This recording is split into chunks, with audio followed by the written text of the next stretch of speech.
Boom. There you go. Audio. Okay. What's up, everybody? It's iCkEdMeL. Thank you for coming by. Let me just set all this stuff up here. So it's been a long time coming, hasn't it, man? This whole situation with the Upchurch and Kiely Rodni and all the crazy situation that's happened like last year, I guess. I mean, this is like one of those stories that like I don't even know where to start. It's it kind of takes you all over the place. And like personally for me, you know, I was accused of being involved with Kiely Rodni's disappearance. I was accused of being like or insinuated that I was like a sex trafficker by this guy Ryan Upchurch with no fucking evidence. Also that I had something to do with pedos or whatever. Like he said that iCkEdMeL and Xanime are linked to a pedo site.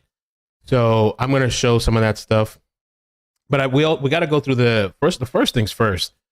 We got to go through the lawsuit that these people say is not real. Bro. So let's just start off just like a very simple. You can go to Google, type Robertson versus Upchurch, okay? And the document, I mean, if for free, if it's on this website. For free, it's on Reason Magazine. But for these people that are constantly complaining about this, right? Let me make sure notifications go out. You can go to the website, Court Listener or Pace Monitor, whatever one you want, and you can go pay for it. You know, put your money where your mouth is. And it honestly, I learned a long time ago with these people, like court documents, video, evidence, proof, that doesn't matter to these people. That's why it's like it's almost no point in having any kind of conversation with these people. They are lost. But it's there. Okay, it's publicly available. The other thing that I want to say about that, right? Let me see. Do I have this opened or I got to reopen it? Might have to reopen it. I restarted the computer before starting here.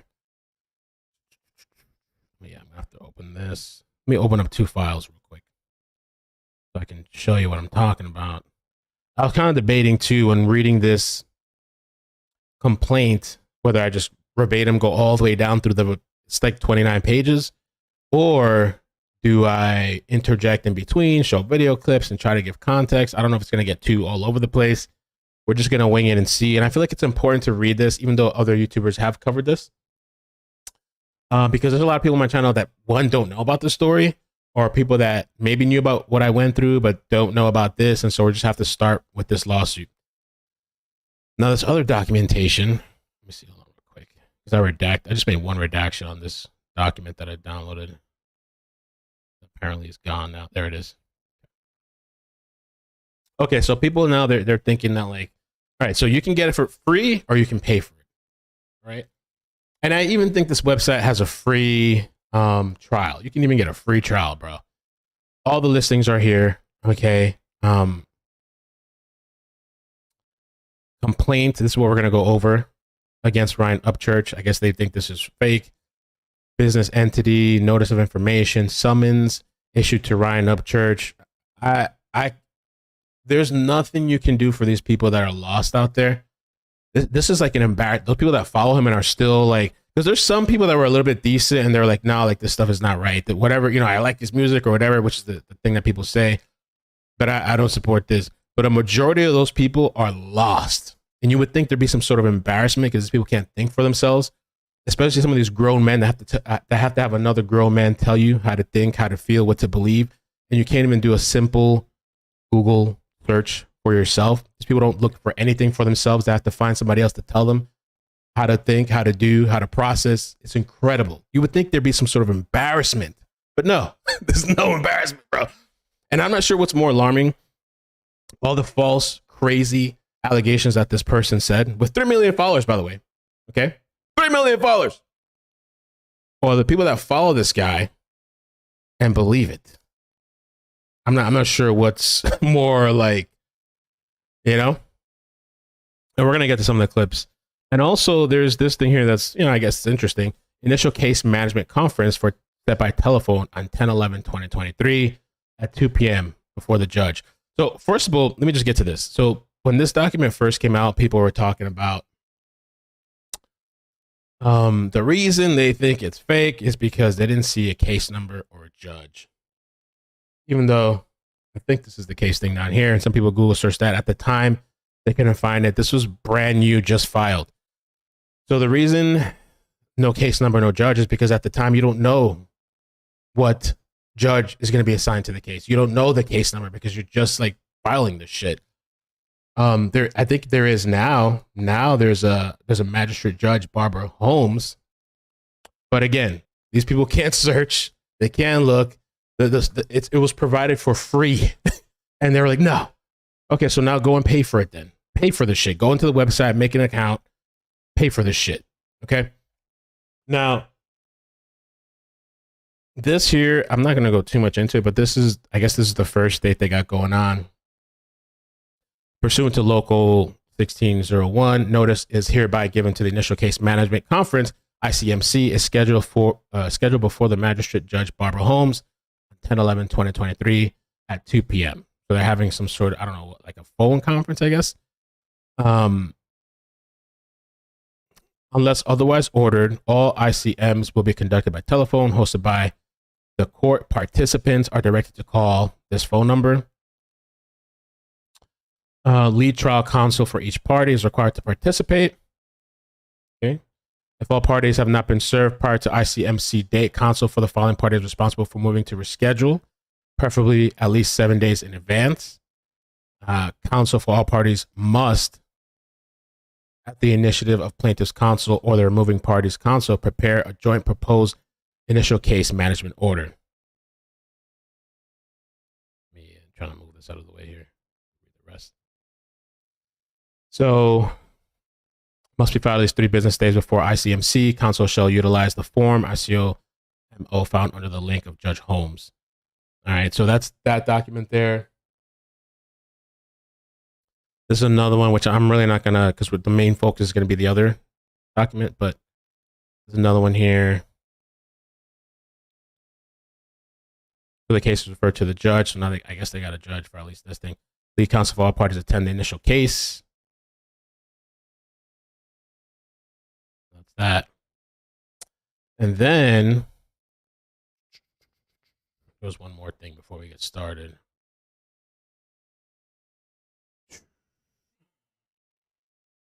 Summons David Robertson and Daniel Rodni. Sorry. So Kiely's grandfather, I believe, is David, and Daniel Rodni is Kiely's father. And this is a summons in a civil action. So he has 21 days. The lawsuit filed against you within 21 days after the summons on you, not counting the day you received it, or 60 days if you are in the United States or United States agency or an officer or employee of the United States described. So I heard that he was claiming he wasn't served. I don't know if that's true or not. I was trying to get information on that. Let me see. I didn't get a response yet. I was trying to get a response on that. So the lawsuit is very real for the people that don't think it's real. And I guess let's start with going down some of these pages. I mean, I'm not even sure how to go about this shit because I have so many ridiculous clips that I could show. Oh, let me just do this real quick too. For the Upchurch fans, because some people are like, "Oh, he hasn't even mentioned your name. You're talking about him."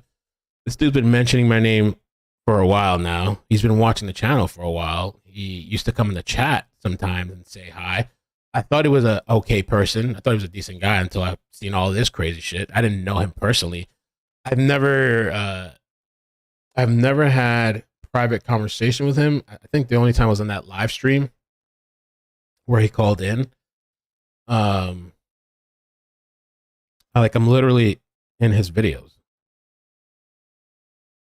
So I mean, there's clips of me in there. So like when these people are like, oh, he didn't mention your name and blah, blah, blah. He's God.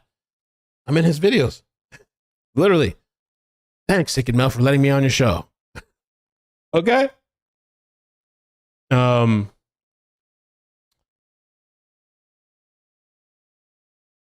right, let's start with this. I'm going to work down this way because this kind of explains a little bit of the story. Then I'll show you guys some clips. And the clips are going to make things make a lot of sense, I think. It was like something that was just so insane at the time. I think for people that weren't there in that moment, coming after and kind of maybe looking at this complaint or seeing a little bit of the surface level stuff, are like, it was crazy back then. And it wasn't just like the family. It wasn't just me. It wasn't just anime. There was, I think, Psychobabble got attacked. I don't know who else. Everybody was like a target. They were just flipping and switching on everybody. I don't remember the exact people, but I know there was a few of us.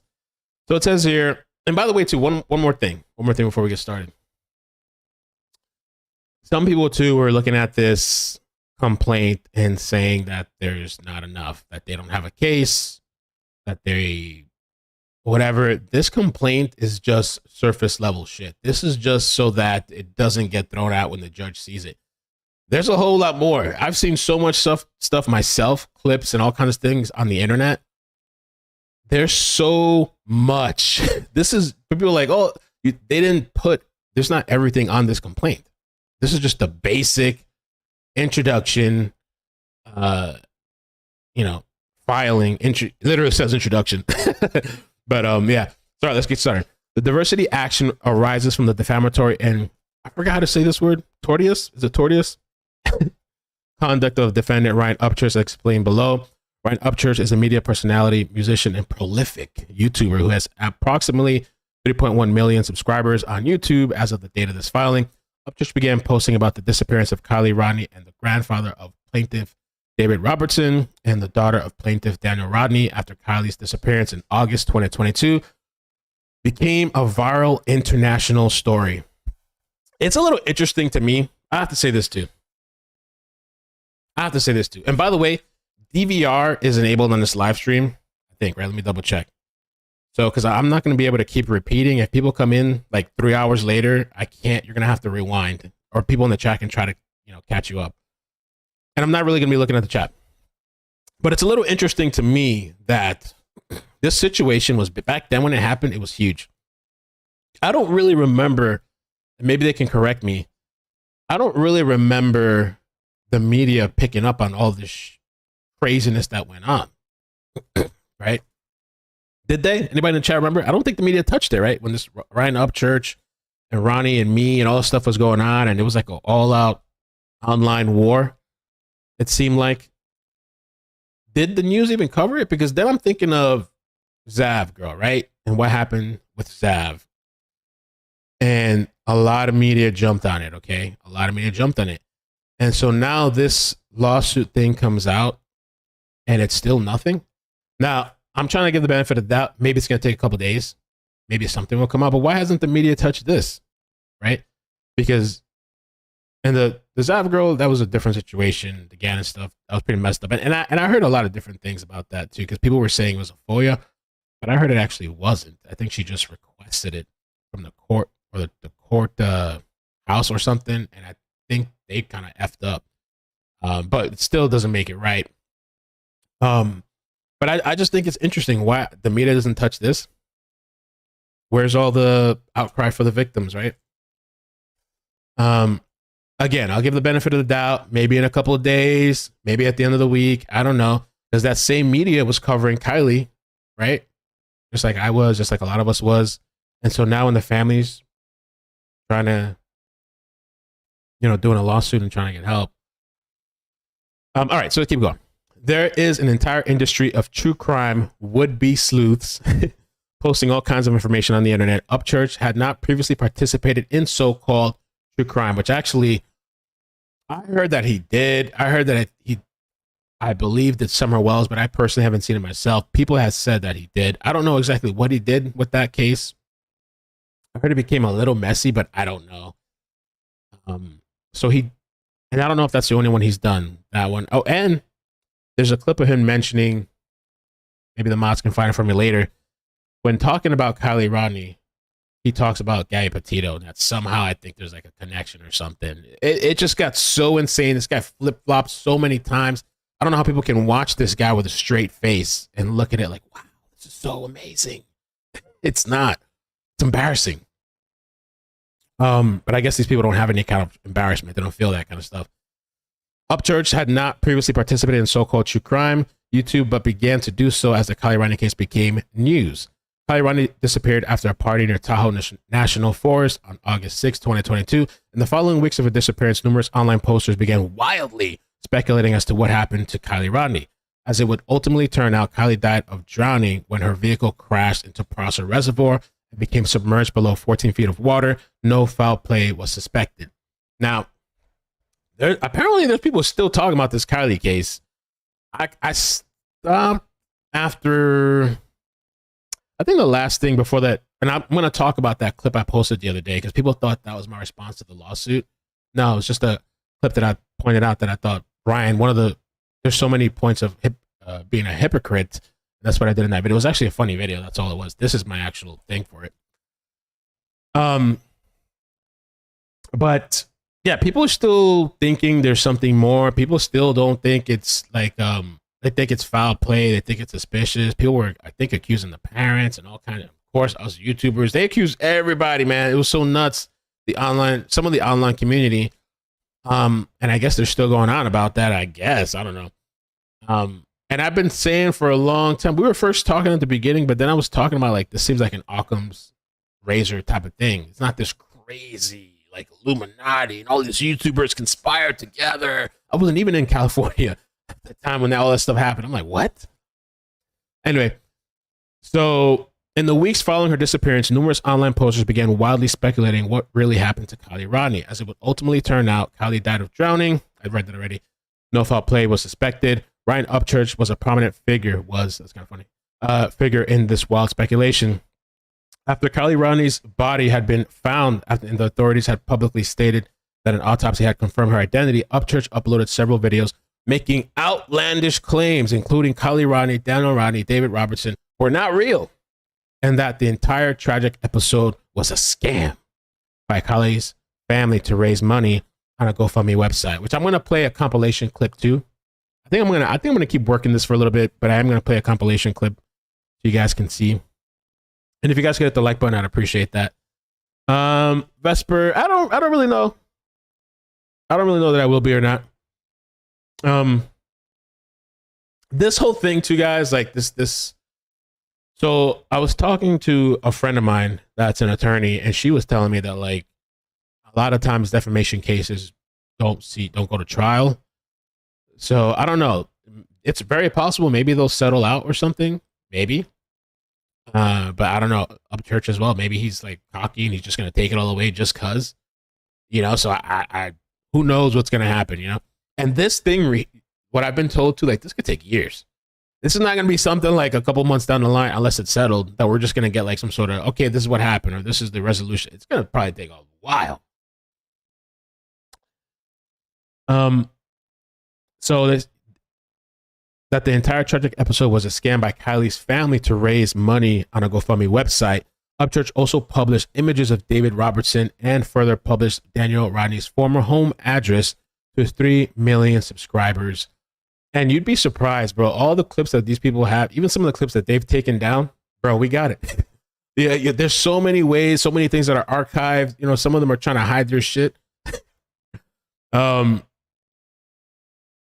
unfortunately, I had a whole database last year, but I think I lost some of the stuff. But we've been kind of looking and just saving things, Upchurch also posted images of Dave Robertson and further published Daniel Rodni's former home address to his 3 million subscribers. Upchurch has a loyal cult following, of viewers who refer to themselves as the Creek Squad. Upchurch directed the Creek Squad, to search for Kiely Rodni's vehicle and posted Google images of Daniel Rodni's former home, falsely stating that he had found Kiely's car there, while generating hundreds of thousands of views on his videos related to Kiely Rodni's disappearance. Upchurch promoted his own music, often uploading new music content between videos of Kiely Rodni case. Amazing. Daniel Rodni essentially went into hiding and made substantial investments in home security surveillance cameras, etc. And I, when that shit was happening to me, I went and bought some cameras too. I put them around my mother's house, my place. I took it very serious because I'm going to get into. I wonder if this is a good time to segue to the death threat. One of the most egregious death threats I've ever gotten. And they mentioned Ryan Upchurch in this. I'm going to segue for a second to that. Take a break.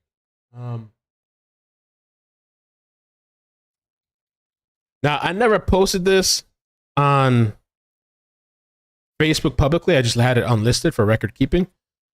It was even age restricted. That's how egregious the shit was. So, I did post it on Facebook. This guy reached out to me from his public Facebook profile. His name and everything's there, threatening me. And also, like, he's like, look me up. I have records in Florida, all this shit. This is just one of like all these like vague, or I don't know if vague is the right word, veiled threats that I was getting during that time. I get some threats today from this person named Ralph Frank Simard. He DMs me on Facebook, and I want you guys to tell me what you think. Would you consider this as threats, and should it be reported? Let me just show you this conversation here. Okay. Starts out, well, Sunday he messages me, where are you located? Then 12:14 today, PM my time, says, what's the matter, mother effer? You and Xana and Tony Josh, y'all think effing Ryan's bad, bro? I will blow up your effing personal DMs constantly. Go ahead, hit. So obviously he's already, you know where this is coming from, right? Back at me, what you got to say for yourself, you pedo little F. Again, this is what happens when these big YouTubers or whatever they are going around lying. They have people like this that are nuts, that are a straight out liar, are going to take actions and matters into their own hands, which none of it is true. He said, go ahead, bitch, look me up. I'm only known for violent crime, so please fuck around. Better yet, bitch, look me up. And I did look him up. He asked to be looked up. That's his profile on Facebook. He's messaging me from his public profile on Facebook. From he lives in Maine. His actual name is Ralph Frank Simard, 34 years old. He does have a long criminal history. And so he goes on. I said, you a crackhead? Because the only thing I can assume with some of these people that believe this guy and just take his word for it, and seem to be taking matters into their own hands and threatening people, which are going to get to that, you got to be mentally ill or on something.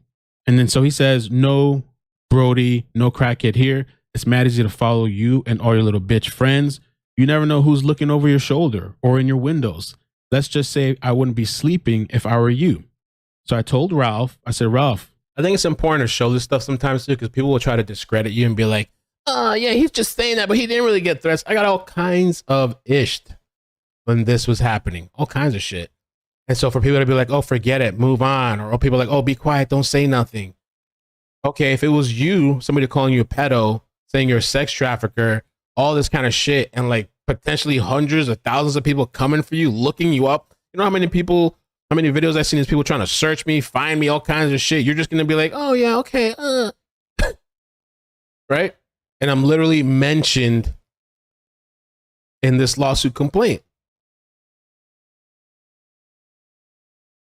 Making veiled threats. And a lot of the people say those comments because they haven't gone through it themselves. Go through this shit and tell me how you feel. And the DMs are stupid. People like you believe whatever without any. Well, it's okay because he's passionate and he's funny. Kind of proof, you sheep idiot. Then he says, 3 back, bitch. I'm not sure what that means. I never threatened you. I just for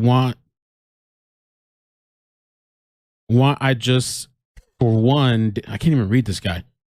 For one day I wouldn't sleep and people looking at your effing window, and that's a fat bitch. So I don't give a fuck, buddy. Like you think I'm the only one, bro. You dumb, real effing stupid. I could tell you I was gonna come to the house and put a gun in your mother effing mouth and pull the mother effing trigger, and there's no motherfucker over here gonna F with me after they read your shit. see your effing posts and see your effing DMs, bitch. So please try me. I said, don't backpedal now, weirdo. It's all documented. Go cry, bitch, and complain somewhere else, weirdo. Then he says, you weird, fat, effing N-word ninja. Go back and get whipped by your effing slave on your effing piece of... Is one of his, looks like one of his followers, right? Ish. Is that surprising to you? Ninja ass, whatever Right. that is, cunt. I said, look, you're all triggered and angry. Keep watching and being a fanboy. Then he says, that's why I'm swallowing a laugh out of making you think I'm angry, stupid bitch. Ha ha ha. You really do suck at this Facebook shit. You can't beat somebody that's already baited you, effing reject. And I said, baited what? You made the threats and you seem to be losing your mind. And he goes again to double down. He says, bro, you're not even making any sense right now. First, you tell me that I probably shouldn't be threatening DMs when I didn't. Then I threatening you in the DM and you backpedal like a mother effer, like a scared little bitch. Now you're just going to start calling me a crackhead, which I only said one time, and I'm crazy, all this other ish, when you're just running scared like a little cunt because Ryan has you on the ropes and your little Zan bitch and Tony Dodge. Yes, you guys are all effing pedos. Okay. Without any. So you see this kind of stuff right here now, and I hope his people are watching, right? Because they apparently they condone this kind of stuff. The followers that are cool with that, I guess. This is just me pointing out one thing. Imagine what these people have. Who knows, right? For the lawsuit, right? I mean, this is literally mentioning his name, right? Now, you could argue, right, that like, I can't control what people do. I'm just talking, right? But he's the one that's putting out false information, alluding to I'm a sex trafficker. I'm going to show you that, and insinuating that I'm linked to a pedo site, which he picked. I'm going to show you a clip of that in a second too. So dumb, completely false. And then this is what people are doing because of that. Any kind of proof, this guy's just running on behalf. And what amazes me too, because I've seen some people on Twitter, sometimes people commenting, oh, but I didn't think you could get in trouble for speaking your opinion. I don't get it. He's just passionate. I could tell you that these people, I think a lot of them are playing dumb, or maybe they really are dumb. I could tell you if this mob was coming for you, you would not be singing the same tune. You would not. Or that guy yesterday that made that video, oh, let's just be peaceful and move on. And I don't want to keep this thing going back and forth. I just feel I have the right to talk about this because I'm one of the people that directly went through it, and other people as well. I got involved because I saw that they did to Ronnie. They said that I jumped in with the Ronnie stuff, which we'll get into a little bit more, and Xana, because I thought it was wrong, because I saw that they were getting harassed, they were getting doxxed, all those kind of shit. So I stepped in. I didn't have to. That's why I stepped in, because these are people. Ronnie said he used to watch my channel. The first time I ever talked to him was when he called into the show. And these YouTubers, a lot of these fake, no backbone having YouTubers, after they started going with what Ryan Upchurch was saying, and I've seen a lot of them. I wasn't even cool with them anyway, but definitely not now. They try to walk it back because these people, these conspiracy people, the people that don't stand on shit, just make up shit, they move the goalposts. And so what the goalpost was moved at to, because at one point, and these are the people that are following this guy, at one point, this guy was saying me and Ronnie are the same person. Then another time he was saying Ronnie has white legs. Ronnie's a black guy. It was just like this ridiculous moment in time.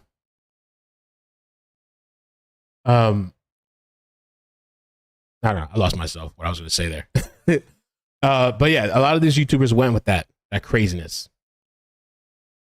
and then try to move the goalpost to I made up the Ronnie call. I'm not a little desperate, like snake in the grass, like some of these people that were making that shit up because they have that type of mentality. I don't need to make up calls. I've never made up a call. I've never paid somebody to call in. That's maybe you guys do that. Maybe you have that mentality. I'm not a dirty, like snake in the grass type of person, desperate. If the views come, they come. If they don't, they don't. I don't need to manufacture shit like these people, like Upchurch manufacturing shit. Sucking dick on behalf of other people. Proof, this guy's just running on behalf, sucking dick on behalf of other people and making threats. I told you I don't give a F, bro. What did he? And yes, I caught And now you guys are taking down videos. I haven't taken down any video and trying to make other people look bad. These people, you don't have to make any of these people look bad. Look at yourself. Look how you're carrying yourself. This guy has a kid. I wonder if he has a job and if what they would think they saw him with this stuff, using racial slurs, making threats, talking about coming over and putting a gun in people's mouths and shooting them, right? All this other shit, Brody, when I just told you I don't give a F, bro. And then I will come out there to Cali with my boys or that and put a gun in your motherfucking mouth and show you really what the fuck is up. So keep playing. It may not be me that she was up at your house, Brody. Maybe one of my effing, I don't even know what he's saying, bored. So keep playing this game. What? Nothing to say now, bitch? Go ahead and do an IP search. Go ahead and swap me. What? Swap him? Because you know at the end of the day, I will fucking owning you. So please try me. I have lawyers sitting on call. People love to say that. Oh, I got lawyers sitting up. But you don't. Effing nobody in this world is scared of a YouTube little bitch like you. So do you perceive that as a threat? I do. Multiple threats. And anyway, yeah, so that's kind of segueing to that. The other thing, let me show you this real quick. While we're here, look at this guy, right? Look at this shit. Ryan Upchurch. Zanime and iCkEdMeL linked to a hidden YouTube pedo site, right? This scumbag, right? So these people that follow him, they have no problem somebody making false allegations. But one of the most heinous things probably you could accuse somebody of. His followers will support that, right? Isn't that amazing? You can do that shit to anybody. They support that. And then when this lawsuit thing comes around, they're shocked. And it's not real. There's a video I want to show you. Let's see. Actually, I might have to have Mo send it to me again.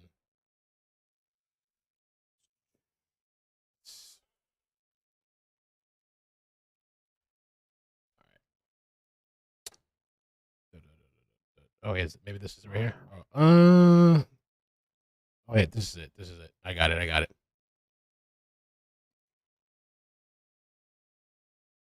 Just download this.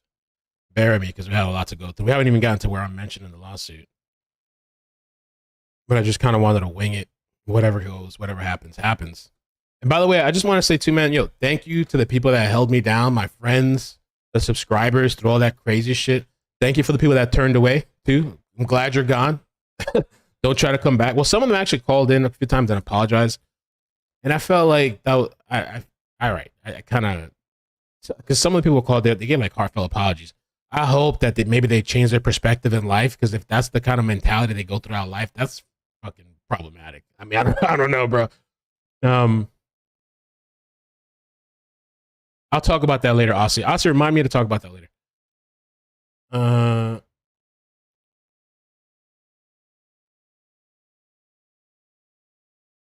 Okay, perfect. So, and by the way, so the other day, Upchurch did a video. I think some people didn't understand what I was doing when I did that joke video.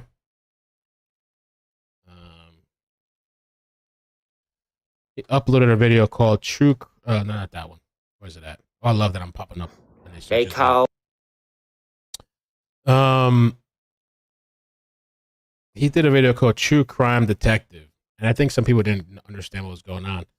And so he did this thing here, kind of, I don't know, I guess trolling or something.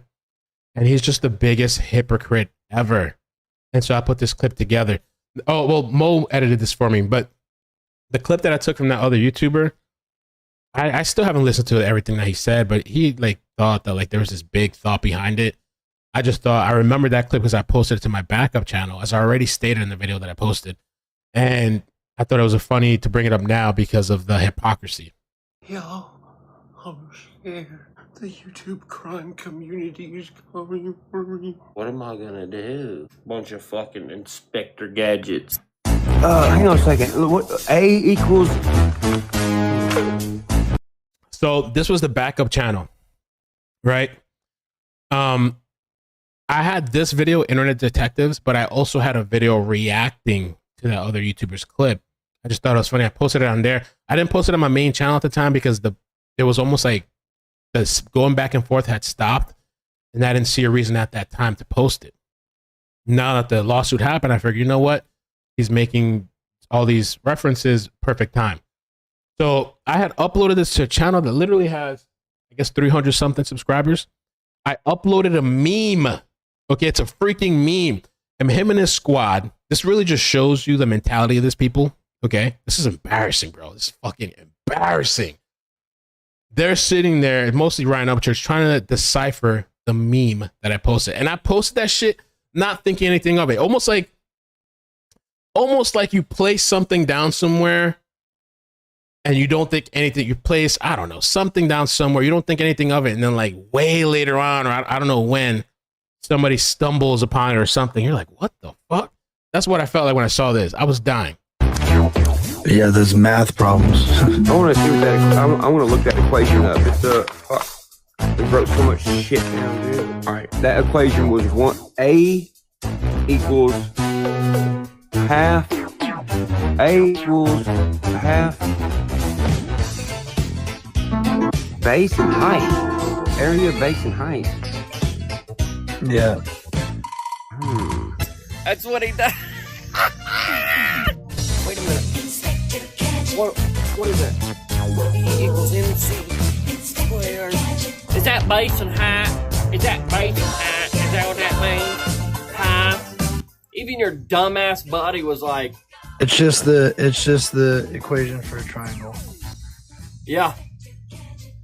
It's an equation for a triangle, you stupid. So this guy, I guess he feels differently now. He got upset that I posted part of his video, which is actually somebody else's video. He's reacting to somebody else's video, which is a video of my channel. I'm like, and I even had my own reaction, but he got upset that I used it. That's fine if he had a change of heart. I think he was feeling like people should move on or something. Whatever, right? Oh no, y'all are not real detectives, right? You're laying on your bed in your underwear going, oh, I don't know, guys. What do you think? Sheesh, really getting to the bottom of shit, huh? Sometimes have a feeling That was the whole point of the joke. Okay, he literally says Inspector. It was a joke. It wasn't a serious video. I didn't take all this time to fucking come up with the idea. I can do crystal meth, but then I think, better not. Yeah. Everybody's different. I mean, I get it. Can't solve your own problems, so you're like, look at me, guys. I'm a really great problem solver. I'm investigating things at places. Oh yeah, I investigate. I'm the best And so what? So this guy can joke, but I can't joke, right? investigator. I type keywords into search bars and click enter. Dude, the evidence is not stopping against these Now this is what I think this is what the pedo thing. Check this shit out, yo. Check this shit out with this guy.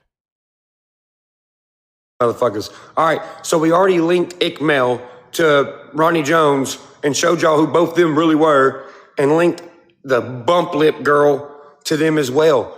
Bump lip girl just deleted her fucking YouTube. So I went to go type in her name on the fucking podcast thing, the Zenime. It goes to a YouTube channel that is talking about Kiely Rodni, and when you click the fucking comments, dude, it is links to like child porn and shit, dude. Do you see what he's putting on me and Xana? And he has no problem doing that shit and having it up on his channel.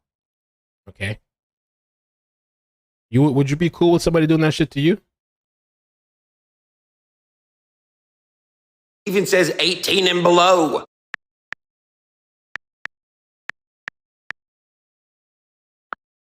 First of all, he spelled her name wrong, but yep.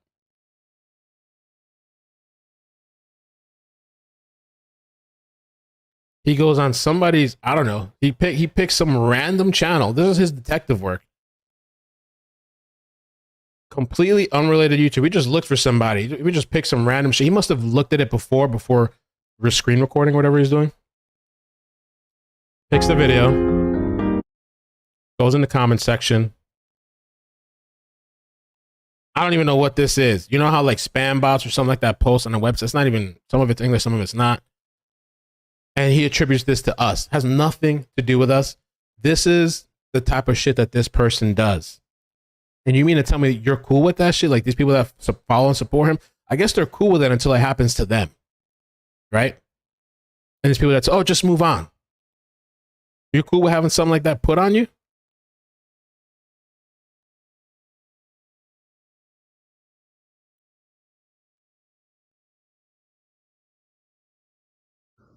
Dude. Y'all some sick motherfuckers. Anybody following iCkEdMeL after today will know where all the weirdos are. So he's even implicating the people that follow me. That's what they're into, right? So trying to, I don't know what his intention was, you know, hoping that maybe a bunch of people would unsubscribe or that, I don't know, run me off the internet or something like that. He's a piece of shit. And so these people too that come to me and telling me like, oh, they feel sorry. He did something wrong, but they feel sorry. I don't feel sorry for anything for this guy. Why would I feel sorry? For what? Sorry for what? He's not sorry himself. Why the fuck would I feel sorry? You know what I'm saying? These people tell me, oh, they feel simple. For what? Could have got me killed. Could have got my daughter killed. What the fuck am I going to feel sorry? You kidding me? Yes. What I mean when I say I go to these places, I look at all the best quality pictures. I hiked the Appalachian Trail. On Google Earth. Went to Street View. Had to click it 651 times. My finger was very damaged at the end. My fingernails held up pretty good, walking all those digital steps. At one part, I hiked like 320,000 clicks with a hangnail. What you know about pain? All right. You go out front. So again, the irony with this guy, the hypocrisy with this guy. He's talking about true crime people, like, I don't know, using Google Maps or whatever. And here he is. Here he is, bro. Like, whatever, you know? Here's the building, right? Quick Street View. Look at the front of this. It's incredible. Place. And these YouTubers that were writing this guy, because they were starstruck. This shit was embarrassing. This is an embarrassing point in history for some of these people. Some of these people are still writing this guy. I'm like, wow. Because he has 3 million subs, or he's a country singer, or because he sent them a super chat? Wow. Nothing indicating that it's an actual news thing until you get to this bullshit fucking edited green screened on. I mean, oh my God. It's fake, obviously. I mean, look at it. Wow. Amazing. Hello. But look, when you go around the block, this is fucking crazy. Click right here. What they got backed up right here? Oh, what? Well, he's just passionate and trying to find somebody. Do you know? A silver Honda accusing CR-V. everybody else. The things you do to be the greatest investigator. I'm an asshole. I don't play too much of that. I don't play all that. Bro, this is your leader. This is your leader. Base and height. Area base and height. Yeah. Bro. That's what he does. Yo, the true cow community. Bruh, I just crazy times, right? All right, let's get back to the documentation. Full screen. Let me see where we left off at. Okay, so while generating hundreds of thousands of views on his videos relating to Kiely Rodni's disappearance, and by the way, guys, like this video and share it out. Share it out. While generating hundreds of thousands of views on his video relating to Kiely Rodni's disappearance, Upchurch promoted his own music, often uploading new music content between videos and Kiely Rodni on the Kiely Rodni case. Daniel Rodni essentially went into hiding, I read that too, and made substantial investments in home security, surveillance cameras, etc., which I talked about. Several Creek Squad members made outlandish videos of their own. Yep, that's online. One self-admitted Creek Squad member named Julio made several videos under the moniker All American Cartel LLC. Julio posted videos of the Lost Trail Lodge, a vacation resort operated by David Robertson. One of these videos, Julio speculated that Rodni/Robertson family was performing child sacrifices at the lodge as part of a religious cult. Lord Almighty. Several Creek Squad members flooded the lodge's internet profiles with negative online reviews. The negative attention directed to David Robinson and his lodge caused him to suffer financial losses, which I'm sure they're going to have to prove that. I'm sure they got the receipts, I guess. David Robertson and Daniel Rodni have each experienced extreme emotional distress attributed to Upchurch's postings, compounding their already profound grief. at their tragic loss of their granddaughter and daughter. The lawsuit seeks to uphold Upchurch accountable for his tortious actions and intentional misconduct as outlined below. Parties. David Robertson is a citizen and resident of California. Daniel Rodni is a citizen and resident of California. Upchurch is a citizen of Tennessee and resides in the Middle District of Tennessee. Jurisdiction and venue. This court has jurisdiction over this action pursuant to 28 USC 1332 because the amount of controversy exceeds $75,000 exclusive of interest and costs, and because there is complete diversity of citizenship between the plaintiff and defendants. Venue is proper in this jurisdiction pursuant to 28 USC because a substantial part of the events or omissions giving rise to the claim occurred in this district, and because defendant resides in this district. Suit is timely filed pursuant to a tolling agreement agreed to by all parties February 13, 2023. Now, there was a lot of talk about this, and I've heard several different things about this. I mean, one of the things that I heard was this was because of for certain things in Nashville, I think like slander is considered 6 months and libel is 1 year for the statute of limitations. I had heard that this was put in place just in case. It was still considered libel, but in case slander or whatever, that was what it was. So there was some sort of agreement, tolling agreement. And I think the tolling agreement, I'm pretty sure I thought that was between two parties. Let me see it. Tolling agreement is a formal written agreement to suspend the statute of limitations. I mean, it literally says it on Google, but you know, these people don't Google, I guess. But the reason behind it could be for anything, right? But the things that I've heard was because of that, what I just said. Tolling agreement is a formal written agreement to suspend the statute of limitations for a period of time. State and federal laws establish statute of limitations for filing civil lawsuit. The statute of limitations sets a time deadline for moving forward with the claim. Okay.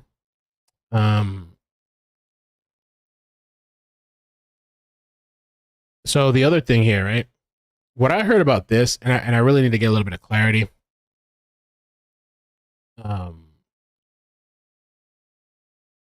had heard that this is between two parties.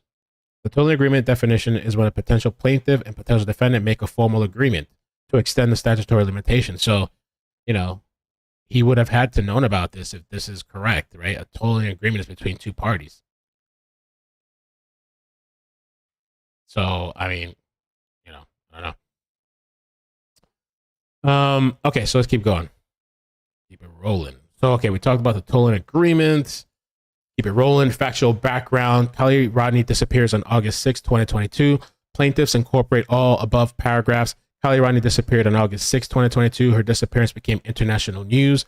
On August 7th, the family of Kiely's mother, Lindsay Neiman, so you say, created a GoFundMe page titled Support for the Family of Kiely Rodni.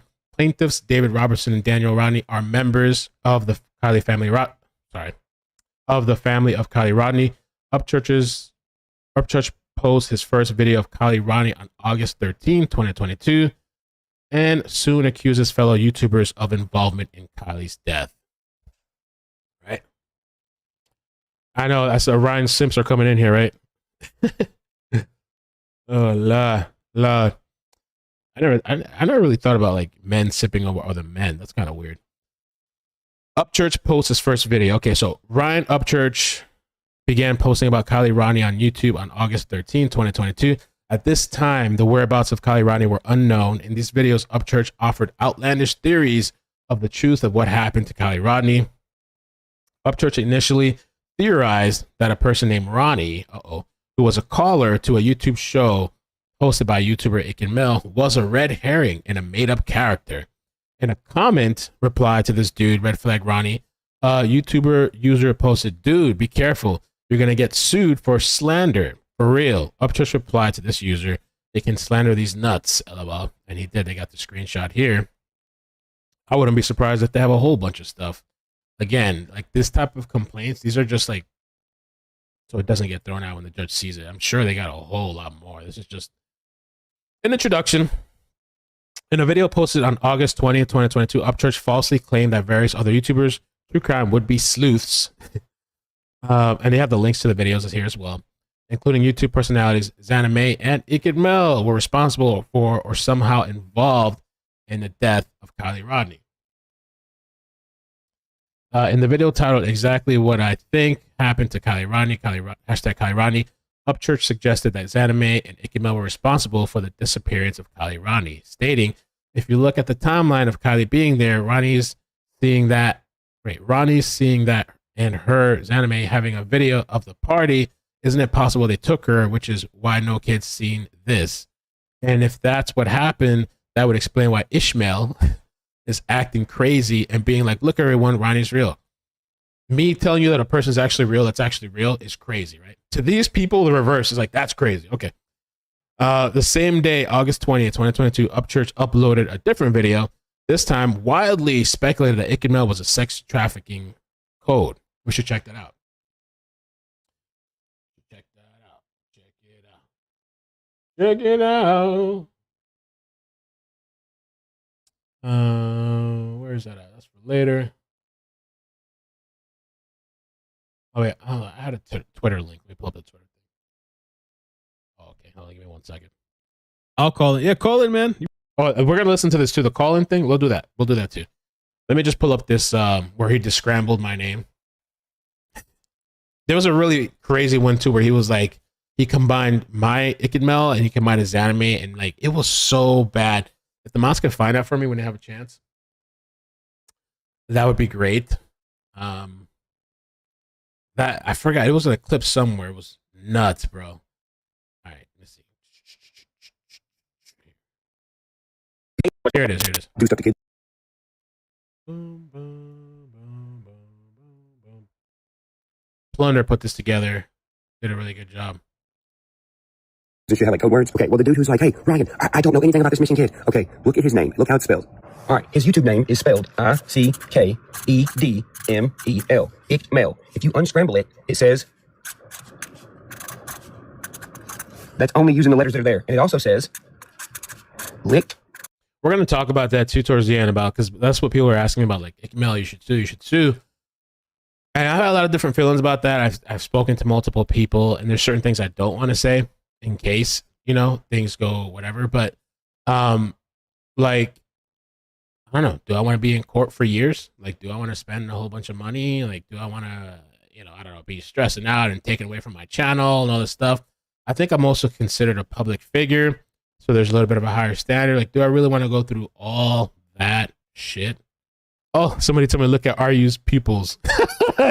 Somebody said he's clearly gacked.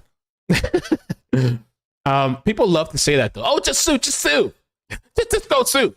There's a lot, like, the things he said were very, very, like, very pretty egregious for sure. I've talked to people, and then you got to think about laws and states and Tennessee and different type of things. So, I mean, I don't want to get too much into it, but I think common sense people, which of course that side lacks that, you know, but do I really want to put myself where I'm spending all this money and for years and all this shit? And, you know, I just kind of like, and then that would take away from my YouTube page. That really would take away from my YouTube page, posting and doing videos. I mean, if I had to do some shit or whatever in the future, or like if he came for me or something, then it is what it is. But, I mean, it's, I always knew doing YouTube stuff was going to come with it. Like, everybody, when you start growing on YouTube, you start getting dirt on your name. But this was super, super egregious, bro. Like, this is crazy, right? Me. Why is his name unscrambled? Say, sell me kid, licked me. Like, sell me kid. If you sound it out, it says sell me kid. Why? Why does it say licked me? If you look for children and your page is dedicated to looking for children and covering missing children, why? This is fucking weird. Man, explain this. Bro, this is his logic. And I said it before. I thought something was going on with this guy. Like, bro, you good, bro? Like, what the fuck? Like, most common sense, logical people are going to look at this like, but of course, there's a huge group of conspiracy people out there too that, well, maybe they'll look at this and they'll be like, wow, yeah, whoa, this is wow, he decoded it. Whoa. Wow, you're so smart and intelligent. Oh my God. You know, there's that group of people. There's a lot of them too. covering missing children. Why? This is fucking weird. Man, explain this, motherfucker. A fucking Photoshop shit and make fake ass fucking pages and stuff to make it look like he didn't do anything. Here, he'll tell you from a very old video from way back in the day. iCkEdMeL, where does it come from? iCkEdMeL is a name I got from years ago when AOL first came out. I used to be in a hacking group, kind of a hacking group. It was just a bunch of young kids that we were downloading hacking programs. We were going to AOL chat rooms and AOL Instant Messenger, and we pretty much blow up the chat rooms, flood them, and we pretty much cause the computers. So he takes this clip. I literally mentioned AOL. Bro, AOL, the chat days was a long time ago. Okay. He takes a video that I did like around the time, I don't know, somewhere when I was first starting YouTube. And at that time when I was telling that story on video in my car, I was telling a story about a thing from years before that. Like way before that. This shit is like old as fuck. And the other thing, which I've explained this in further videos. I don't even know if I mentioned it in this video or not, because he didn't play the full. He actually played 90% of my video, which showed up in my copyright thing, but I didn't. I mentioned this before. I said it was kind of like a hacker, but not really. That's called script kiddies. People that download apps and then you press a button. You're not a hacker. You're just pressing it. But the real people are the people that code and like do all kinds of things. And all we did was freeze chat rooms. We went into a chat room because back then the software was so bad and the computers were bad that you press a button, it fill up the chat room with like emojis and stuff. And AOL was like so like, I don't know, freezing up the chat room where DMs are emojis. That's all it did was like spam emojis. It would cause the computer to freeze and then they would just have to restart the computer. You know? Of other people to get frozen and you can't do anything. That's one of the things I remember doing. The name of the group was called iCkEd Army, and a lot of the members in the group, they had iCkEd in front of the name and they would adopt whatever they wanted to put next to it. So that's how I got iCkEdMeL. These people were desperate, bro, because I saw screenshots. Somebody sent me screenshots of their server where these people were like digging, bro. Like they were looking into like videos from like years and years ago. Like we're looking for iCkEdMeL. Yeah, iCkEdMeL. Like, this is his hair is short over here. Yeah, his hair is shorter over here. They're like, I mean, bro, they were fucking looking, dude. I'm like, and this is what you got. I guess this AOL shit. Okay. I mean, Mel and iCkEdMeL has always stuck with me through all the years, through AOL years, through my gaming years. You know, it's kind of become my legendary name online, even though it's not that legendary because nobody knows it. But that's where iCkEdMeL comes from. And I used to do a lot of, downloading Trojans, there was a program called Sub-Zero that I really liked back then that you pretty much, maybe I should not even do that because I don't want to self-incriminate myself. But you can do whatever you want to people's computers. You can get them download a file and, they would download the file. And back then it was a lot easier because people didn't have as many antiviruses like now, and the antiviruses just weren't that up to date like they are now. So you pretty much, get them download. So here I'm talking about I think it's called Sub-Zero. Anybody that knows about computers knows that's a really fucking old Trojan. That shit does not work anymore. It was back in the day. And when I said, I don't want to self-incriminate myself, I wanted to sound cool, but this is all I did. I was in computer class. This was in high school. Okay. I was in computer class and there was a kid sitting in front of me, kind of a pain in the ass. He was just a pain in the ass. One day he gets up and he walks away from the computer. He goes to the bathroom. I walk over to his computer. I put in a USB drive. I put in the Sub-Zero or Sub-7. I think it's called Sub-7 Trojan. That shit's not even going to work anymore now with all the antiviruses. I put it in there, and so it gave me access to his computer. All I did was open up a website, a pornographic website, to be funny. And so people start walking by the computer before he comes back, and they're like, oh my God, what? Like, I always knew. And he comes back and he starts looking around, he gets pissed, and that's it. I was in high school. That's it. The file, and once they have the file and you're connected to them, you can do whatever. You can watch their cam, you can take all the passwords off the computer, you can do anything, you have pretty much control of everything. And that's kind of what we used to do back in the day. It was just fun for us. And that's where iCkEdMeL came from. Now I know why you want me to stay off the camera so bad. No, that's not why. All right, so look, I'm going to just tell you straight up. This video is probably going to make a lot of people's brains hurt. So if your brain hurts real easy, click off now. If your brain hurts on a medium level after you've consumed a medium amount of shit, cut this video in half and watch the other half later, because you're going to need to. If you're a professional rabbit hole diver, your brain can probably handle this. So yeah, anyway, now look, I have made a lot of videos on the Kiely Rodni stuff. If you tried to watch every single one of them, you'd need like a whole fucking week to yourself. This is going to be a recap of everything that matters semi-briefly, as best as I can do. Now, what sparked my interest to even talk about it again was, I was like, fuck it, I'm going to look and see if anybody's figured out anything. No one has. So I touched on it again in a YouTube video a couple days ago, and this fucking little... The mayor said, so... basically you want everybody to believe you, even though you have zero proof and you're claiming this girl doesn't exist, yet you're on here saying that you're not going to believe anybody else because they don't have proof. Streaming revenue must be going down. No, it's actually an all-time high. I'm making an insane amount of money. Ooh, this would be good for the attorneys, actually. I don't know if they have this. I wonder. And by the way, when we get to the bottom of that document, there's an email. I'm going to post the email in my description in the community thing for the attorney. If you want to send it over there, I don't know. Feel free to send whatever. Or if you want to send me emails, because we're looking through stuff too, I'll send shit too. This is good, actually. The more this guy talks, amazing. If he's going to keep talking, like he's posted some videos or something and he's made some community posts, great. Keep talking, bro. That's amazing. So he said here, I'm making an insane amount of money, which is why I'm flopping my dick on the table and trying to fight corruption.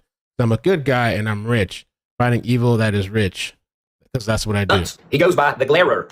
Very fitting name, as he can't see shit that's right in front of him, apparently. Which didn't really make sense to me because he's legit angry. Like, you can go watch the video on my YouTube. It's called, well, that was easy. That's what the video's called. Here's a small clip from the video. Are you going to show me the real video or not? That is the real video. No, this is a lady scribbling pink circles. This is not the real video.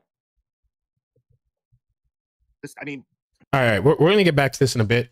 Let me keep working this document. We're working it. We're on page 8. All right, we're making some progress.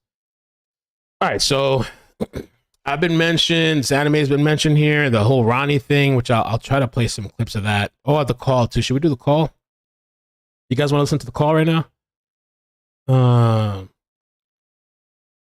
The same day, August 20th, 2022, Upchurch uploaded a different video, this time widely speculated that iCkEdMeL was a sex trafficking code word. And you know what's so awesome about like this lawsuit thing? I don't know what's going to happen. Are they going to settle? They're going to go to trial. If they end up settling, or if it goes to trial and they win, how interesting would that be? That like how this whole thing backfired on them, right? And I'm mentioning this shit, and I'm part of that shit in this thing, right? How dope would that be? Anime and all the other people, right? You want the audio? All right, let's do the audio.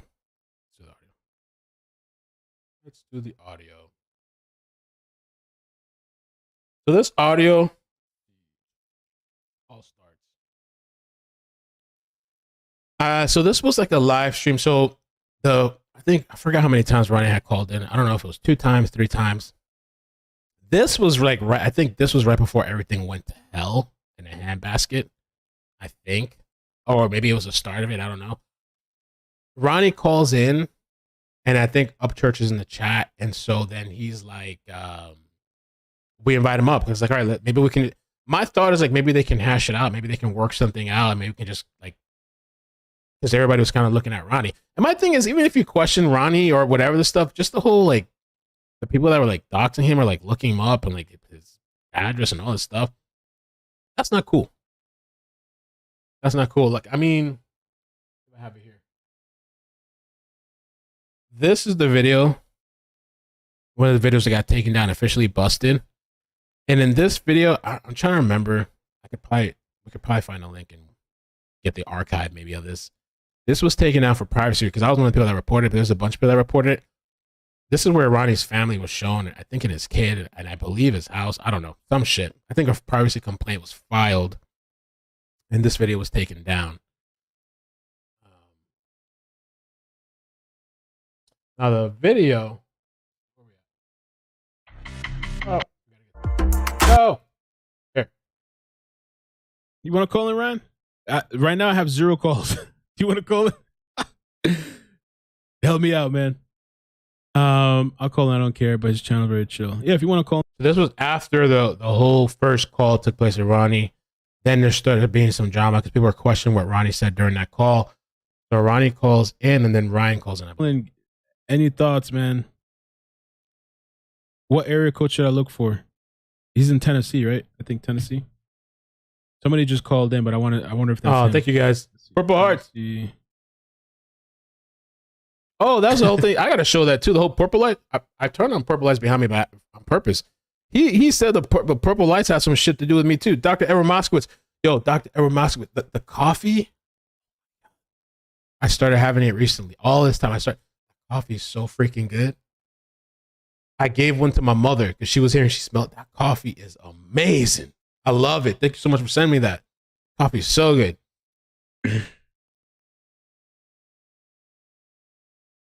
Tennessee area code. It's probably him. I don't know.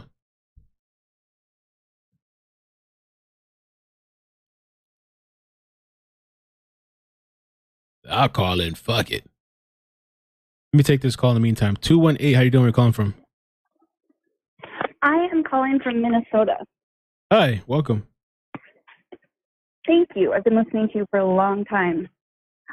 What I just wanted to point out, like, people who are like, well, if you didn't do anything wrong, why wouldn't you come forward?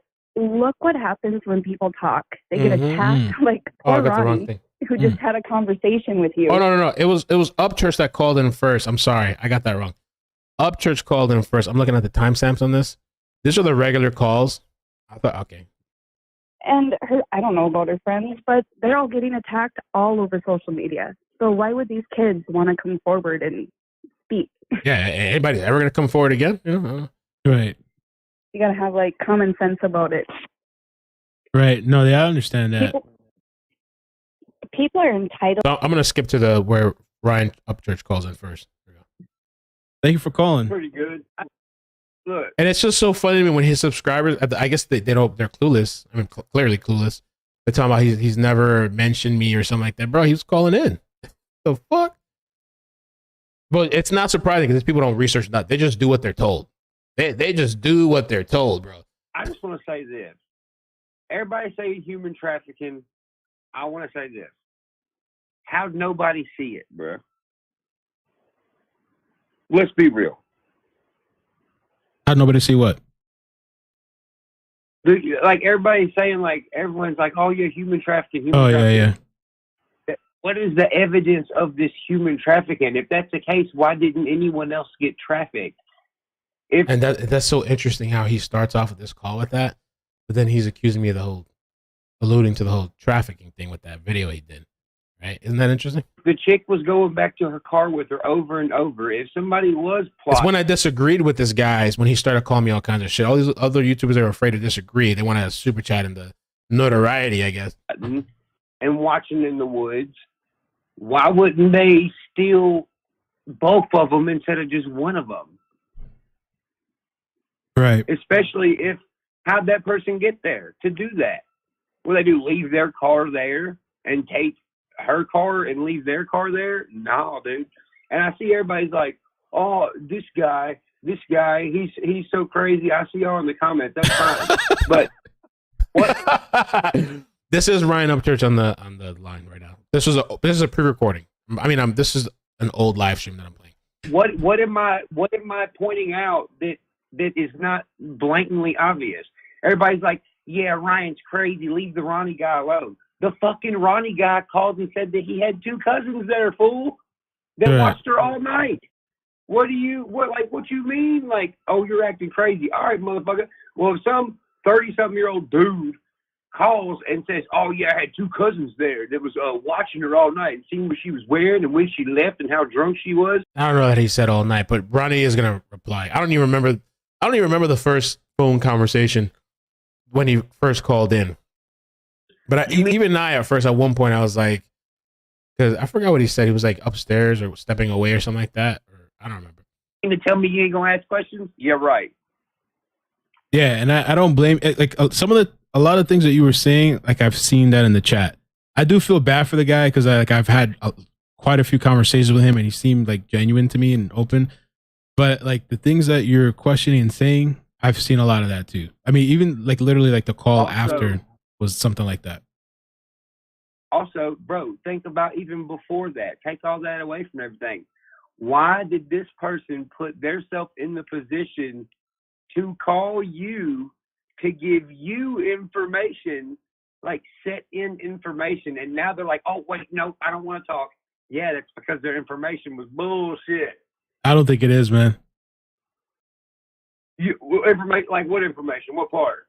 I believe that he did have some cousins there or somebody there. Trust me, these people that was kissing his ass, they would never say, no, I don't believe it. They would never say, I kind of disagree with that. Never. Some of those people that were writing his shit at that party, that, you know, like the details that he gave. Oh no, that part's true.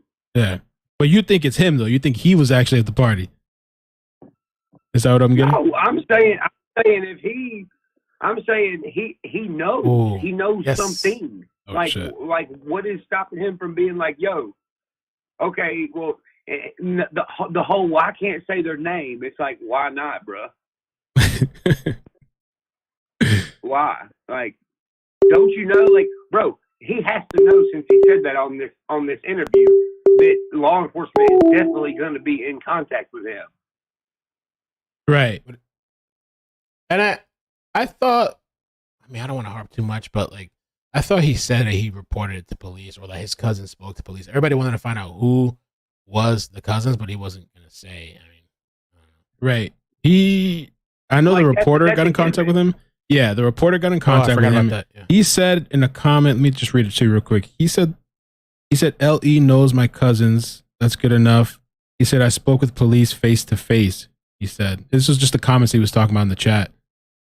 And he says his cousin spoke to them. So I don't know how we would even be able to verify that.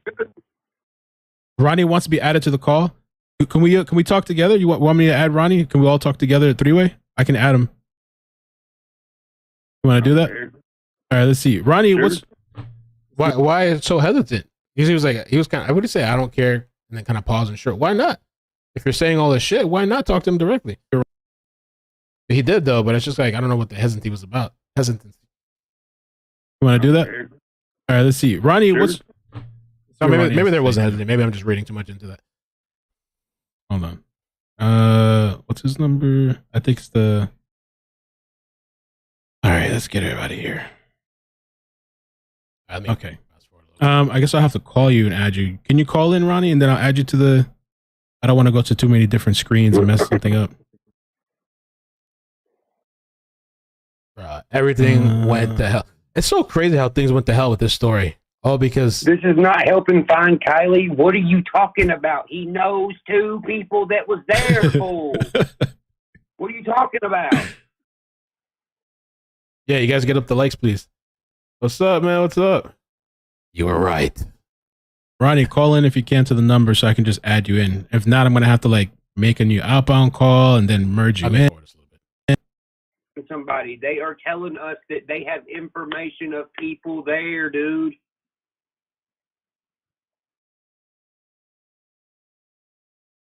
So listen, I think it's an important conversation. I mean, the news was even, they had made some post about it or whatever, about the call.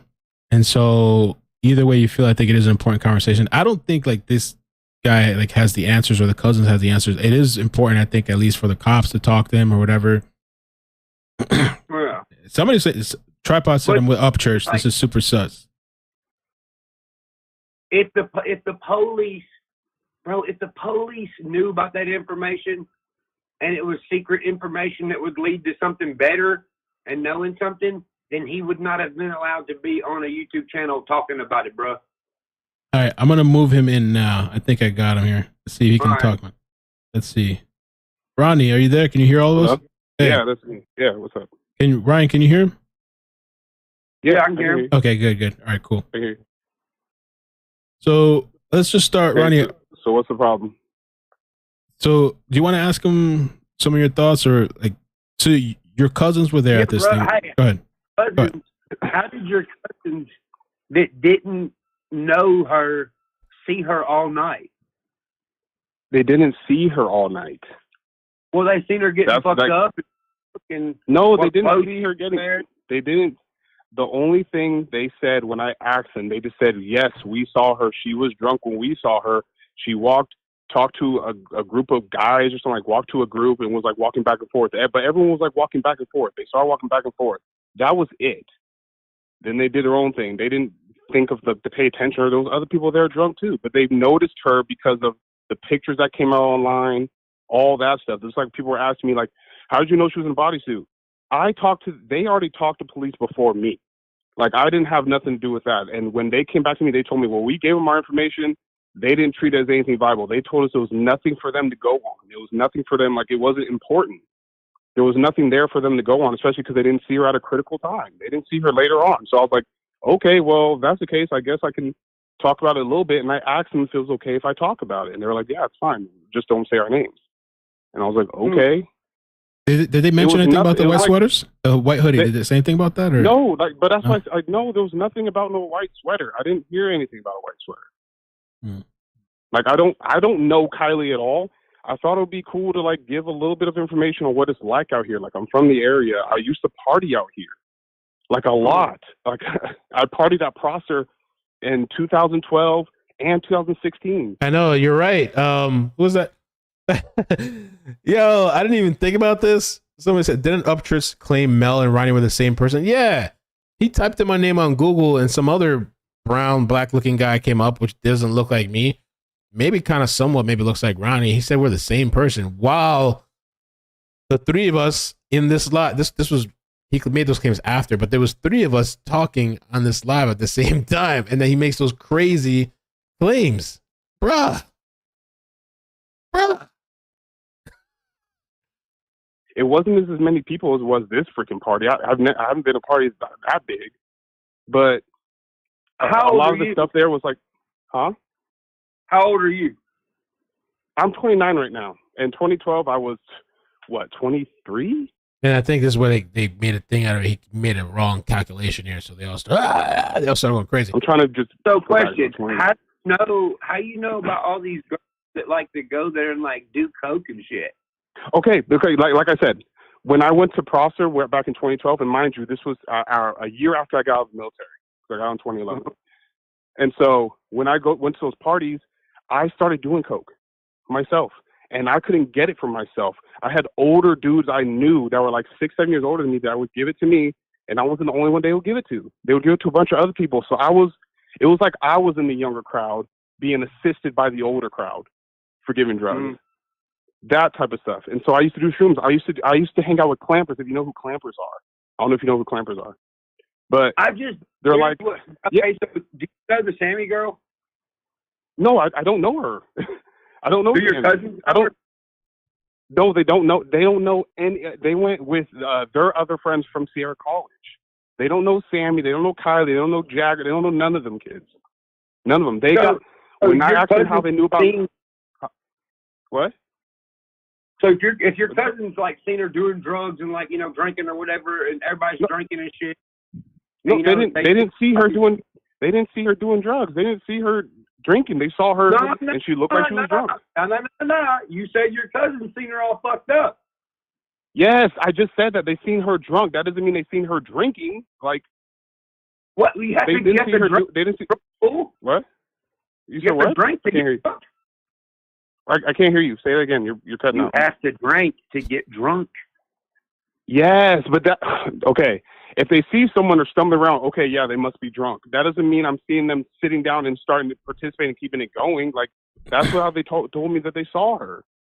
They saw her like that. They didn't see her do coke. They didn't see her do shrooms, but those drugs were there. That doesn't mean they saw them do that stuff. So your cousins, when they were leaving, they seen her still there, just like. That's funny. This guy talking about Inspector Gadget. He's the one playing detective here. The Sammy girl, right? No, like they left. They didn't pay attention to her leave. They left, and so obviously, I don't know. Like they just left. They left at 10:30. That doesn't mean like. Bro, that's not what you said. What are you saying? You're trying to tell me that that's not what you said. Are you trying to tell me that my cousin saw her there when they were leaving? You said he did. Okay, look. They did not see her leave. They left at 10:30. Everything else has been known for her to be staying later. I said your cousins left and you still seen her there, right? No, they did not see her when they left. That's what the fuck you said, bro. Hold on. All right, let's chill. Let's chill, man. Let's chill. Oh my god. Let's chill. Oh my god. Dude, if I say something like, trust me, these are the little YouTubers too. When I say a little, I'm not talking about size. I'm just talking about the piece of shit people that rode out with this guy, riding the crazy train and shit. They would never do that. Try to like, hey, calm down. They would just let it ride. Like the other guy, Tony Dodge, whatever his name is, what he let happen to Zanime while Upchurch was there. We're gonna look at a little bit of that later too. Oh, my cousins left and she was still there. That's because everyone knows she stayed there. Who's everyone? All the reports, including her friend. She stayed later. Everyone knew that already. She obviously she bro, stayed did you see like, 12? My eyes, bro? Everyone knew that already. She obviously, she stayed till like, 12:30? Those reports were already out. Like, why am I getting ringed over? Like, she was already confirmed to be... Look, man, there's just some stuff that doesn't sit good with me. And everybody in the comments is like, well, why are you getting so mad? Because I have a sister that's Kylie's age. All right? Okay, bro, I understand. Dude, I have 3. Yeah, he's passionate. You know, virtue signaling. 3 girls. Like, and here's the other thing that you're saying that did kind of bother me. He's the only one that has like a sibling or something. We got kids, Rich. I'm not trying to argue or anything, but you're saying like, well, why is he laughing about it? I'm not sitting here laughing like I think something fucking funny. Like, I don't go, like, you can ask, like, Mel. The comedian talking about somebody laughing, right? You've never spoken to me on your, like, publicly or, like, on your page like this before. And I haven't been out in, like, this type of setting to where there's, like, thousands of people listening to somebody. Like, I'm just nervous, dude. Like, it's not like I'm laughing because I think shit is fucking funny. I don't think it's fucking funny. Other thing, so a lot of times people call in, either they're nervous or they just feel comfortable. They just feel like it's a one-on-one thing, conversation, even though there's a lot of people watching. I don't, but at least I can shed light on what type of fucking parties happen out here, especially because I participated in them. Like, and I'm not going to sit there and say, oh, I'm proud. I used to do fucking coke. I'm not proud. I have 3 girls. I'm not fucking proud of it. But I do know. Right, this Upchurch question this guy about the coke and shit, right? Type of dudes are out here. And what parties, because I've been at hella parties where there's hella older people there. Like, that's just realistic.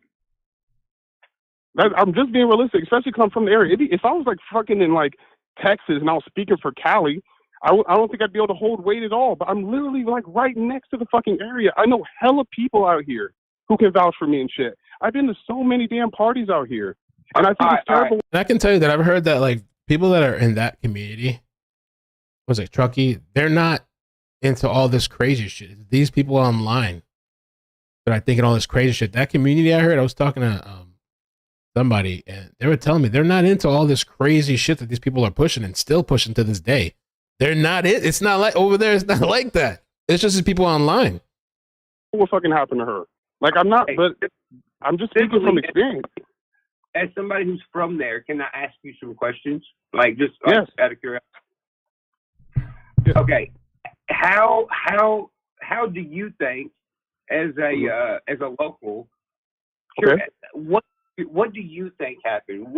How do you think she magically like disappeared? Like seeing so many people during. I don't think she magically disappeared. I don't. What's that? In my true opinion, based off, like, here's the thing: nobody really has gone missing around here. That hasn't happened. People have overdosed, been stabbed over drug dealings and all that, but. Based off this like unique situation where like the party was so fucking big and it was out at Prosser Campground where and when you go to party there, you go on a dirt road and there's like a clearing where people party and the cops won't really necessarily hear that because when I went to, years back, like the cops never came for us either. But I think because there were so many people there, I think someone fucking did something to her. I think someone took her. To be honest, you think somebody at the party that was there done something? Maybe it was an accident. I think it was either an accident, an OD because of drugs there, or there was actually a dude who took advantage because there was hella fucking people there, and it's hard to keep track of everybody there. Someone fucking took an opportunity and fucking did something. That's what I heard. Sandman says Truckee community, Tahoe community is very chill and snowboarder vibe, very outdoorsy. Tia says, are you still in contact right? No, I haven't talked to the guy in a long time. I don't know. I have no idea how he's doing or what happened. No, I don't even know if Ronnie still watches anymore. I don't know. I don't know where that guy's at. That's my opinion. Do you think anybody that has been shown and stepped up, do you think they know? That's hard because I don't like putting things on people like just off them talking because I feel like just like Ryan, right? If someone hasn't been interviewed before, like like coaching or something, if someone's speaking for the first time, like I don't think Sammy's done interviews before this, obviously. So I think obviously she might say things and make a mistake and all that. But I don't necessarily agree with everything she said, but I can't necessarily see that she's guilty. I do think someone else, I think an older dude did it. I think there was an older guy there. I think there was probably older dudes there, and she got taken. That is my opinion because there's so many back roads, there's so many back roads you can take there. And you can head off towards Tahoe, and they have like Airbnb houses where people like rent out but a lot of empty houses and shit. And there's hella places to stash. That's what I think happened. Why do you think her phone pings there and her car is elsewhere? Where do you think the car went? Well, here's my honest opinion. Because I feel like, because I heard references saying, like, people, I forgot what it was. I think it was on Facebook, but people said she had an iPhone, right? I think if she had the latest update on an iPhone, you're allowed to track an iPhone when it's off. Like, you can track it when it's off. The only time I don't think you can track it is if it's smashed or it's underwater. So that's why I think someone smashed up her phone, probably tossed it in the water, and took off with her. That's what I really do believe happened. Because out in Prosser, there's not a whole lot of way to drive. If someone was just going to stash her car off in like a clearing or in the woods, I think they would have found it by now. So I think the car's in like a garage. Like that's what makes me suspicious. And you have to understand. I mean, dude, look at the chat. This is why nothing gets fucking said. Because this is why nothing. Yeah. Everybody wants to be this guy. No. Yeah. To me, this guy on the phone said something that sounded fucking out of place. And yeah, it did sound out of place to a lot of people. He said he had cousins. He didn't say who the fucking cousins were. He said that they seen her doing all this shit. So, I mean, hello. I mean, I'm going to ask you, what is your name again? Ronnie. Okay. Do you think at least what you said was a little bit fucking like weird? I do. If you don't, I would. Cool. Okay. No, I honestly would be like, well, how does he have this much information? But I literally told you why. Like I've been in this area for over 20 years. Exactly. Like, now we're getting to talk because, see, I'm seeing these motherfuckers over here, you know, automatically take up for Ronnie. And look, that's cool if you want to do that, but you can't take up for someone you don't know. They have to explain. No, I get you. I completely understand. I get you. No, not you. I'm talking to chat. Like, this is just real shit. Like, you know, you can't sit here and turn motherfuckers against each other. Yes, I had a question. You also can't just accuse people, too. Stating shit as fact and you don't know anything about them and have no fucking evidence. For him, I didn't believe some shit he was saying. He's here, you know, tell now. And it seems like the conversation is going good here. It seems like they're making some sort of progress. Highness, thank you so much for the super chat. Welsh Dragon, Tasha Finley, thank you so much. Familia, thank you. Mustard Mama. I'm gonna get the super chats towards the end. Chaos, Judson, Bonnie, thank you so much. Having a civil conversation. Yeah, we're having a conversation. That's that's the point of it. I mean, we had the opportunity to bring everybody together. It started out a little rough, but at least we can get everybody here and just talk about it. Yeah, I honestly appreciate the conversation, but one thing I do want to get straight is that I was not at no damn party. I've already put out a lot of information already. If that's the case, I would have already fucking been taken in. Like, I'm not hiding from anything. Huh? On my opinion, go back and listen to how you said it. You were talking like you were there. I understand what you're saying, and like I understand what you're saying. I was trying to give a perspective for people to understand. That's all I was trying to do. If it came off wrong, my bad, but that's all I was trying to do is get people to understand, like, this shit around here, even though it's fucked up, these parties happen. These parties happen all the time. All the time. Yeah. And this was being broadcasted because something really fucked up happened.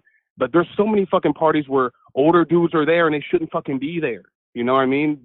And it's just sad now that it has to be spotlighted now and people are like, oh, this is fucked up. Yeah, it's been fucked up. It's been fucked up.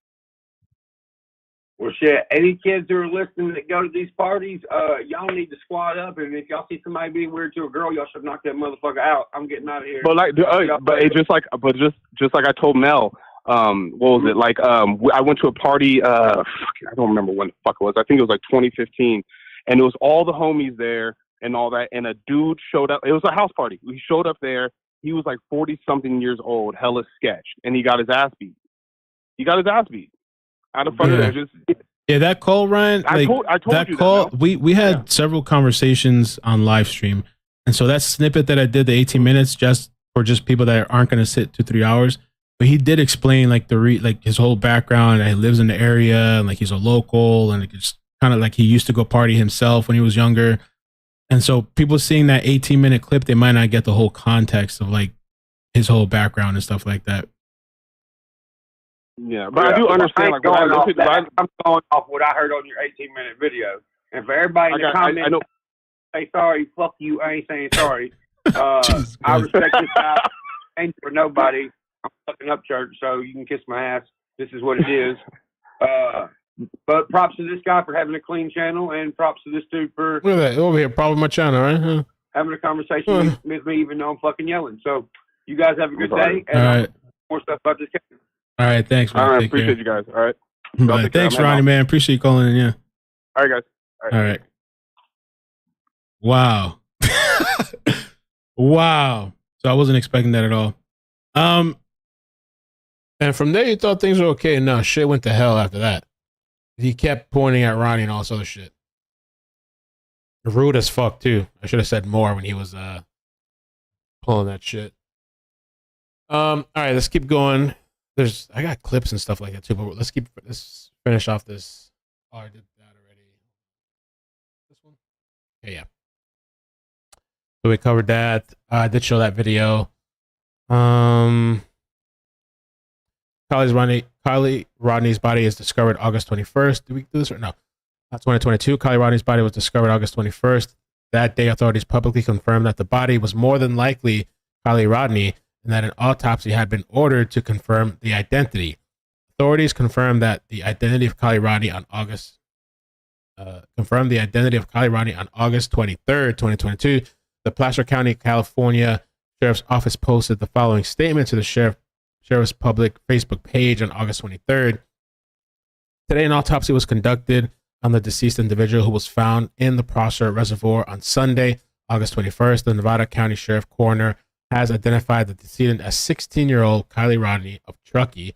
The Placer County Sheriff's Office and the Nevada County Sheriff's Office are in communication with Kiely's family and offer our deepest condolences to them during this extremely difficult time. This is an ongoing investigation and no other information is available at this time. The Placer County Sheriff's Office attached the below image to this Facebook post. The image reads, "Identity of Kiely Rodni confirmed." Okay. The Placer County Sheriff's Office publicly stated that the Sheriff's Office was in communication with Kiely's family and offer our deepest condolences to them during this extremely difficult time. On August 22nd, 2022, Kiely Rodni's family released a public statement, which was widely reported. In the statement, the family asked for privacy to grieve. Kindly excuse us while we retreat and dance privately to life's song while we celebrate our daughter's spirit and heal our souls.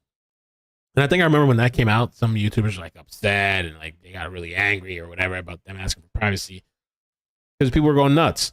The full statement is reproduced below. Immediate release. So it says, "We are eternally grateful for the love and support you have shown us." I think it was a video that the mother did, I thought. Shown us in the last couple of weeks. We have weathered a storm unfathomable force, and it is purely thanks to the army of warriors, matriarchs, healers, and helpers holding us up that we continue to stand today. Mr. Rogers famously told a story of looking for helpers whenever he saw scary things in the news. We have not had to look for the helpers, as you have all come to our rescue in full force. We are forever indebted to you. While we accept this sadness cast under death's shadow, the rising sun shines light upon us, reminding us not to mourn our loss, but to celebrate Kiely's spirit and the gift we all received in knowing her. Kiely will surely remain with us, even though we will not get her back. There are certain occasions when words fail. Perhaps this is why our human nature has given us art, dance, and music, which all are often more effective ways to connect us to each other and our rawest emotions. Kindly excuse as we retreat and dance privately to life's song while we celebrate our daughter's spirit and heal our souls. In gratitude, the Rodni Neiman family. On August 22, the day after Kiely Rodni's body was found, Upchurch posted a video in which he appeared to express his condolences to Kiely's mom and Kiely's family and Kiely's friends. That is upon information and belief. Upchurch was aware on August 22nd that the authorities had stated that they recovered a body that is more likely than that was more than likely Kiely Rodni. In the same video, Upchurch appeared to criticize other YouTubers for capitalizing. Isn't that like the irony and like so rich, this guy saying this shit, right? I don't know what's virtue signaling. I think there's another word. I mean, this guy was literally like, that's the shit he was pulling off, right? Like he created chaos by lying about me and other people. And he's here criticizing YouTubers for capitalizing on the Kiely Rodni case to promote themselves. Amazing. 2 days later, Upchurch uploaded a video promoting his own music. Amazing. Amazing grace. Right? After Kiely Rodni's body is found and her identity is confirmed, Upchurch publicly claims Kiely Rodni is a bullshit person, right? The man was 16 years old. Right?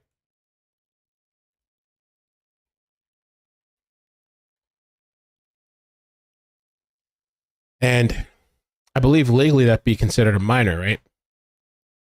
So he's going in on a minor, I guess. Upchurch publicly claims Kiely Rodni is a bullshit person. Her family's not real, and her death is a scam to raise money on GoFundMe. Right? Pulling all kinds of shit. And the other thing, so I had talked to an attorney friend. I talked to a friend of mine. I was asking her about this because she went over this, and she told me one of the things that are, and this is only what we're seeing. I'm sure there's a lot more, but like the whole fact that he's acknowledging her existence here. Because sometimes people will try to claim, from what I was told, people will try to claim that like they truly believe those things, and like maybe they'll try to use that as a defense. Like they truly believed in what they were saying. But over here, you're acknowledging, you're expressing condolences. And then you go on to say, she's not real, bruh. So that was a plus for this complaint here. All this stuff, this guy loves to talk. So all this stuff he's saying, man, I guess they're using it against him. On August 29th, 2022, after Kiely Rodni's body had been found, and after authorities had confirmed Kiely's identity, and after Kiely's family had released a public statement, Upchurch uploaded a video titled Zero Proof of Kiely Rodni's situation being real. In this video, Upchurch stated, "Everyone telling me I should be ashamed of myself. How dare you? Oh, this is faked. Show me that it's real." People like this don't feel ashamed, though. It's not even a thing. My opinion. Show me proof of Kiely Rodni. Also, in this video, Upchurch suggested that Kiely Rodni case was a scam to raise money through a GoFundMe. Do you realize that you can be a millionaire on GoFundMe by catfishing people with internet deaths? You could go, okay, you could do it fast as F. Look at Kiely Rodni GoFundMe. It's made $63,000 in the past 7 days. That's one GoFundMe for Kiely Rodni. If you have 5 GoFundMes for each individual person that you catfish, fake a death with, all you need is 3 people, 3 viral stories. You're a millionaire in 2 weeks. Now that might raise red flags. There might be discrepancies in you getting your money, but you see how I just said that and explained that will be taken and interpreted by people who are in on the scheme, that are getting a cut of the money. I mean, why wouldn't they defend it? It's free money. It's free money that gets the heat off of you because everybody's looking for a bullshit person. Wow. That you made up because why? Because you pushed a car into the lake. Wow. And if you guys remember not the Upchurch, but the Alex Jones thing with Sandy Hook and all that stuff that happened, right? Show me proof of Kiely Rodni existing. Show me anything that indicates this is real. You can't because it ain't. It's a scam. This video had 246,000 views as of July 24, 2023. Kiely Rodni was a real person. On September 1st, 2022, Upchurch posted a video titled "Found Another Picture of Kiely's CRV on Google Earth." This video was a phone screen recording of Upchurch performing internet searches relating to the plaintiff, Daniel Rodni. In this video, Upchurch searched for Kiely Rodni's dad, Daniel Rodni, and posted a phone number and address for Daniel Rodni. Damn, really? Oh shit, I didn't even in this, because I read this once, but I skimmed it quick. In this video, Upchurch searched for Kiely Rodni's dad, Daniel Rodni, and posted a phone number and address for Daniel Rodni. I mean, that's not shocking at all, I guess. It's really not. I'm surprised I didn't think about this. Upchurch also posted a Google Earth recording purporting to locate Daniel Rodni's home. Upchurch zoomed in a pixelated image, which per the title of the video, he claimed was another picture of Kiely's CRV. This video has 146,000 views at the time of this filing. As a result of this video and the ensuing negative attention he received, Daniel Rodni essentially went into hiding and made substantial investments in home security. In home security, surveillance, in cameras, etc. On September 3rd, 2022, Upchurch uploaded a video titled "Kiely Rodni Random Access Memory." Kiely Rodni. In this video, this is just crazy too, bro. And we got to get to Cali too. In this video, Upchurch stated Kiely Rodni is not Kiely Rodni. Kiely Rodni is Cali Ross. Cali Ross's dad is fake. Kiely Rodni's grandpa. Cali Ross's dad is fake. Kiely Rodni's grandpa. If you look at Kiely, Kiely, and look at her situation and who's around her, look at the air quotes grandpa, because the grandpa on Kiely, Kiely page is the dad on Cali's page, bro. I don't even know how people like. This is just crazy. In this video, Upchurch posted photographs of plaintiff David Robertson with the quotation marks around the phrases Kiely Rodni's grandpa and Kiely's grandpa. Kiely Rodni's grandpa and Kiely's grandpa. Okay. There it is. They got still shots. Okay.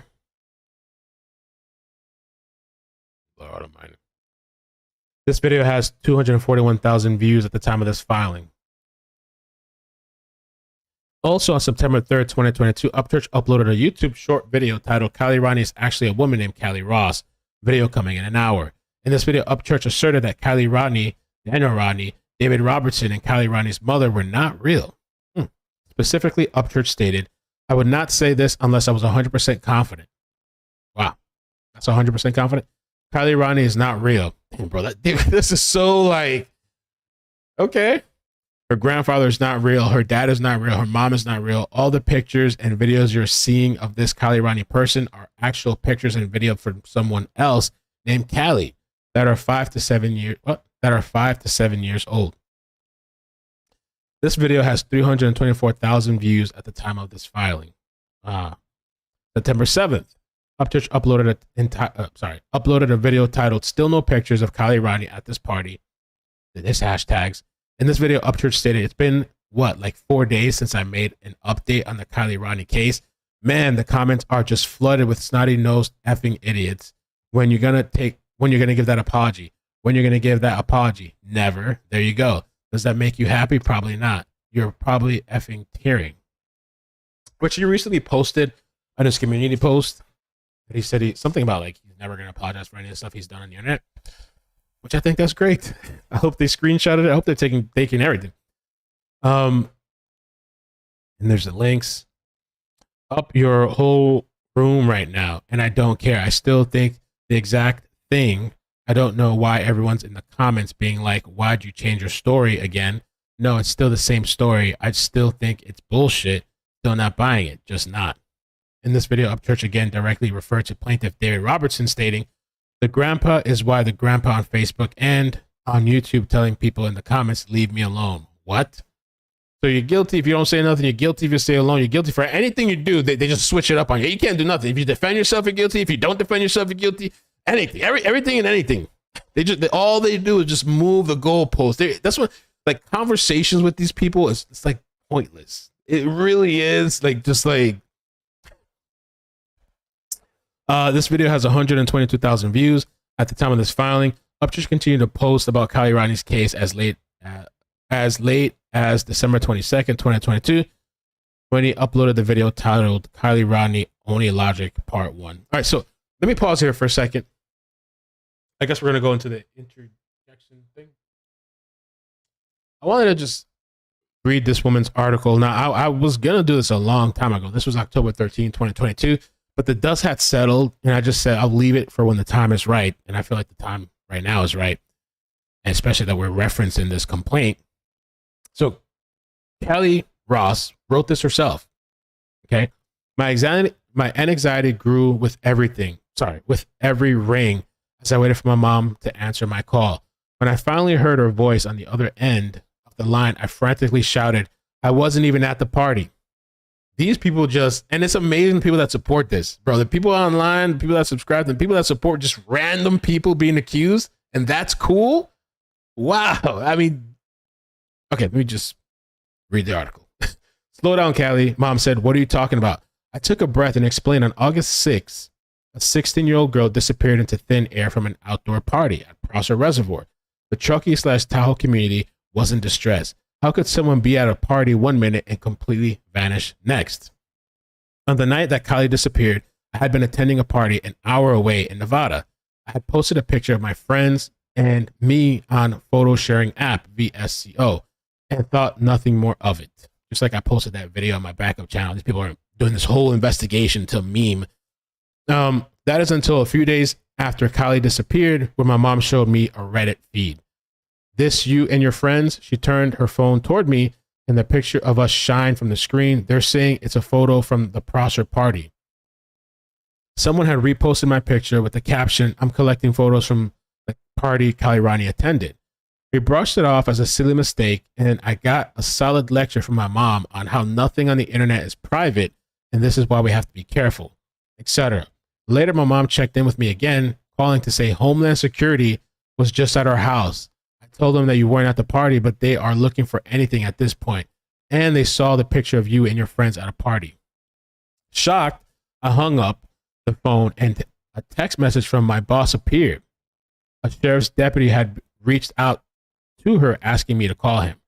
I called and told the deputy that I hadn't been at the party, and I was sorry I couldn't help more. I couldn't believe one photo could get so misconstrued, and that me in a missing person investigation. I felt guilty. All these people thought I had been there. I hadn't. They thought I could help. I couldn't. I felt powerless and exposed. On August 21st, the YouTube group Adventures with Purpose posted on Facebook saying, "Car is upside down." And those people did, I have mixed feelings about AWP, but they really put gas on the fire with this story. And they knew what they were, in my opinion, these people knew, specifically, I'm thinking Jared, I don't know who runs that page. In my opinion, these guys knew what they were doing. They played a lot of games. They were doing that press tour shit just like Upchurch was, going on all these different panels, saying all this kind of crazy shit to like incite things and get people's minds, whatever. But at the same time, they found her. So it's like, okay. So the car is upside down in 14 feet of water. A Facebook post was the first way many of us heard they had found Kiely, and there was a whole bunch of drama about that too. About did they tell these family? Did they not? I don't even remember. There's some drama going on about that when they found her. The news was heartbreaking, but our community and Kiely's family finally had closure. Throughout the search for Kiely, a country singer, a lot by the name of Ryan Upchurch from Nashville, Tennessee, had been posting ridiculous videos. The discovery of Kiely Rodni didn't seem to slow him down. And where's the media on all this shit? I still don't understand. Like, is there some sort of pact that we don't know about? I'm just being sarcastic, but you know what I'm saying? I thought, like, what's all this stuff what they did with Zav? This brings us to the phone call between Mom and me. Slow down, Kiely. What are you talking about? Mom asked. Do you know Ryan Upchurch? I asked my now rather confused mom. He found the picture of my friends and me from the night of Kiely's disappearance, and somehow he found the version without blurred faces. Damn, so I guess the Reddit people, maybe they blurred it out, and is claiming that my friend Laurel is Kiely propped up dead. Okay. I said this shaking on the last word. I was mortified. I didn't know what to do. This will all blow over, Mom said. He doesn't know what he's talking about. In the meantime, don't accept anyone's request on social media platform. And you would think somebody with such a big platform that can spread all that kind of shit, there's nobody steps in. There's no, like, I remember getting such ridiculous things in my videos, or like having to fight with YouTube to get certain things up or whatever. You could do this shit and it's all good and nobody really questions you or whatever. Like, I don't know, maybe because he has a big following.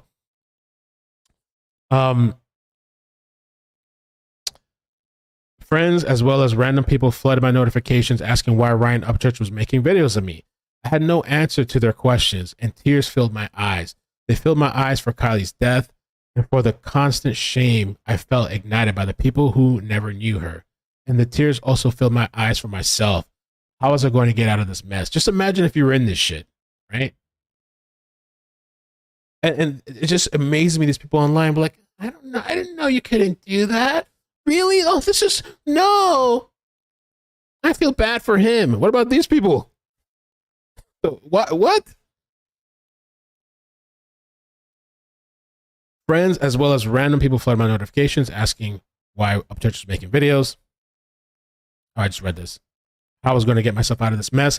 I got hundreds of comments on Instagram, messages through Facebook from people either warning me or praising Ryan Upchurch. My friend who was in the photo with me, the one whom Upchurch claimed was Kiely, was also being flooded with messages. I was overwhelmed and scared. People started asking if I could be part of their YouTube videos to let them know my side of the story. I felt like I couldn't be part of that. I didn't know Kiely personally, and it was wrong sharing my side of the story that came from a conspiracy theory. This wasn't about me. They found my past, Moonshine Inc. opinion piece. They claimed I was Kiely. It felt like my name and photo were all over the internet. Today, the speculation and conspiracy theories have died down, and Kiely has been laid to rest. What I went through was nothing compared to the harassment that Kiely's friend, Sammy Smith, Kiely's family, and her other friends went through. Many of them left social media. And if you're on social media, they condemn you. If you're gone off of social media, they condemn you. There's nothing you can do for these people that are going to satisfy them. You have a conversation with them, there's nothing. Where people that are so far gone down that hole, there is nothing to please these people. Look at this guy, still going. Many of them left social media completely in order to escape the harassment and conjecture. While the disappearance of Kiely showed us the power and compassion of the Tahoe community, it also showed us the power and the danger of the internet. I'll never post again without thinking what the photo could lead to, how it could be misconstrued, or how it might look out of context. In the end, it didn't matter to the internet that I wasn't even there. Cali Ross, the senior student at Tahoe Expert. I don't know how old this girl is, but I guess she's a student over there. So I just wanted to make sure I plug her in. That story, I know it was in 2022, but just to show some people that gravity. Even though, again, to these people, it's not going to matter. Like, you can show documents, you can show stories, you can show video clips. None of this stuff matters to those people, but for the decent-minded people or the people that are kind of wondering, well, what happened or whatever, this is not even everything. Like I said, this complaint is not everything. From what I've seen and read, this got to be, I'm pretty sure I'm assuming they have a whole bunch more. This is just so the judge sees this and like, okay, we can move forward or whatever. So they just get tossed out. All right. So December 22nd, 2022, when he uploaded a video titled Kiely Rodni, Only Logic. In this video, Upchurch stated, let's be honest with ourselves. At this point in the video, there is nothing to lead me to believe that this person is real. The Kiely Rodni person, there is nothing that shows me she's real yet. In this video, Upchurch also reiterated his theory that Kiely Rodni was a girl named Cali Ross. Okay, that was a good segue. In a comment to this video, a YouTuber named Steve's Random Adventures 9066. So basically, I think I just read this too. Huh?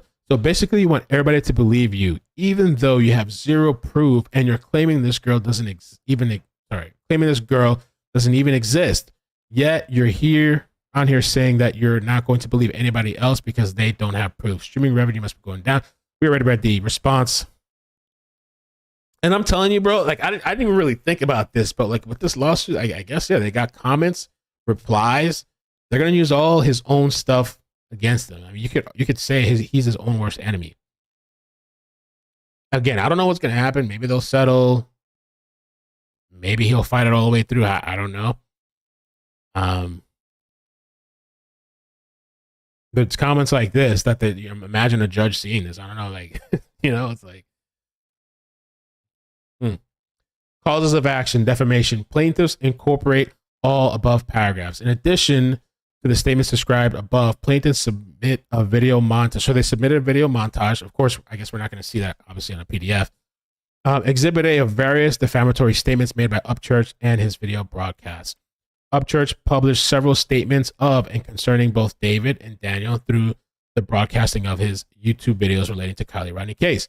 Upchurch's false claims that Kiely Rodni was not real, David Robertson was not real, and Daniel Rodni were not real defamed plaintiffs.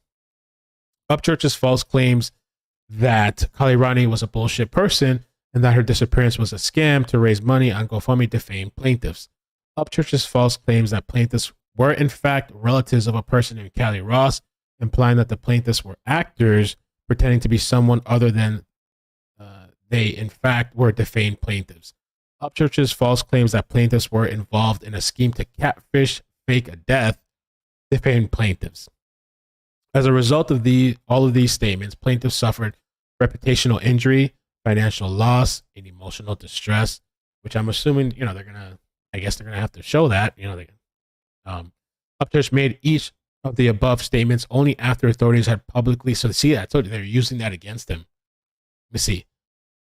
Upchurch made each of the above statements only after the authorities had publicly identified Kiely Rodni and confirmed her identity.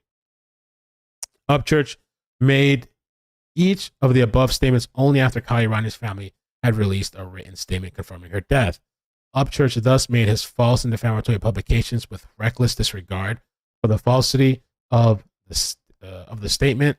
At minimum, Upchurch acted with negligence in failing to ascertain the truth of his false statements he published to his 3 million subscribers. So yeah, I guess what they're saying there, at minimum, they're saying like he never, I guess, came back and said he was wrong or he apologized, or it says Upchurch acted with negligence, failing to ascertain the truth of the false statements he published. So I don't remember this correctly. But I remember he had said, he acknowledged, he went on Zav Girl's panel, which I think he should have done on his own page, but of course I guess he's not. He I don't know if he acknowledged or apologized or said that she was real. I don't know what the time frame of that was, the date of that was. But they're saying here he didn't do it on his page. I don't even know if that video is still up or not. But anyway, he still continued down the rabbit hole. False light and invasion of privacy. Plaintiff incorporates all above paragraphs. For the same reasons that Upchurch may be held liable for defamation, he may be held liable for false light invasion of privacy. Upchurch's false statements concerning the plaintiffs placed them in a false light, which would be highly offensive to a reasonable person. We're not dealing with reasonable people, but yes, it would be highly offensive to a reasonable person to be falsely accused of participating in a scam to profit from GoFundMe. It would be highly offensive to a reasonable person to be falsely accused of having misrepresented themselves and their identities, lying about who they are, who their loved ones are. It would be highly offensive to a reasonable person to be accused of being fake and not real, while grieving the tragic death of loved one, whom Upchurch also referred to as a bullshit person, fake and not real. It would be highly offensive to a reasonable person to be called fake and not real in the days after their daughter/granddaughter suffered a tragic fatal accident. Upchurch acted with reckless disregard of the truth of these statements as described above. In fact, Upchurch himself appeared to understand the statements were false, as he had previously expressed that's what I said, they're using that against him, as he had previously expressed condolences to Kiely's mom in a video published August 22nd, after declaring Kiely's mom is not real, bruh. In a video published September 3rd.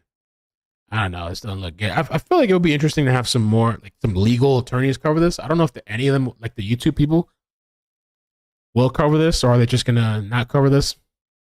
I don't know. It'd be interesting. Intentional infliction of emotional distress. Plaintiffs incorporate all above paragraphs. As described above, Upchurch's conduct in uploading his defamatory videos was intentional, and he acted with reckless disregard for the falsity of his defamatory statements.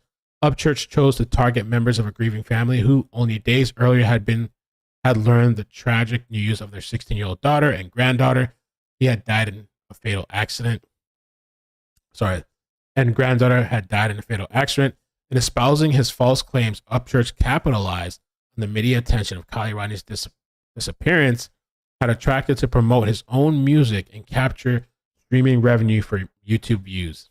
In fact, Upchurch openly bragged in the comments to one of the videos about making money from the Kiely Rodni case, stating, "I'm making an insane amount of money." Upchurch directed his loyal band of followers, called the Creek Squad, to search for Kiely Rodni's car. He then uploaded a video claiming to have discovered the car at the home of Daniel Rodni. As a result of these actions, Daniel Rodni was subjected to an invasion of his privacy and personal security.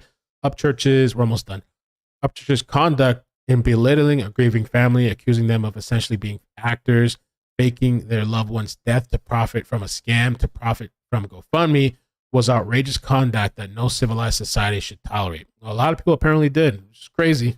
I don't know. As a result of Upchurch's videos and statements, plaintiffs have suffered serious mental injury, each seeking therapy for psychological injury specifically attributable as documented in the medical records to the conduct of Ryan Upchurch. So they got medical records. Okay.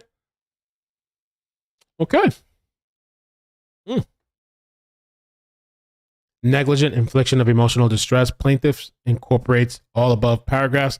For the reasons stated above, Upchurch may be held liable for negligent infliction of emotional distress. As a result of Upchurch's video publications and false statements, plaintiffs suffered serious mental injury as described above. Okay, damages. Plaintiffs incorporates all above paragraphs. Plaintiffs specifically aver that the law of California with respect to the issues of remedies and damages should apply to this action. Plaintiffs reside in California. All injuries complained occurred in California, and all treatment and such injuries occurred in California. The parties have no relationship with each other except through the transmission of Upchurch's YouTube videos, which plaintiffs were made aware and viewed in California. California thus has the most significant relationship to the parties and occurrence at issue, and California's law of damages should apply. So they're trying to get the California law to apply in this. Plaintiffs pray for a recovery of all compensatory damages available under the law, including damages to their reputation, financial losses, emotional distress, and punitive damages based on Upchurch's outrageous, intentional, reckless, and conscious, shocking, tortious actions. Plaintiff prays for a jury to try this action. And this is the attorney. So anyway, I'm going to put this email. Can I do that? I'm going to put it in the...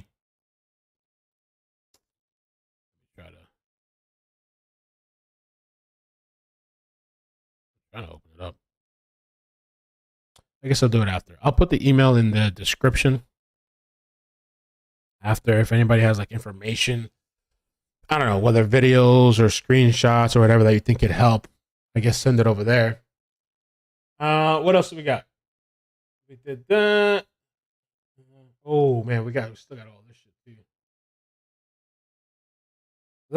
Let's watch this real quick. This is from Deets on the Streets. I'm just going to play some of it for a second. Put over it. Bro, look at this shit. How are you? Ryan.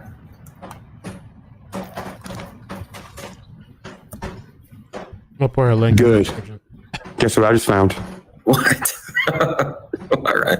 You're about to see on YouTube in 10 minutes. I found everybody. Did you really? Mm-hmm. I was wondering if this is fast forward or not. I don't know. I don't know if it was. So do you think you've solved the case? I know for a fact I have proof. I solved at least half of it. What information I have, when I put it out, if it's not known, and it will be known then, everything's going to fucking go nuts. Now, are you tying up loose ends? I'm showing you exactly where everything goes. He's going to burn it down. The pictures that are being used are old. They're old pictures of the same person who's involved in the case right now. I found every trail to everything. But the thing is why do you think that this would be happening? Because it's an easy way to make a fuck ton of money. And the RAM sticker, all this is being done on the computer, right? I wonder if they have this video too. This would be a good video for them to see. What's RAM? What does RAM stand for in computers? Random access memory. If you give a bunch of random facts, they're accessible. Your memory's fucked up. Random access memory. Random access. Will you drop in a video shortly? Mm-hmm. So Kylie's real name is Kiely. Is it spelled? So here it is. I wonder, they should have this video because he's saying it over here again, the same shit. Same? Nope. I mean, it's the same information, I guess, but. Do you think that this is a psyops? I think it's people doing a scam to make money. It's the next version of catfishing. But here's the thing. There's multiple different groups that do it so they can cover for each other. When you have a computer and you have random access memory, if you put too much shit in it, it gets fucked up, right? And you ain't got no more storage. What does this situation do to people's brains? There's so much misinformation that you got to stop for a minute. Otherwise, you start saying shit that ain't true. That's true. That's true. It can get overwhelming.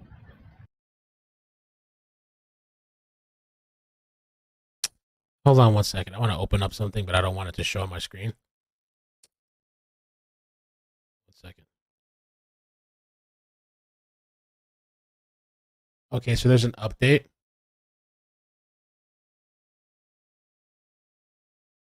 Oh, this is 43 pages. Damn. It's going to take me a while. This is the amended, there's an amended thing here for the complaint.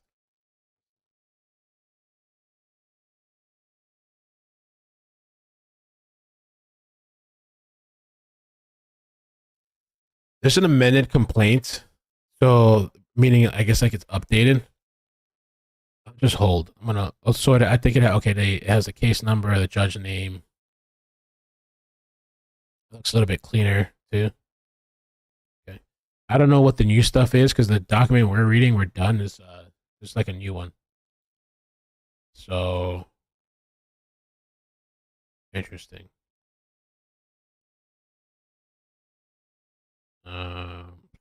Okay, I don't have time to look through this now. I'm gonna send it to the mods though, and if anything, I can do a short video with the updates on the amended one. I'll send this to the mods; they can look over it. Okay, cool. Okay. Yeah, let me send this to the mods right now, so maybe they can find the differences because I don't have time to look at this right now while we're streaming.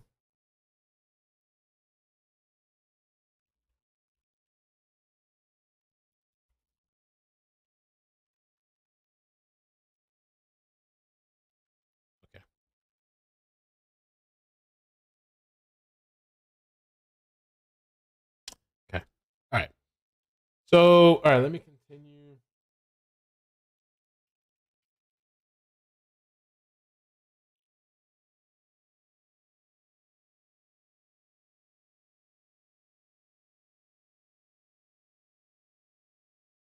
What are we watching?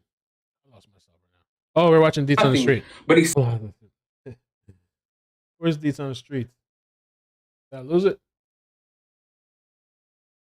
There it is. There it is. Okay. Thank you, Morris. Appreciate that. Well, I think that the humans, me included, can get to a point where we're so overloaded with bullshit that we stop caring and we stop thinking and we stop using logic and common sense. Yeah, and they expect it. They expect that we all are going to cave in. Is that where you're going with that? Because I've gotten to that point. Guess where this leads to? What? Which I also have proof to. What? I have proof or evidence that this leads to Gabby Petito. Really? That's very interesting because I've never felt comfortable with Gabby Petito at all, ever. Think about it. Who's the first person that seen her van? A YouTuber. I know. I thought You go about to the it. page, bullshit page. Ryan, if I ever talked about what I truly thought, I would be hung. You know she was down there with Gabby Petito. There's more people that got people's backs than you know. You think rich people that are good ain't connected with people? Yeah, right. No, I know. We that. are. I know. Bro, when y'all I just screen recorded me being timed out. I have proof. people's backs than you know. You think rich people that are good ain't connected with people? Yeah, right. No, I know. We that. are. Let you see one of the many plants I found. Huh? I know. Bro, when y'all see this. Nobody on here give your number or email to anyone. Trust nobody. You'll see why. Video. Y'all gonna shit. I'll see y'all later. I'm about to post it real quick. I found out how Zav Girl's YouTube got hacked. Oh, is that Okay, they're gonna say it was later. me? Everybody is losing their fucking mind. It's in Justice's background and he doesn't even see it. What's in my back? Oh, it's because it's purple. Is that it? Oh, sure. They got purple. He's in on it now.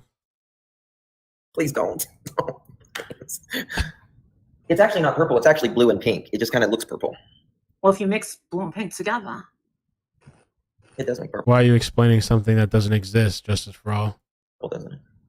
The reason Ryan has a mod is because people want to block him. And just like that, I pulled the info I needed in 4 minutes from telling him to look at his background. Damn, I need an IQ test. Really? All right. So Penelope said she'll settle down. All right. What else do we got? We did the call. Okay. I think what we're gonna do. Oh, so let's finish. Let's watch the montage thing that Plunder did. Let's watch that. And then I wanted to get some of Scientific Skeptic's video. I don't know if we have time. How long we been here now? 2 hours? Oh, Lord, we've been here 2 hours. I mean, I planned for that. I knew this was going to be a while today.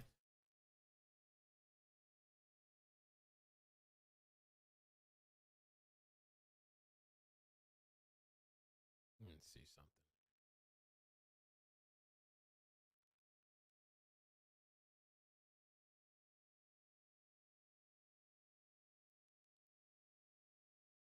All right. Let's see where we left off on this. Hey, Ryan, I don't know any. Well, it comes from, and This is going to be a recap of everything that matters semi-briefly, as best as I can do. Now, what sparked my interest to even talk about it again was, I was like, fuck it, I'm gonna look and see if anybody's figured out anything. No one has. So I touched on it again in a YouTube video a couple days ago, and this fucking little guy with the bird chest went nuts. He goes by the Glarer.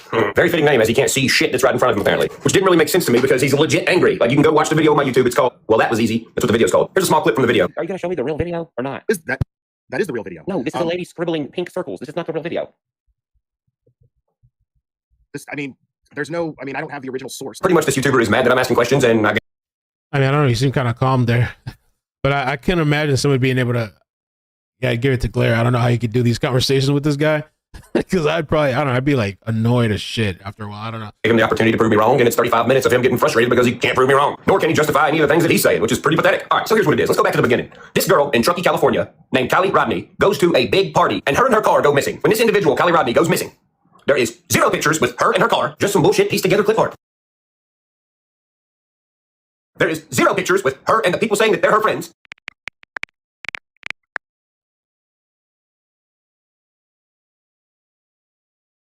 And at this time, finally, there was one picture where I was like, oh. And then I looked at it. The teeth are edited. Like, there's teeth stacked on top of teeth. What? For what? There are 0 other people in this community that this is taking place in that are even claiming to know the Kiely Rodni chick, saying they've seen the Kiely Rodni chick, or even mentioning a party about the Kiely Rodni chick. I mean, for God's sakes, there was evidence presented to the public where they're like, hey, she was seen in a video wearing this hoodie, and then they showed just a picture of a hoodie without anyone wearing it. Once again, just some bullshit put together clip art. So there are 0 pictures of her wearing the evidence that they're even looking for. Just a couple hours ago, the Placer County Sheriff released a new photo showing a sweatshirt Kiely was spotted wearing in a video recorded the night she disappeared. Oh yeah, there's a video of her wearing this. That's why they're showing a picture from a fucking website. P.S. No one's ever seen the video. It has ceased to exist. Show me the video and I believe it exists. So let's be honest with ourselves. At this point in the video, there is nothing to lead me to believe that this person is real. The Kiely Rodni person. There is nothing that shows me she's real yet. She's not wearing the evidence. She's not standing by this car. There's no pictures of her at this party. I just some dude on the internet's being like, look, this girl, she's real. That's all I know. If you're expecting me, a 32-year-old dude, to believe something just because someone's telling me and I can't actually see that what they're telling me is true, I don't know what you're smoking. So during this whole Kiely Rodni thing, at this point in the timeline, a YouTuber comes. But you believe the shit you can't prove, though? You don't believe anything? Comes online named iCkEdMeL, and he interviews a dude named Ronnie Jones, apparently. This is iCkEdMeL. He interviewed the dude Ronnie Jones. This is Ronnie Jones. It's so funny to those people. I one of those crick shop people watching. He never met you before. Well, when you Google the YouTuber's name who's interviewing Ronnie Jones, which is Melvin Cedino, the Ronnie Jones dude is the dude who pops up. Look at this shit. This guy's such an idiot. Look at this shit. So now I guess he believes this is me. Or we're the same person. I don't know what he's getting at. So this is somebody else. I hope they didn't come for this guy. Jeez Louise, bro. You would think, I don't know, man. The chat mess it up?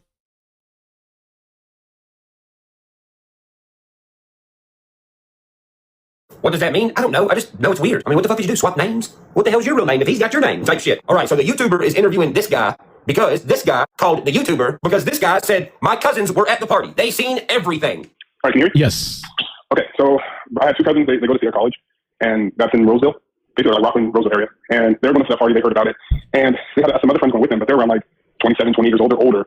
And so there's a lot of older dudes there. And so I asked them if they knew her, and they said they saw her there. Now, she was just like, laughing, going from group to group talking. They, didn't make nothing of it, but she was talking against a bunch of people. Like, she was just walking around talking to everybody. So I asked them, I said, do you guys see anything weird going on? Or like, was anyone like looking at her? Like, no, everyone was just chill. Everyone was kind of messed up, and so was she. And I asked, I was like, well, how drunk was she?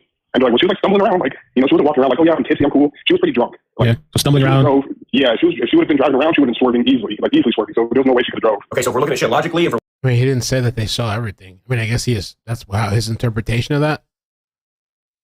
But what it is, we're looking at 2 guys that share the same name that don't know each other, and one of them's cousins seen everything at the party. But we still don't know what the cousins' names are or anything else about the cousins. And also, you got to think at this time, there's still no proof of the party. Now, there's no proof of the party. There's no proof of the cousins. There's just no proof of anything. Imagine if those cousins came out. Oof, bruh. Oh, they came for his ass. Ooh. Just a bunch of clip art and hearsay. So then when I get on the internet, I'm like, hey, there still really ain't shit out here that, is pointing towards anything. New evidence pops up. A picture of supposed to be Kiely Rodni at a party in a car that is apparently hers on an app that I've never heard of in my life called Be Real. So here's the picture of the supposed evidence of Kiely Rodni at a party. Whoever edited the color in this picture, you suck at editing, okay? Here's the picture from the Be Real account that everyone was like, yeah, it's on Be Real.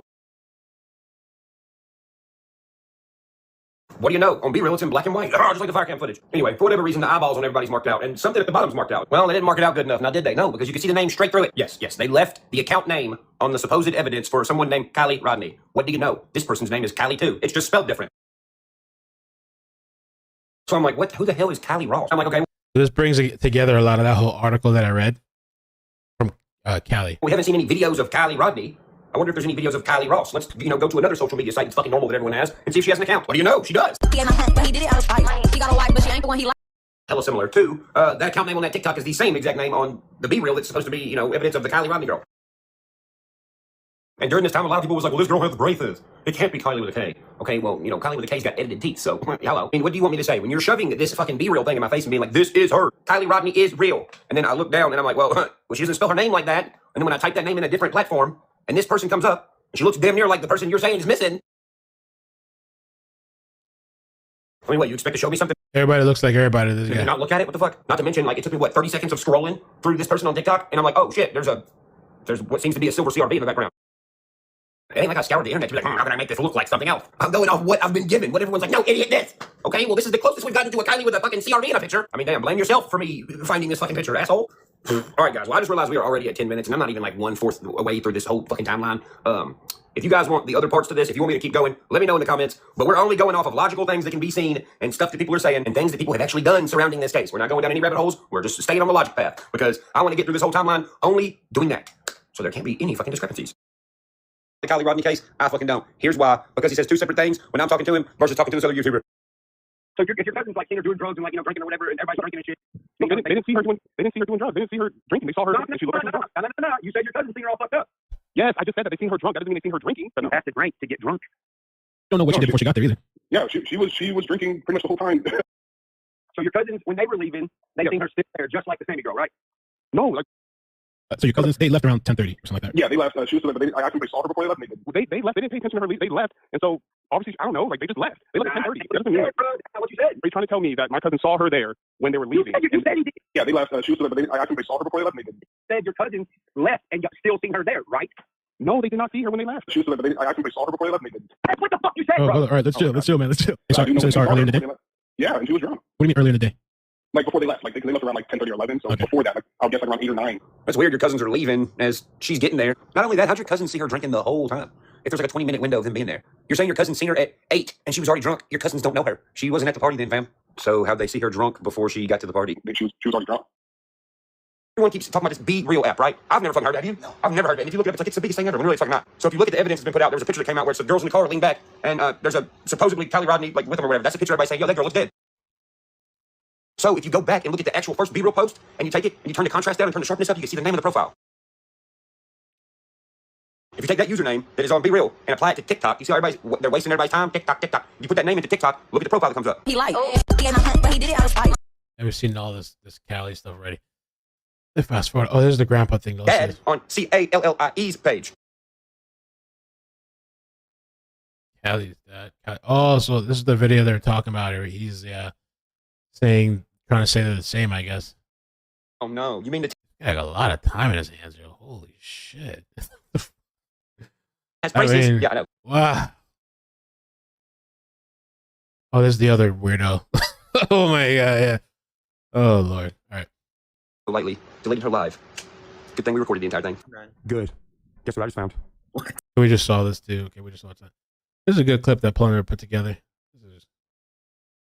These people will be let's check this out. These people will be investigated over Kiely's car. Sending my prayers and love to Kiely's mom and Kiely's family. That's the video. I would also like to say this to the YouTube community that has covered this little girl. It's sickening how some of y'all act and the stuff y'all say. For what? For followers? For donations? You see this? You see this, yo?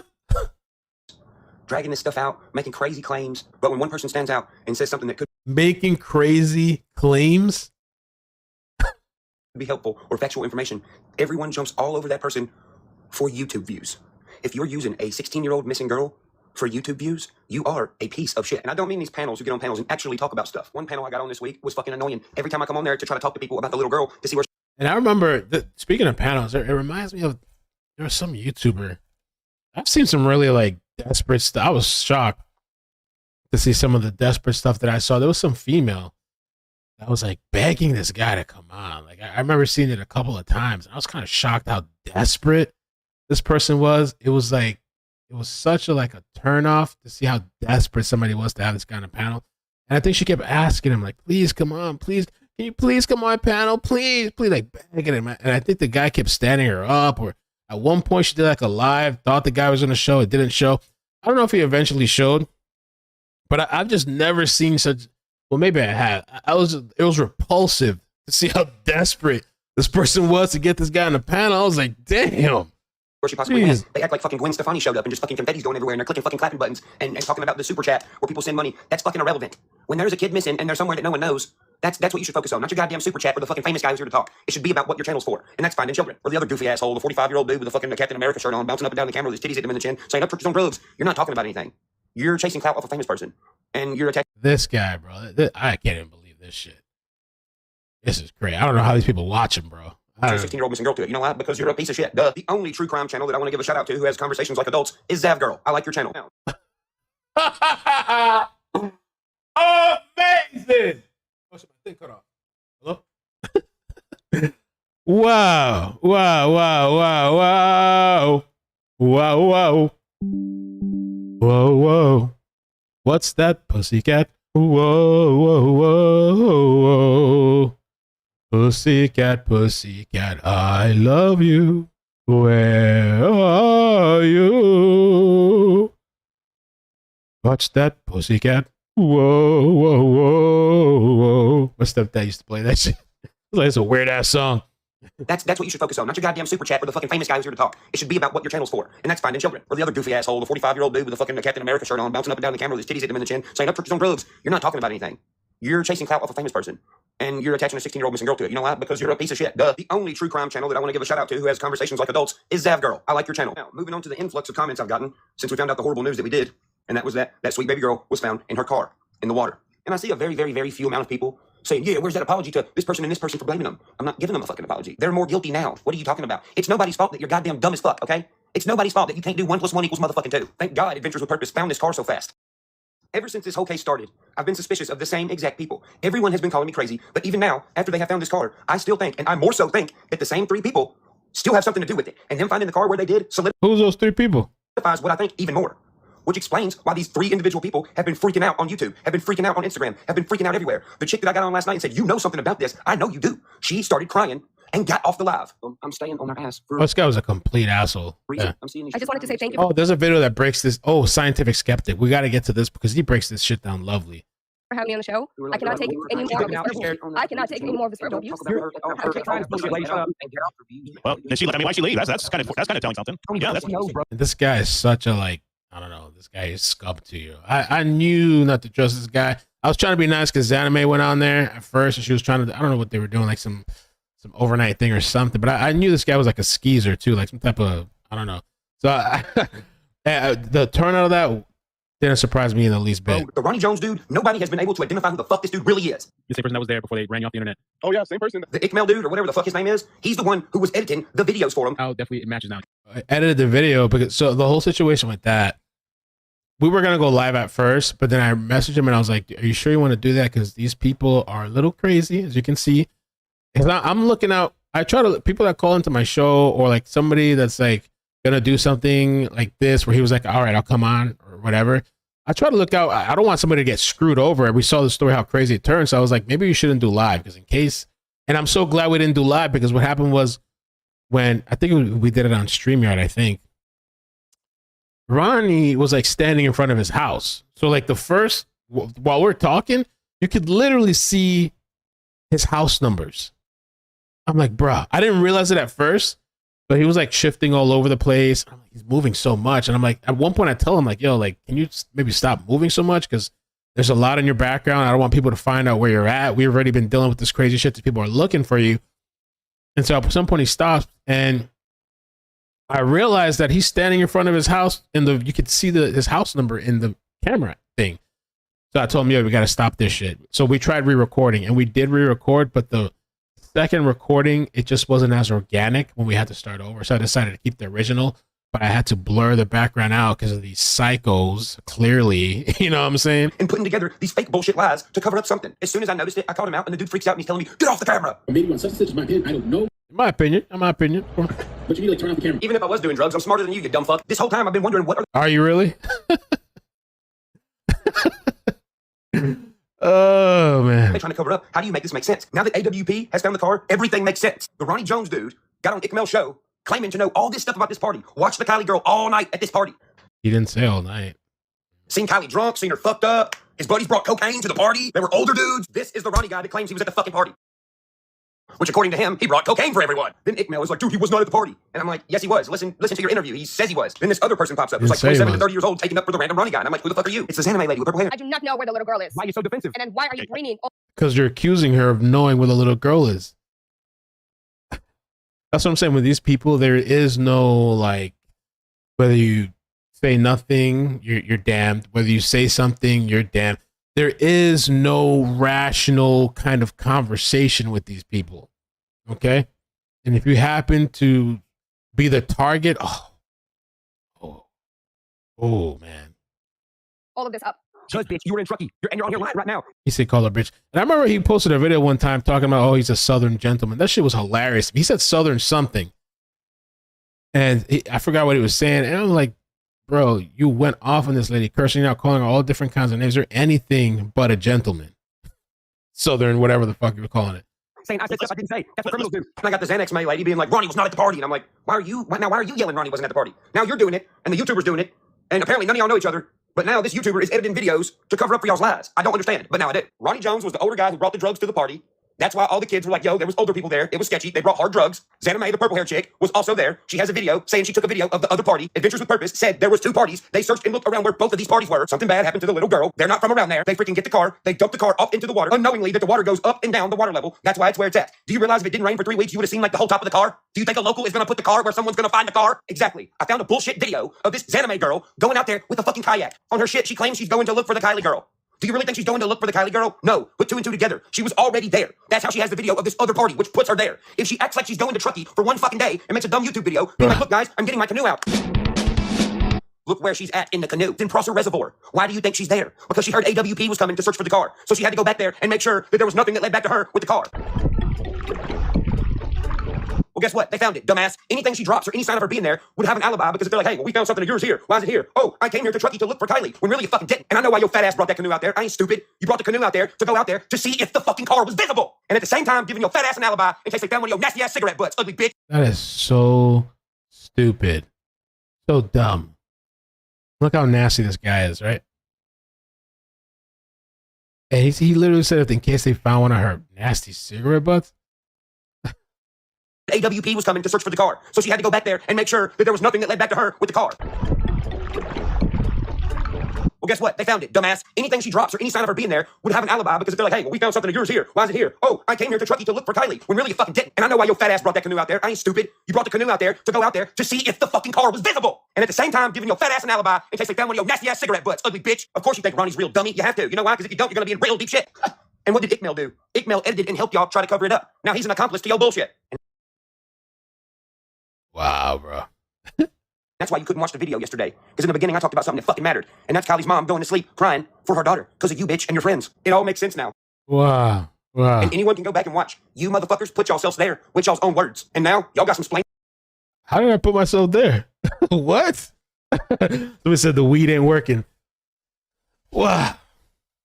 To do a whole lot of explaining. Oh, and by the way, AWP, nice fucking job, dude. It's very sad that little girl was inside of it. I wish she wasn't. I wish she was alive. But I'm very grateful that there was 2 guys that were willing to go out there and find it so the family can have. I guess this was after or before he says they're not real or stuff, I guess. Closure. Y'all can do whatever the hell you want with the Hellcat. I don't care. I'm glad the family has closure.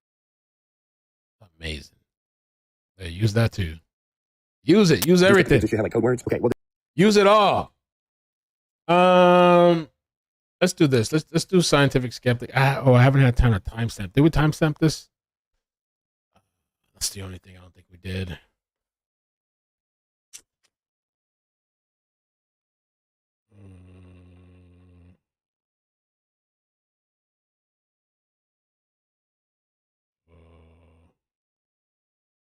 This is long. Hold on.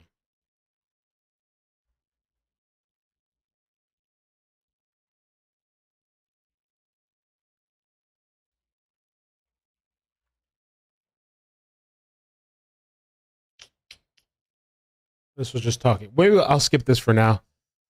Okay.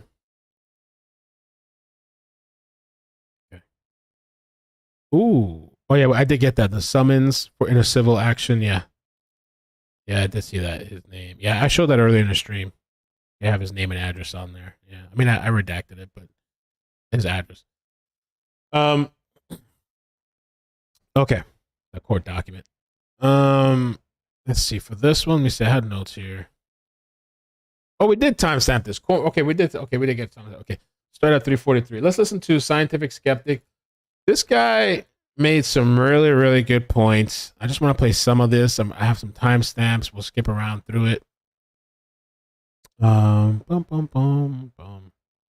We've been here almost 3 hours, so I didn't even plan to be here that long, but I knew it was gonna take a while. And this is still not everything. This is not everything at all. Let me see where we start.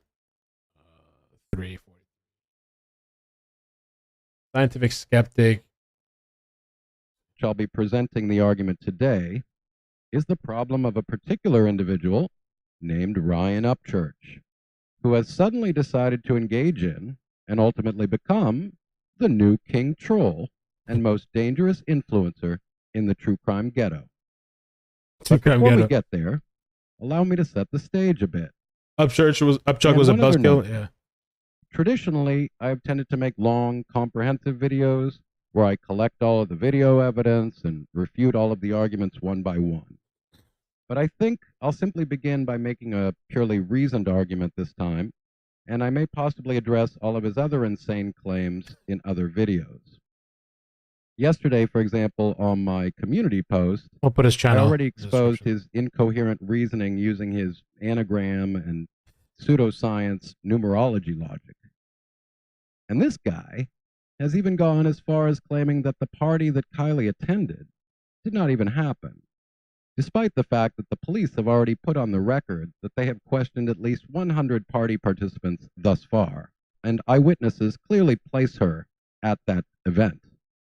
Not to mention this guy, this cornbread boy, claiming that a black man has white legs based on nothing but a Dumbass. Typing that.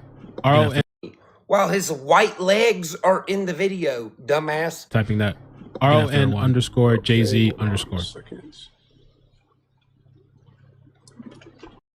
You wouldn't believe the controversy that this leg thing caused. It was ridiculous, bro. Ridiculous. I had to get this man to come up on the panel, Ronnie, just to show his legs, bro. This shit was crazy. Instagram. And so now definitely it matches now. Yeah. So it's the first time. Right? Yeah. Yeah. Yeah. You're the same person. You're the same person that was there before they ran you off the internet. Oh yeah, same person that they ran off and tried to say, "Oh yeah." So what? Hold on. Yeah. These people are. I don't even. There's no words to describe them. You cannot describe. I don't even know how to. Scientific will have to do that shit. I don't have the words or the vocabulary to do it. He does. Holy shit. A blurry short video clip inside a car. This is derp level logic at its finest, ladies and gentlemen. That same individual has now shown himself on camera, including his legs. So let's get started, shall we? So, in this post-Andy Warhol and post-truth era, my Revenge of the Layperson thesis, where the fifth... Skip to 44.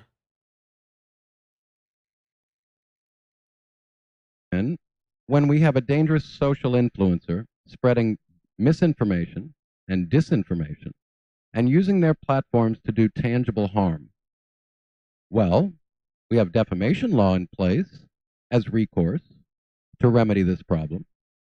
But anyone who knows anything about prosecuting defamation cases knows that not only is it costly, highly bureaucratic, and a very lengthy procedure, it's also historically very difficult to win defamation cases due to the near sacrosanct nature of the core value of this right to near unlimited expression. So, what other recourse do we have? Well, the obvious answer is to use that same very weapon against them, that right to expression and criticism.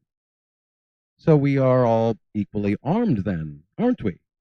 This seems fair on first blush, right? I mean, if someone spreads nonsense and dangerous misinformation, we need only respond back and counter and refute rubbish with better information and applying a higher standard of ethics, right?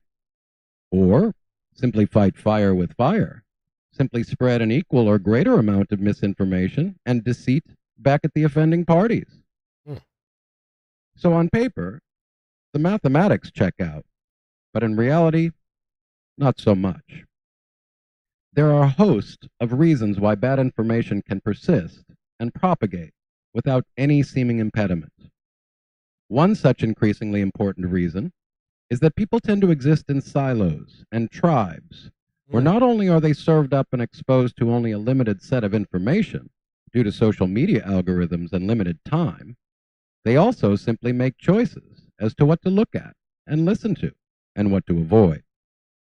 They do their own selective curation. Because if you tend to like or agree with a particular perspective, you're unlikely to seek out or accept any conflicting points of view.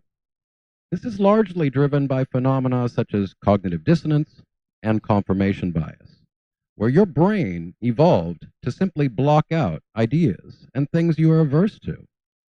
And then there is the old maxim that a lie can travel halfway around the world before the truth can get its boots or pants on, depending upon which version you happen to find. And now, to the crux of this essay.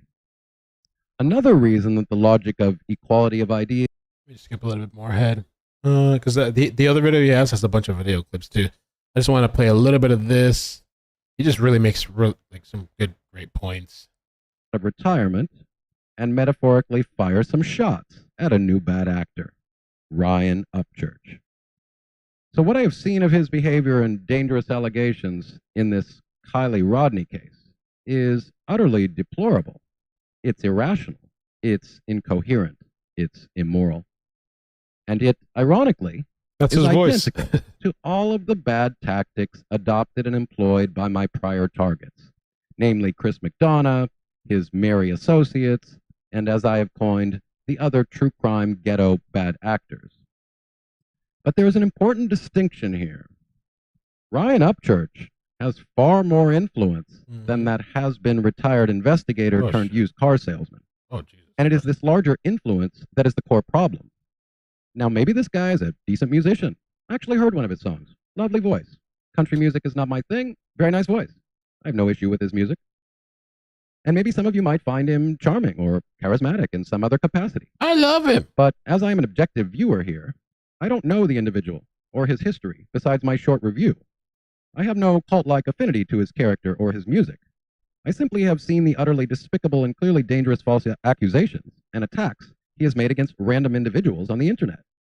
He is the quintessential bad actor, the quintessential sophist and cult leader, just like McDonough. He overestimates his intellect. He has no moral qualms about spewing his stream of consciousness and making bald accusations of child endangerment, trafficking, and yes, insinuations of homicide. He has no respect for the burden of proof or due process, like all the other bad actors. He has no prerequisite skills. He knows nothing of investigative journalism, criminal investigation, the law, or ethics. As far as I can see, he knows only that he enjoys cornbread, shooting paintings with his AR-15 for publicity, profane-laced rants, incoherent musings, making music, and boasting of his popularity and fame. Now, you can call me an intellectual elitist or a snob, all you want, but he is clearly an ignoramus, spewing conspiracy theories and unsupported and dangerous allegations and truth claims gratuitously out of his glory hole. Now, if he were a nobody with no followers, his influence would hardly catch my attention. Going after low-hanging fruit is a waste of time. There is simply too much rotten fruit out there, and not enough time or motivation in the world to keep track.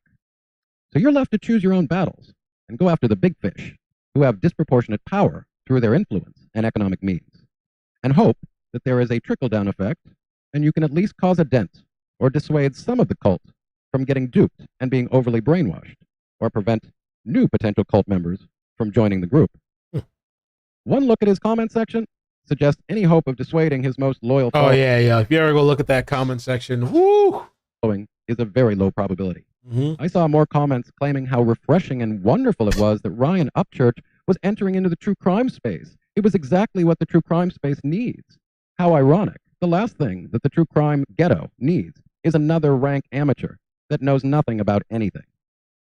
You see, this guy is arguably 30 times more influential than Fish McDonough, and yet he's on that same scale equally as unintelligent. And believe me, it hurts to pay Fish McDonough any compliment of relative intellect. So this cornbread terrorist is asserting not only that he knows that Kiely Rodni was killed, a dubious claim at this point in light of a recent recovery, given that Occam's razor would surely apply on first blush. Examples of young teens consuming too many drugs and alcohol and getting behind the wheel of a car, leading to the worst case scenario, is far more common than abduction and random homicide. That's not to say that it's not possible that there's still foul play, but short of any evidence brought forward by the official authorities, we have every good reason to stick with Occam's razor at this point. And so Occam's razor. Yeah. I mean, he was saying it back then. We were saying that too for a while too. You know, I mean, we were talking about possible theories, but pretty quickly on it, I was just like, I mean, for a while, I was just like, I really don't think it's this crazy shit that people are making it out to be. Just dumb, but people didn't want to hear that. Certainly not listen to a cornbread country rap singer. And besides, this individual is not only claiming that he knows that she's been murdered, he claims that he knows who is guilty and is directly accusing people of being so. It is just all too reminiscent of the behavior of McDonough and the various cases I've covered in the past, whether it be Jamie Wilson or A.K. Rocks, or most notably, maybe the Nomadic Trek case. It just has all of the same elements. Bravado, bluster, an oversized ego, unsupported conspiracy theories, false pattern matching, self-interest, fabrication, and defamation. You need only watch him employ numerology and anagrams as evidence of child trafficking aimed at one of his targets, or watch his sycophants obsequiously bow down to him while doxing, terrorizing, and running off of social media smaller players who succumb to the bullying out of reasonable fear and intimidation. Yeah. Every single one of his claims are easily exposed as poor logic, as ignorance, and just the standard Dunning-Kruger effect. This is a cocksure ignoramus who overestimates his reasoning skills and does not have the integrity, moral standards, or self-awareness to concede and apologize. So he's simply going to double down, invent new conspiracies, all in an effort to save face, like all of the other bad actors. So again, I understand when people tell me that I should not go after this guy or the others, because I could experience the same attacks on my character as well, and even put my life at risk, maybe. It's true. But to allow these morons, these charlatans, to intimidate, threaten, bully, and try to crowd out the truth or defend the innocent, and falsely accused, simply because of their sheer size and power, is just to validate them and to guarantee that this behavior and their success will continue to thrive. You see, I have no kids, and my girlfriend is safe abroad, so bring it on. Oh, shit. Do Okay. yourselves a favor. Oh, shit. He does kind of sound a little bit like AI. He's really smart. I mean, that's kind of what was happening. I mean, if you spoke out about anything, I mean, at least from my experience, and I showed you, that's just one. I was getting death threats and stuff. So, I mean, and they were literally naming Upchurch in, well, at least this guy that I showed was, you know, I mean, I was getting emails. These people, I remember at one point too, I don't know who I don't remember who it was. I guess they were looking at my PO box, right? Just to show you how smart these guys are. They were looking at my PO box, and they saw like all these other businesses there, right? And so I guess somebody, I don't know who, they were like, oh, he must own all these businesses. He has like 40 something, or I don't know, 30, 40 LLCs and all this stuff. And I'm like, it's a post office thing. Well, it's UPS. And there's multiple boxes there with multiple people put their LLC, whatever, in those businesses.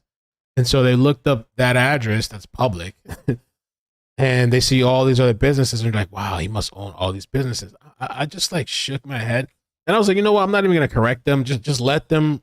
It's like that family almost, that Siligrano. That family, I don't know whatever happened to them. I know they found them. There was this family that went on the run. They disappeared. I mean, I don't know if it was more sinister than what they were saying, but the family went on the run and they said that the government was after them or something like that. And I don't know if the guy worked for Microsoft or something.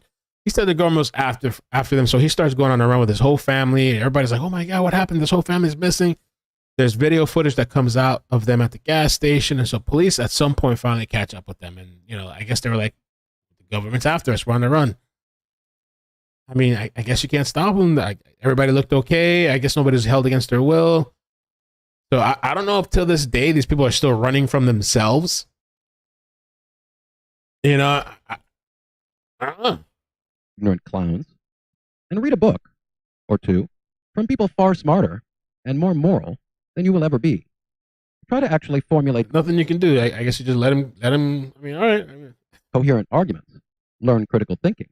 Employ logic. And honestly address the arguments of your critics. If all that you have is beating on your prepubescent chests like the ape that you are, and employing intimidation tactics, you lose, and you expose yourselves as lacking the conviction of your beliefs. You see, people who actually believe something and have good reasons, they cite reasons. They don't simply use simpleton tactics like ad hominem and intimidation. Because these tactics are transparent. You've got nothing but bluster. You see, swinging an imaginary penis around is not a frightening weapon, and is one which, when confronted, we should always point and laugh.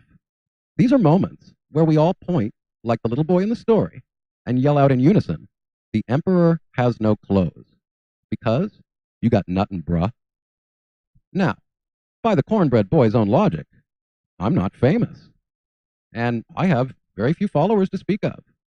So I might escape scrutiny, as, well, I'm small potatoes on YouTube, but I wouldn't care regardless. That's not actually an argument, but rather a concession.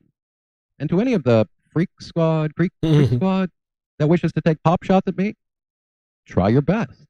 But I remember when I did that first reply video, that first like whatever video at the end, I think it was after they were going for Ronnie, and I think Anime was on that guy's panel. And I don't know if Upchurch had come on the panel at that time. I don't. It's so much I don't even remember. But I remember I got pissed because I saw the shit that these people were doing, and then the whole thing when he was in my chat, and so I did that video. I had a feeling shit was probably gonna get, you know, crazy, but I didn't know how crazy. And it just, my name was like all over the place. All these people I never heard of, this Creek Squad YouTuber. I didn't know there was like a bunch of Creek Squad content creators or whatever. All these people like tagging me. I'm like, holy shit, this was wild, dude. But at least try to form a coherent sentence that I can respond to and address my actual arguments. Don't use the straw man approach of the typical simpleton. If you think you've got the intellectual guns to take me on, do your best. I don't need actual weapons, and I don't go real life. I employ only words. And you're cowards if you're afraid of a few words. If the best you got is fuck you, you're a loser. You, in fact, have conceded and are effectively the loser, regardless of whether outsiders are convinced by that hollow, vacuous rhetoric. So to conclude, I have a personal message to the cornbread terrorist himself. Oh, shit. Mr. Upchurch, sir. Apologize to all of your members, and personally to those you have baldly accused of heinous crimes. Admit that you have no idea what you're talking about, and that the attention of your doting groupies has gone to your head. Stick to singing and enjoying cornbread. Let the professionals and authorities deal with true crime cases.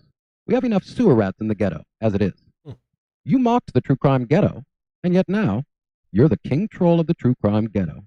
He's the leader of that true crime ghetto, whatever that is. Immoral, profane, functionally illiterate, irresponsible ignoramus, who has doxed and accused seemingly innocent people of felonies, murder, and child trafficking, simply because you're in love with the ideas that bounce around your little skull. There's nothing wrong with admitting that we are ignorant. We are all ignorant to the majority of things. You just don't quite know the extent of your ignorance yet. Now, by my lights, based on my extensive legal background, you've clearly engaged in illegal defamation and should rightfully be sued back to the Stone Age where you belong. But as I mentioned, you'll likely skate scot-free. And this was back then. This is really interesting to hear. I just want to play some snippets of this. I know we're already at 3 hours almost. I just want to do some of the timestamps and just thank you to the mods that helped me out. I think Mo specifically did this. Diggs did the thumbnail. That's everybody. He was in the chat. I don't know if BL's still here. I know you got the power thing going on over there. Lilypad. There's just so much that this, trust me, even these 3 hours doesn't encompass like the shit that happened. And I wanted to talk about this forever, honestly. This was my first chance. So like maybe I got a little hot at some points because I've been waiting to say some of this stuff for a while. And when I saw that complaint, it was almost, I don't know what the right word would be. There's a certain word. I don't even know what's the right. Let's see. I guess maybe someone vindication. Somewhat, I guess, it was just kind of like, it put a smile on my face seeing that. And, whatever the family needs or whatever, I don't know, that's why I said people if people see stuff on the internet that they think will be helpful, go ahead and email the attorney. It's on the document. I'll put it in the description. Go ahead, send it. Because I feel like I really do believe in like crowdsourcing the internet, especially for a situation like this. There's a bunch of people that streamed it, have copies of it. Maybe if somebody took something down from their channel, somebody else has it to help that family. And whatever happens. Whether they settle, that's cool too. Whatever, if he has to pay. Or if it goes to trial, whatever they need, they got it. You know what I'm saying? So here, let me get to this timestamp here. The first one. Okay, I skipped it already. Red Flag Ronnie by Scientific Skeptic. 103. Oh, check this shit out. Mr. Upchurch's book. I think I'll title this Red Flag Ryan Upchurch.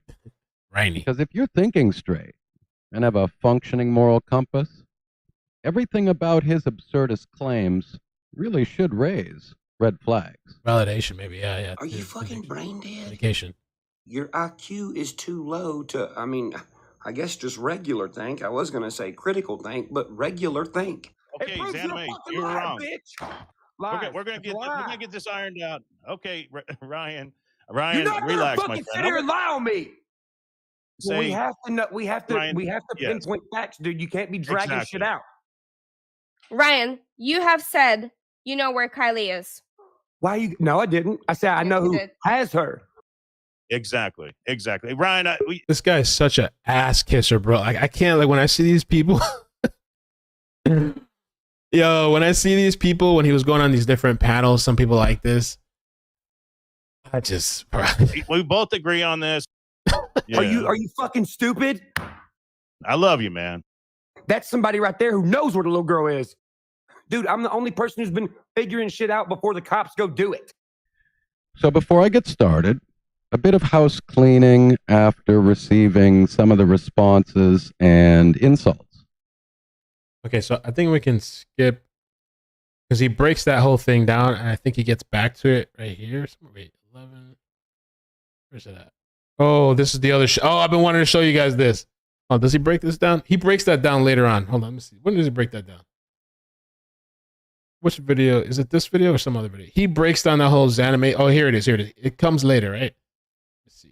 Yeah. He breaks this shit down later. That's really good. What actually really happened. All right. So let me just. I'm gonna skip here. Oh, I gotta show you this. I'm glad I watched this video too beforehand because Mo timestamped it. But all right, hold on. I have no evidence of that. I'm just simply using the same logic. So here's my case. I'll present it to you now. Sorry, hold on. I just need to check my notes. I'm not very good at check this out. Can we clip this? Wait, let me figure out again how you do this. 1 second. If you take their exact YouTube names and you use the letters, iCkEdMeL's comes out to CELMEKID, sell me kid. If you take Exanime's, exactly how it's spelled, it comes out to ax ya man. If you put both of those together, it says ask your man to sell me a kid. Okay, after a short refresher course, I think I got this thing figured out now. Okay, so if I take all the letters from that name, that Mike Dodge guy, and I organize them just right, it spells me, dick, dog. And if I go and do that same damn thing with the name Ryan Upchurch, I gets me see her pie ranch. So answer me this. Why are these two going around and looking at women's pie ranches and dick and dogs? The answer is obvious if you're using that critical thing and got that common sense. I mean, the only logical conclusion here is that Mike and Ryan were perving this girl and doing sick things with dogs. They clearly are guilty of homicide and bestiality and misogyny. So I'm not saying that they murdered Toto or Kiely or anything. I'm just saying the most logical conclusion here is that these guys are both homicidal maniacs and they're clearly working together. So clearly he's being satirical. This is what these people watch, right? Satirical and showing what these people are doing, like what Upchurch is doing. They're scrambling, she's concocting bullshit. What, you want some more? There's a lot more where that came from. I had some of my tweak squad out last night gathering information on the Google on these guys. Now, granted, they were pinning out of their minds and weren't likely all there, but they sent me this video of cars. They were seen in the vicinity of this incident, and they have convinced me beyond a shadow of a doubt that you can see Mike and Ryan driving to the scene of the crime. And look closely now, it happens pretty quickly. And then there's this other video someone sent me, which shows a picture of that cornbread guy. Hey, what's he holding in his hands there? Is that a baby? What the hell is he doing to that baby? That's exactly the mentality. And then I went and did some sleuthing on my own, and I found that upskirts guy has a whole bunch of sex diseases. I mean, look at this. I typed in Ryan and gonorrhea. I had to look it up like 5 times, figured out how to spell it. But look at that. Ryan and gonorrhea everywhere. There's Ryan again and gonorrhea again. And there's Ryan and syphilis. Ryan, he's got gonorrhea and syphilis. And keep going down. There's just pages and pages of stuff. Ryan and gonorrhea and syphilis. He looks like he got chlamydia too. I mean, this guy got everything. He's calling that other girl herp lip. I'm sure he got herpes too if I look hard enough. Anyway, I mean, these guys are bad news people. I'm just telling you. I'm not just whistling Dixie here. I got solid evidence, and I'm using the critical thinking stuff. And if you don't see it, I mean, everybody can see it, right? You all see the same thing that I'm seeing, right? I'm just saying that, these people need to be in jail, okay? And there it is. I went and said it. Now I'm done. And I'm going to go get me some cornbread. Now, for the record, this is obvious satire. But I did want to show you what it looks like and how easy it is to fabricate spurious allegations and invent conspiracy theories if you're a bad actor and you have no moral compass. So I'm going to start off with my typical long-winded shtick, but then we'll get to some video evidence. So part of the problem being a critical thinking educator is... I think from here we can move on. Let me just jump all the way 21 minutes.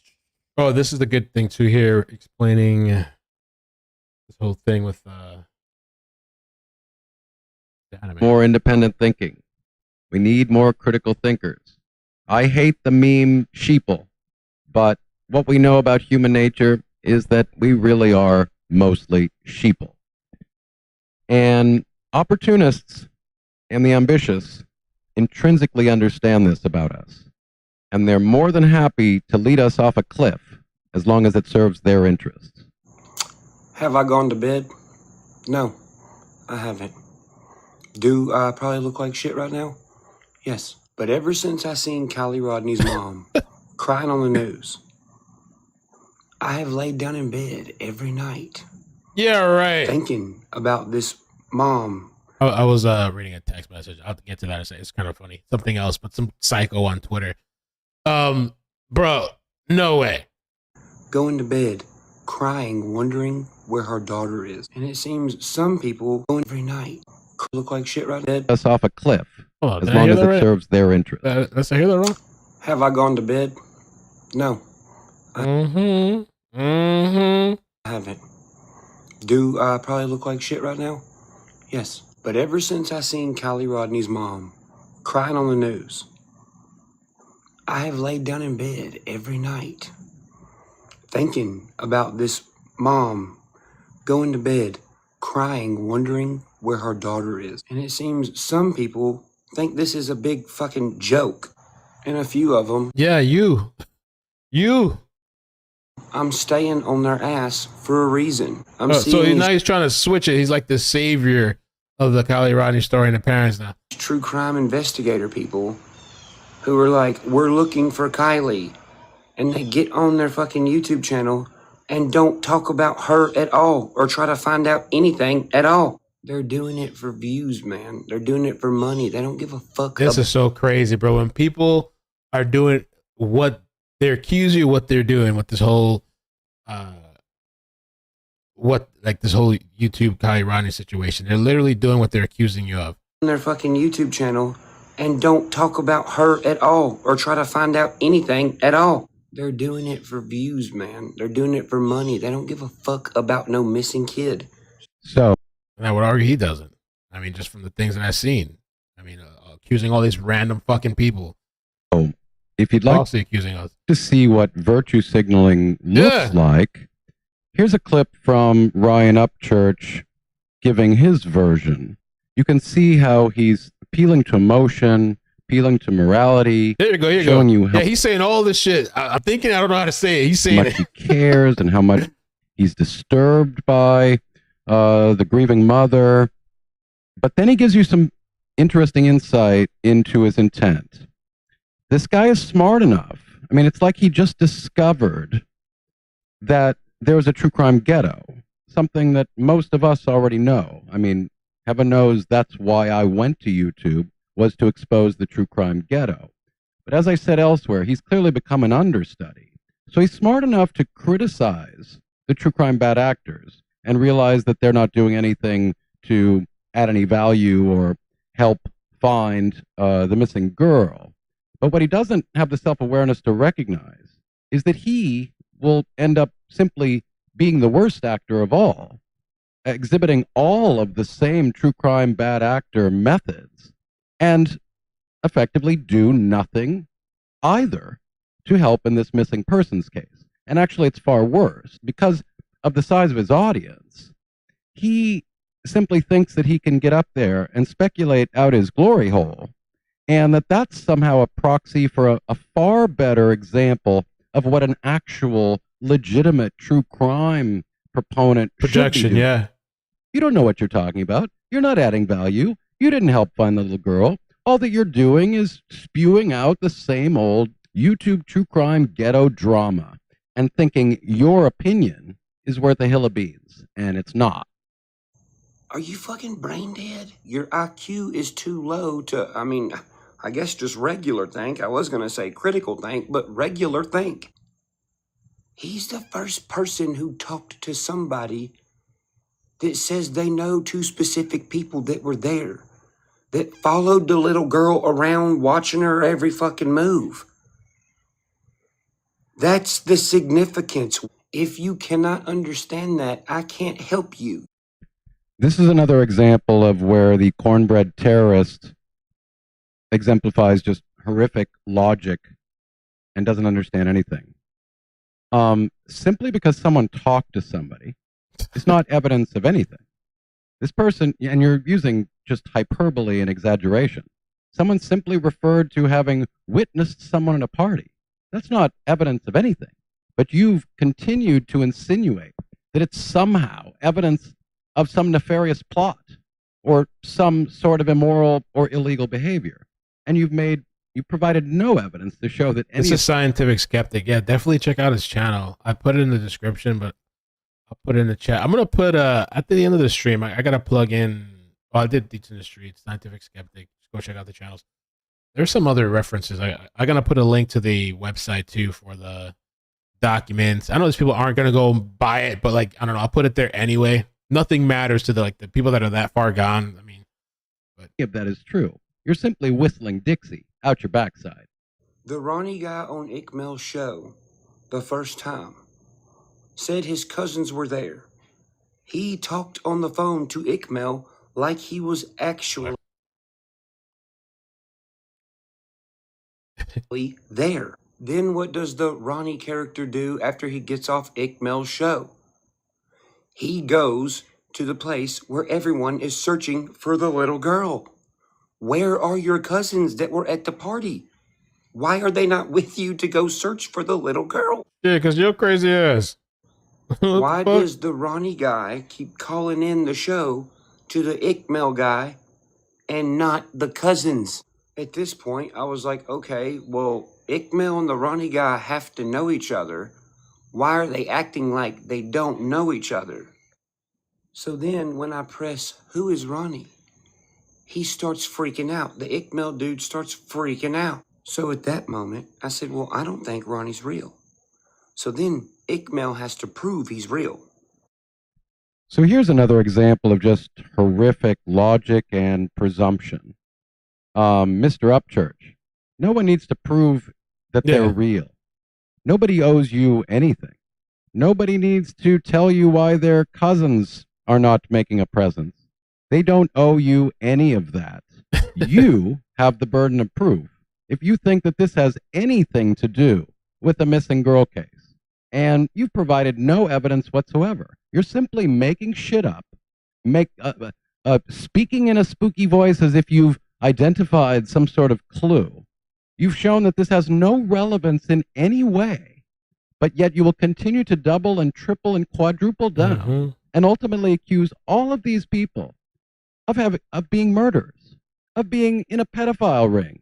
I mean, you are the most immoral, idiotic, and dangerous individual in the true crime ghetto. Are you fucking brain dead?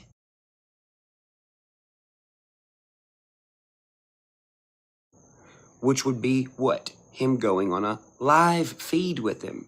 That's why when he said, okay, fine, I'm gonna go live with Ronnie, I got on my stuff and I said, hey everyone, he's not gonna go live with Ronnie. He can't go live with Ronnie. He's already fucked up too many times. Tomorrow, he's not gonna go live with Ronnie. And here's Ronnie. And even brought his legs with him. Let's see if Ronnie has any rational explanation for this incredibly bizarre behavior that Upchurch has seen. And let's see just how guilty he looks of being a murderer or involved somehow in child trafficking. The same person that was there before they ran you off the internet. Oh yeah, same person that they ran off and tried to say, oh yeah, so what? Hold on. Yeah. Yo. White legs, white. Been doing this for 7 years and all that, all that nonsense. It's crazy. So how have you been, man? Can you just tell me like how's this shit how's it affect you? And let's get into this shit. Was so funny a long time ago. I was dating this chick. I was thinking about it because she texted me. You're like, oh, he knows too much and all that, but I tried to explain based off my experience, what I've experienced in my life, and other people from different states are going to take it differently and all that, and then try to apply their own. Was it buffering? What happened? I don't see anything buffering on my end. Let me refresh it. I'm at the end of the stream, maybe. Let's see. Don't go, señorita. My connection looks good, but I don't know. Am I here? Okay. All right, good. Own meaning behind what I'm saying. And after everything that's happened, dude, it's been utterly insane with like people just like saying threats, saying they're gonna find out where I live, yelling Creek Squad. I don't know. The Creek Squad. Creek Squad. Creek Squad. And I'm like, bro, like, and that's the thing is people were saying like, well, why did you delete his profile? I was like, why would I not? I have my kids on there who they also claim don't exist. I don't have any kids, but they also said I'm white. So right. I don't have a wife. I don't have kids. And they're making all these crazy threats and accusations. And the best thing I could do was just get off because I was like, there's no winning that battle. There's no winning. There's no winning that battle. They had their mind made up. And they want to say, oh, if you're not guilty, why don't you throw your cousin's name? I was like, yeah, let me throw my family in there so you guys can go harass them and go out, park outside their house when you thought you were outside my house. Right. And what's crazy is that he said, oh, I ran his phone number and this is what came up and all that. And do you know this guy? Do you know this guy? He's claiming like, oh, that Miro and you guys know each other and like. Okay, well, here's the thing, because I can actually say it now because I'm not getting cut off. I'm not getting. And be careful. Be careful with your background too, because I don't want people seeing too much. Of what's going on. Yeah, like that. Yeah, I got you. So I can actually speak for myself off that Miro thing because I'm not going to get interrupted. I'm not going to get yelled at for no reason and create no false narrative. Yeah, so super disrespectful. Yeah. Oh yeah. So this is exactly what happened. I got friend requested by Miro, the dude who was in Ryan's video. Mm-hmm. I thought he came from your channel and he was sending support as well as others. And I was like, okay, that's cool and whatnot. I then saw Ryan's video where he showed the Miro guy and the Miro guy was messaging him saying, hey, I'm on Ronnie's profile. I see his pictures. I see this and that. And I was like, holy, wait, this dude is like snaking on my profile to get information? Yeah, they do that. But Ryan thought he was sketch. He was still sketch about that dude. So I was like, okay, let me go to my friends. And I found him and I deleted him. But then I was like, you know what? This is a chance to get heat off of me. So I put his name in the bio. And it worked. And I think this was like somewhat of a mistake. I mean, it just fueled all the crazy inside. It trolled Ryan. It was kind of funny that it trolled Ryan, but it just made things go so much crazy because then they're like, you see, he is Miro, blah, blah, blah. I think Miro was actually... I think that was one of Ryan Upchurch's supporters, and Upchurch, I think, turned on him or so, whatever. Because Ryan was already fishy of him, and I'm not going to say it because he's going to get pissed because if I start talking shit to him. Say it. He went ahead and was like, oh, look, it's a conspiracy. I was like, bro, you really are dumb. Like, you really are dumb, dude. I'm sorry. Like, I'm sorry. There's nothing wrong with him because, yeah, he went from that guy to you to that guy to this other YouTuber to me and, like, all these different people and, like, calling him. Like, and I appreciate that lady. I think her name's like Zanime or something. Zanime. Like, she was defending me. Right. She's saying, dude, he has a family on. He's like, no, do you not see his legs? His legs are white. I've been doing this for 7 years. You don't know what you're talking about. I was like, bro, you really are dumb. And I was thinking, he's like, why isn't he showing his face? I was like, bro, I don't owe you anything. Right. The only reason why I even show my face now is because I have a lot of respect for you. The point is that this has gone way too freaking far. It's gone too far, yeah. It's gone too far. This dude is trying to like get things done to me and like wasn't he calling you a drug dealer and stuff and like like and what about the car you know what the car what I realized because he showed some listing of some car or one of your cars and what I was told about that is that like when a car is being listed or something it does by multiple dealerships and they just post it multiple times but it wasn't like sold hundreds of times or whatever. No, that's because he doesn't know what he's talking about and that's crazy. The other thing the whole whatever he found the car thing he thought it was sold a bunch of times. I've had this Challenger for I'd say close to 8 to 9 months, maybe a little longer, whatever. So all the listing he was seeing was, of course, from dealers. Anytime you prove these people wrong, all they do is move the goalposts. That's all they do. You can't. There's no reasoning. I don't know. Like, I wonder if these people that are that deep in the hole can they ever recover? Like, can they ever come back to like normalcy, some sense of, I don't know, sensibility, logic stuff, or are they doomed forever? I don't know. I've wondered that myself. Are they just trapped in this shit? You know, ships posting the listings. It had nothing else to do with being sold multiple times. He doesn't know what he's talking about. Are you fucking brain dead? He's going on a press tour, and it's not like he's just doing it on his channel, but he's going on all these other channels too, and just constantly like mentioning your name and all that stuff. And I get people could disagree, they could have opinions, whatever, but like, the problem is like taking it to the next level where these people are looking for you, search, and it is not just you. Like I've had people in my chat tell me, "Yo, people are putting my name now. People are DMing me."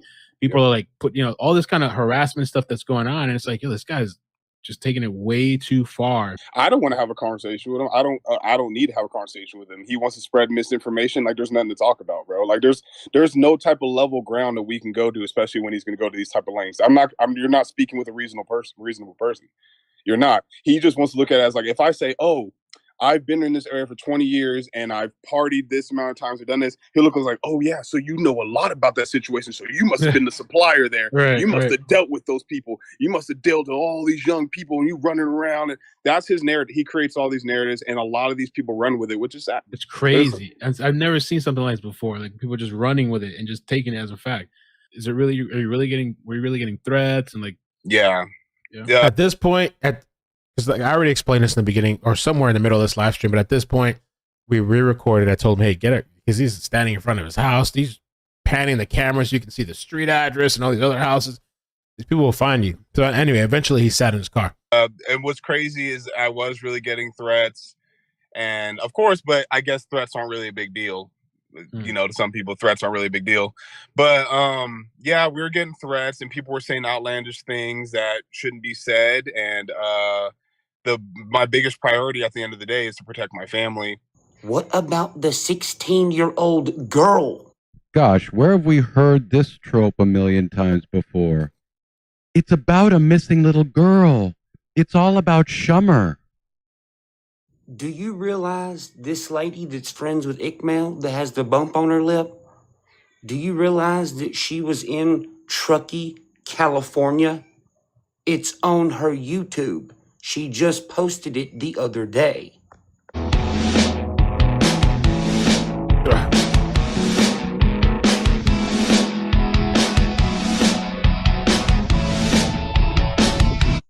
Do you also realize that this lady that is friends with iCkEdMeL said on the podcast yesterday she has videos of this party that was right beside the party Kiely was at? I know for a fact that there was at least one party out there because, well, okay, so I have a video. I do have a video of this beautiful Hispanic party that was like right next to the site.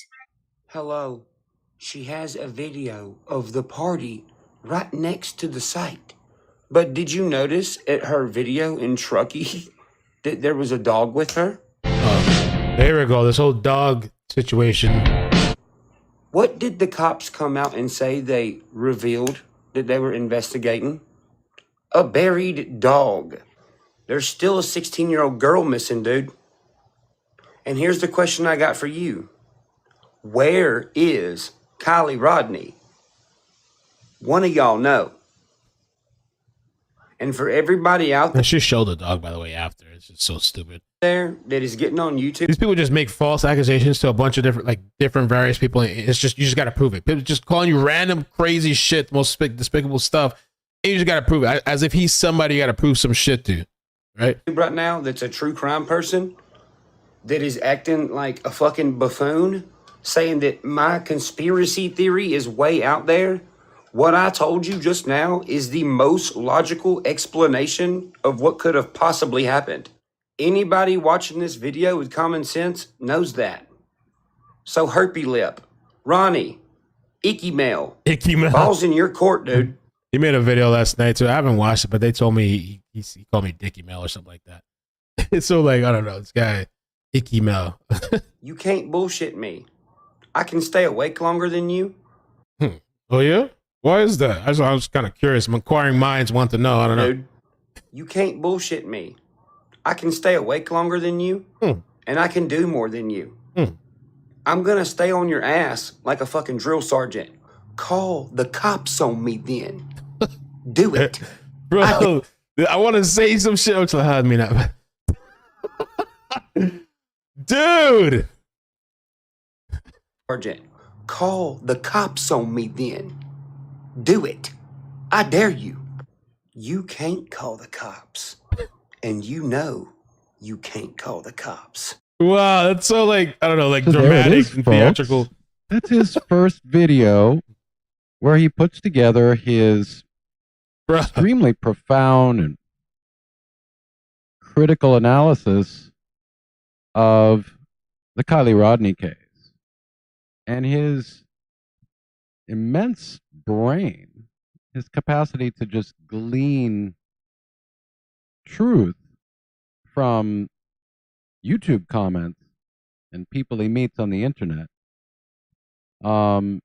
suggests to him that there's a great conspiracy going on here, and he knows exactly what happened to Kiely Rodni, and he knows who is responsible for her death. He knows that there's a Ronnie guy who talked about some cousins who have never shown up, but they apparently saw her at a party. And then there's a iCkEdMeL guy who's got a channel, and this same guy has called in before on his channel. And then there's this Ukrainian girl who is defending Ronnie's existence and defending the fact that he's real and he has a family. This is clearly just a rock solid, bulletproof case. Evidence that this little cornbread boy from Tennessee, this country rock star rapper who likes to shoot up paintings with his AR-15 as publicity stunts, has figured out what none of the official law enforcement authorities can figure out. He just knows. I think he was even coming for police at one point. Knows it. He feels it. And he thinks that anyone with common sense, who's a critical thinker, must agree with him because he sees all these interesting patterns and these anomalous behaviors. And so he's about as certain as anyone can be that he knows the murderers of Kiely Rodni. Only none of his arguments hold up under any sort of rational scrutiny. None of this is anything more than just the typical true crime ghetto drama. It's speculation, it's opinion, it's conspiracy theory, and it's far from logical or based on anything that somebody would say is rational. So that's his argument, ladies and gentlemen. Now, does he have any actual evidence that these people have anything to do with the potential crime? Does he even know that a crime has been committed? Is there any suggestion from the police that they're questioning these people, that they're treating them as persons of interest? Anything? Angela. Angela of PIO Placer. Yep. What's up, girl? I'm tired. We've been here 3 hours and 20-something minutes. But I purposely, I knew today was good. That's why I'm glad I pushed this stream to today. Because I was trying to do a bunch of stuff yesterday. It was just too much between like the stuff I had to get Maddie and all this stuff. So today, no baby.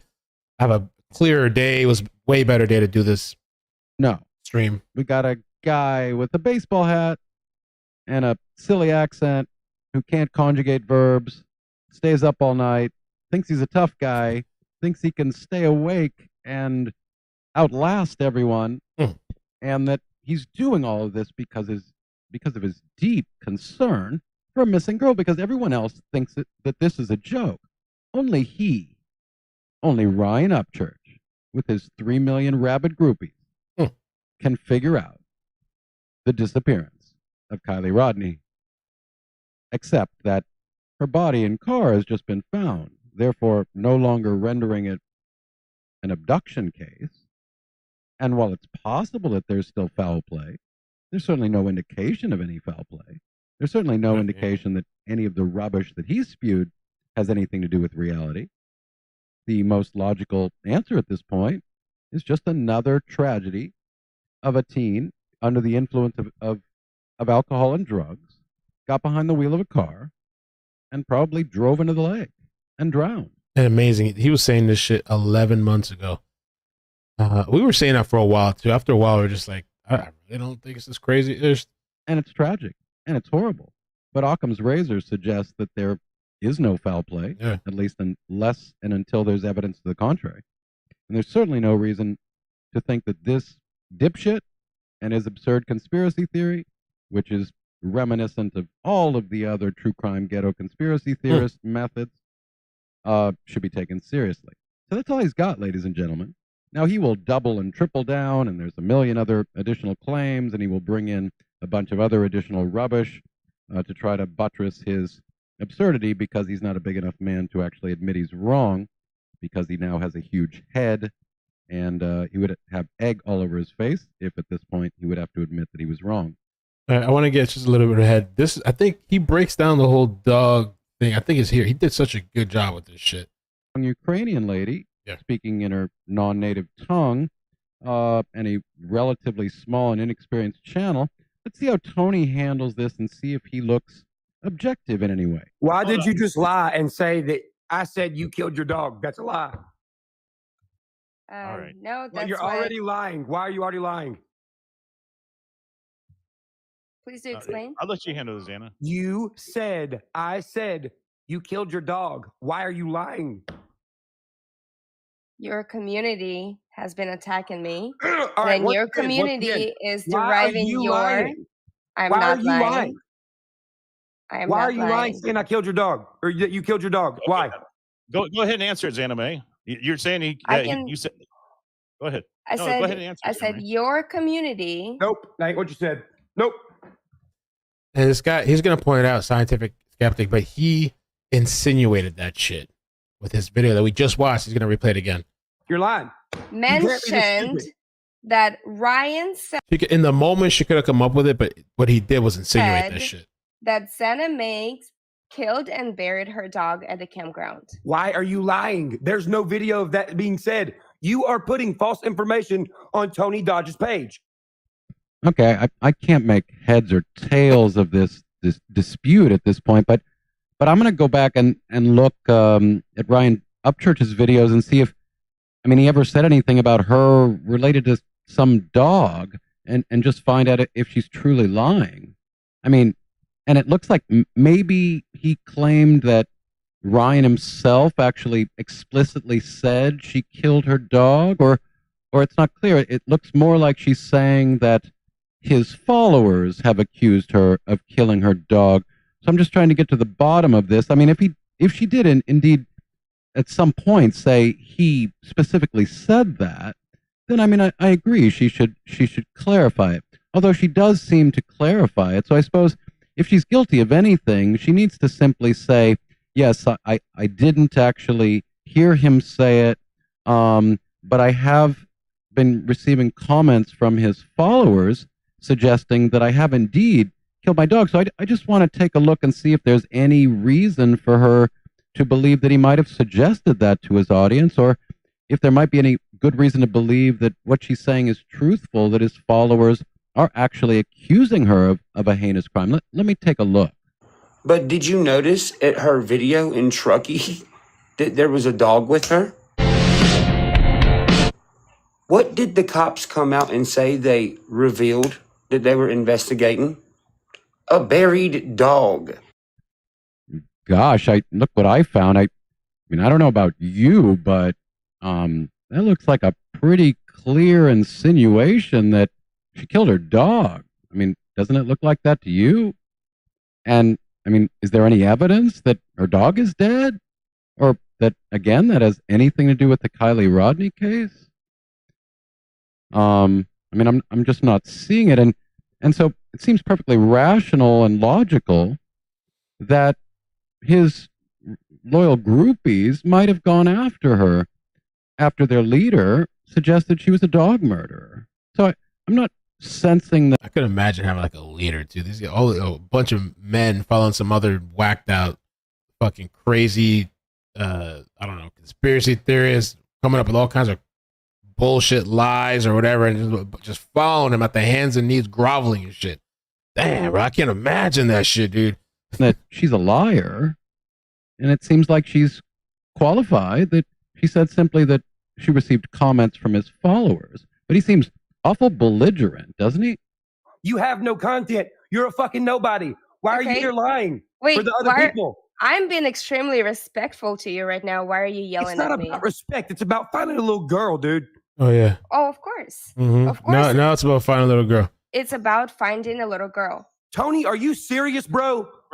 Ryan, are you letting everybody here see that you have this much not common sense? Right. Yeah. What was he leaning on Tony for? What? You're over here screaming. What does Tony need to come in and do? And I dislike this guy too. Skeezer for sure. Skeezer, ass kisser, super fanatic of this guy. Upchurch. Are you fucking stupid? Hey, hold on, Ryan. I get it, man. I respect you. I love you. I know you're very passionate. Hey, I respect you for that. It's that passion shit too. You can say all kinds of shit and just people just guys. Oh, it's just passionate. It's okay. I know. I love you. Okay. I respect Why you. can't one person answer one question? I love you, man. So you might find that she has actually answered the question already. And if you watch the entire clip, you'll note that she actually continues to repeat the exact same answer over and over and over again, while just getting lambasted by a lunatic, a profane lunatic, a misogynistic lunatic, calling her a nobody and a liar and a bitch.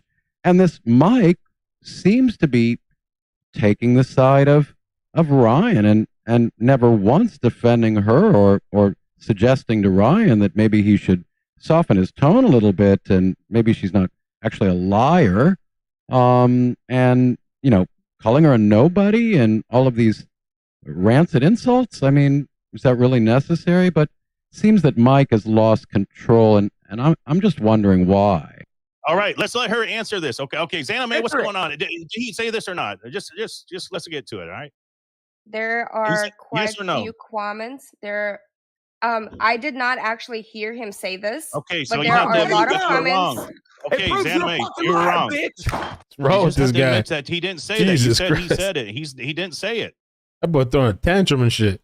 You got to admit that you're wrong. All the fucked up things that this guy's accusing people of, and he over here throwing a tantrum over this shit. Wrong, Xana May. The heck?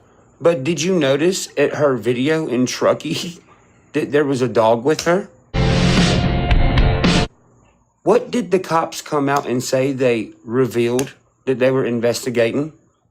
A buried dog. His community said, him. Ryan said, I will find the comments. Okay. Said, Ryan said that Xana Makes buried her dog at the campground. Okay. We're gonna get this ironed out. Okay, Ryan, You're not relax, gonna my fucking sit friend. here and lie on me. But did you notice at her video in Truckee that there was a dog with her? What did the cops come out and say they revealed that they were investigating? A buried dog. Well, she's admitting okay. We're gonna get this straightened out. Xana May, if you're wrong, just admit it, please. Admit that you're wrong. I am not wrong. Then show the video. But did you notice at her video in Truckee that there was a dog with her? What did the cops come out and say they revealed that they were investigating? A buried dog.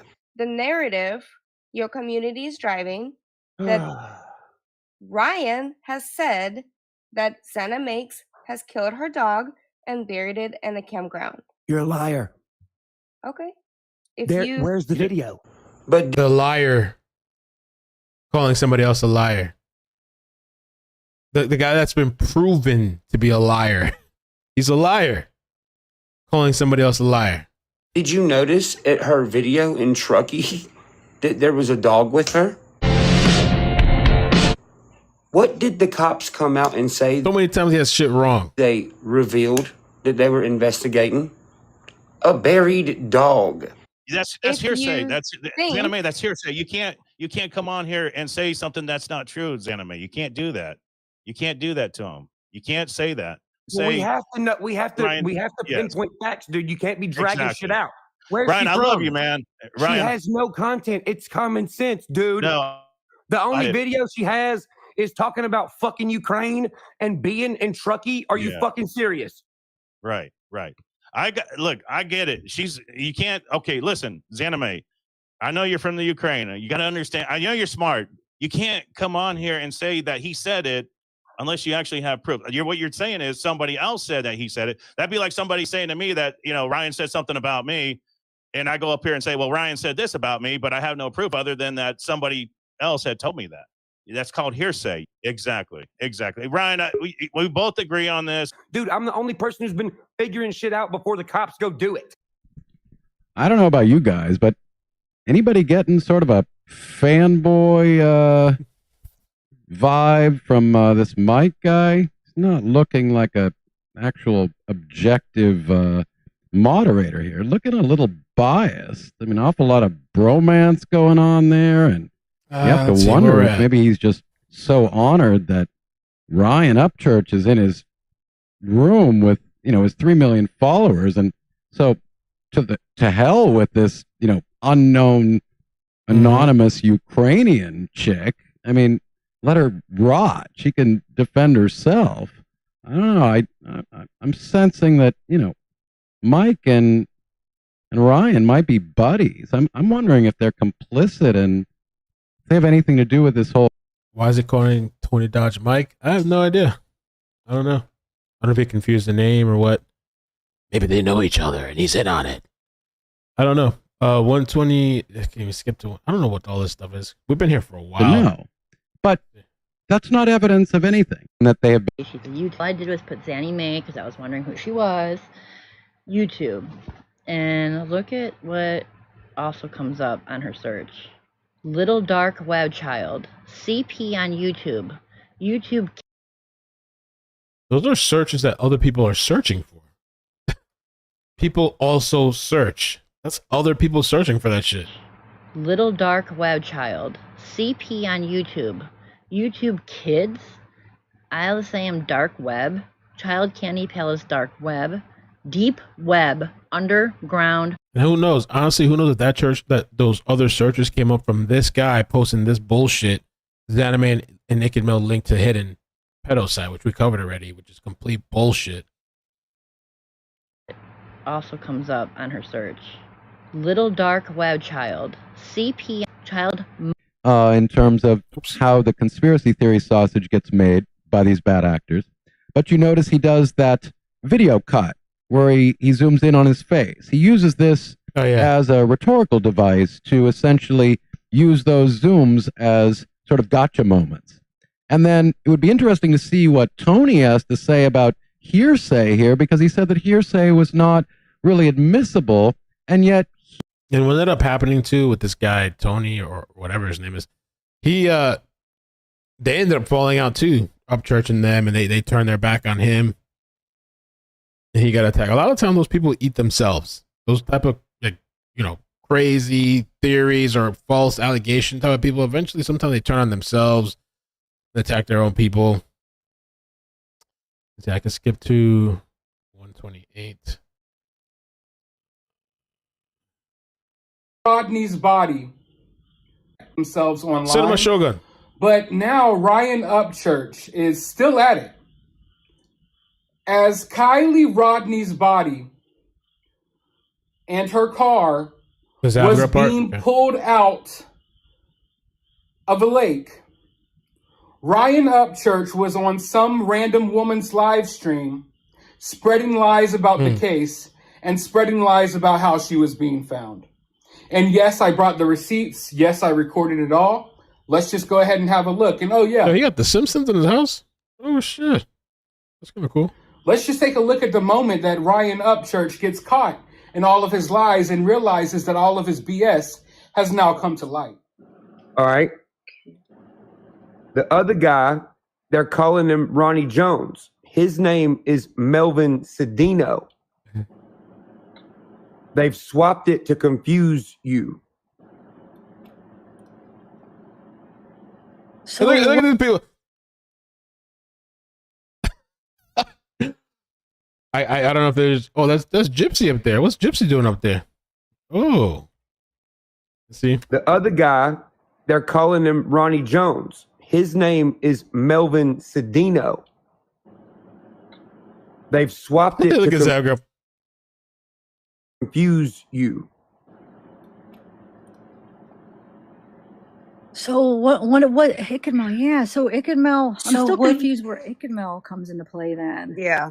Yeah, what do you think is the end? Like, Ryan, do you think is the reason this was done? Like, for misinformation? If you look at it as what it actually is and what we can see, no theories, no bullcrap, just only what we can see that we know is real.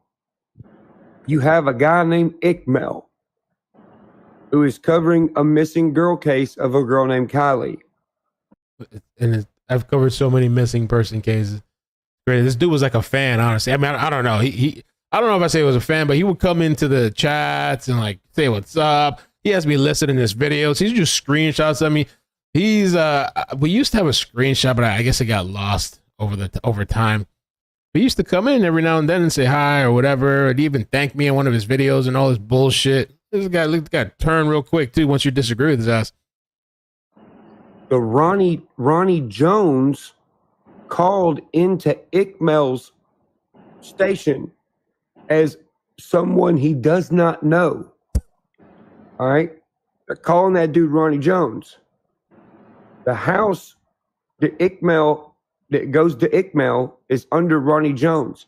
iCkEdMeL is calling that guy Ronnie Jones. That guy's name. I didn't know what house he's talking about, but I'm like, yo, good. Like, whatever house they think it is, bro. Yo, go. That's what I'm saying. You just let them go down their fucking like.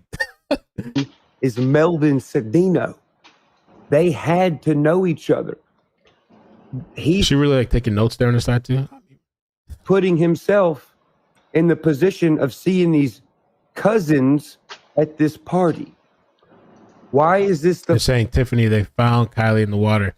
First time we're hearing of Ronnie Jones? Why is he acting like he doesn't know him when they literally have swapped names? Ryan. It's not swapped names. The first time I ever talked to that guy was when he called into the show the first time. Can I interrupt you? Yes. Chat is saying that they have found Kylie's car and they found Kiely. Google that? Yeah, I've Googled. I don't see anything yet. Yeah. I hope the hell they did. Me too. Do you really? She's been AWP found him in the water under 14 feet of water. I knew. Where? Which Wait, is that water? true? Like, is that in a publication somewhere? That was in the chat. That was the chat that popped up. That was under 14 I'm looking feet of it water. up. Oh my lord! I know. I I'm was trying to look find it up, but it. I couldn't hear you talk, Ryan or Zab or anybody when I started looking it up. I'm on a I phone. don't see anything yet. So it must be. It could be true, but like it's not Search for public missing yet. California teen Kiely Rodni leads to arrest of a sex offender. So, here is the moment where Mr. Upchurch finds out that she has been recovered. So what does this nincompoop do? Well, let me show you what he does. He clearly types in Kylie's name and then announces the first title, which he thinks confirms his cockamamie conspiracy theory. And he jumps for joy in what he thinks is a gotcha moment. Only, it's not. So what title does he read? Search for missing California teen Kiely Rodni leads to arrest of sex offender. He was excited. So let's type that up on Google and see what Cornbread Boy actually found. Oh, look, here is a New York Post article with that same very title. Let's check it out and see if it confirms his conspiracy theory. I mean, heck, maybe he was right. Maybe all the people he accused of being guilty of murder and child trafficking, maybe they've even already been arrested. Only, nope. Look at the date. It was written a couple days before Kiely was found. This article is not about her being found at all. Well, so let's read it together. Let's see what it says. The exhaustive search for missing California teen Kiely Rodni led to the arrest of a sex offender on unrelated charges, authorities said. The arrest was made Thursday as police were conducting a sweep of sex offenders in Lake Tahoe region as part of their investigation into the missing person case that has gained national attention. The sex offender compliance checks resulted in several sex registrants being found in violations of their terms, the Placer County Sheriff's Office said Friday. One offender was arrested, and criminal charges were pending against another, according to officials. So, this had nothing to do with the Kiely Rodni case at all. Logic fail, Cornbread Boy. Put your panties back on. Your party plans just got canceled. So that's all I have for you this evening. Yeah. Let me see. There's something over here at the end. Let's see what this is. But maybe I will. We shall. Little. I'm seeing these. I just wanted to say thank you for having me on the show. I cannot take any more of this verbal. I cannot take any more of this verbal abuse. Talk about her at all. Trying this bullshit, lady. Shut up. Well, did she? I mean, why'd she leave? That's kind of. Why'd she leave? I don't know what happened. Telling something. Tony, yeah, that's he knows, bro. So here is the scene on Tony Dodge's show where Anna Mae finally succumbs to this insane emotional torture and politely thanks her host and then removes herself from the show while the belligerent muffin head continues to berate her, and again with absolutely no evidence. And this Tony guy then says, oh, well, why did she leave? I mean, that's not a good sign. Clear that's, again, some sort of consciousness of guilt, as opposed to simply being berated on your show for an extended period of time by a lunatic. And you enabled the whole thing. So, Tony Dodge, grow a spine. You're a sycophant little wussy boy kissing up to your host, hoping to grow your channel. You have no courage. You have no integrity. You can't stand up to Muffin Head because you're a chicken. You're as big a pussy as the Muffin Boy.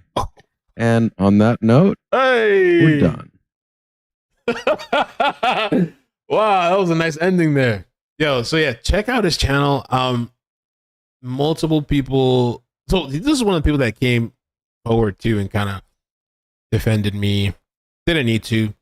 Claire did, Cinema, my friends, of course. I really thank the people during that time because I never dealt with some shit like that before. I didn't know what was gonna happen. I know I was getting death threats. People were trying to find me. And who knows? They still might be trying to find me. I don't know. I mean, the one little saving grace is like seeing how stupid some of these people were. I was like, damn. Let me not let them just keep going, I guess. But there was some real serious shit behind this. A lot of stress. A lot of like, I got a new phone. I ended up getting 2 numbers at the time just for that because I just needed to put my phone down because it was like too much. You know, I'm in a lot better place now, I think, mentally. Who knows what this live stream will bring? I don't know if this guy's going to lose himself again. And honestly, if he does, maybe that's good for the lawsuit too. I mean, if he keeps posting, whatever, keep doing it, whatever. I'm just in a hell of a lot better place now. I'm glad I could talk a little bit about it. I didn't really want to keep antagonizing the shit, even though I wanted to. Part of me wanted to, or to come back and say more, defend myself. But I knew that that's kind of what he wanted, and there's no real logical shit with this guy.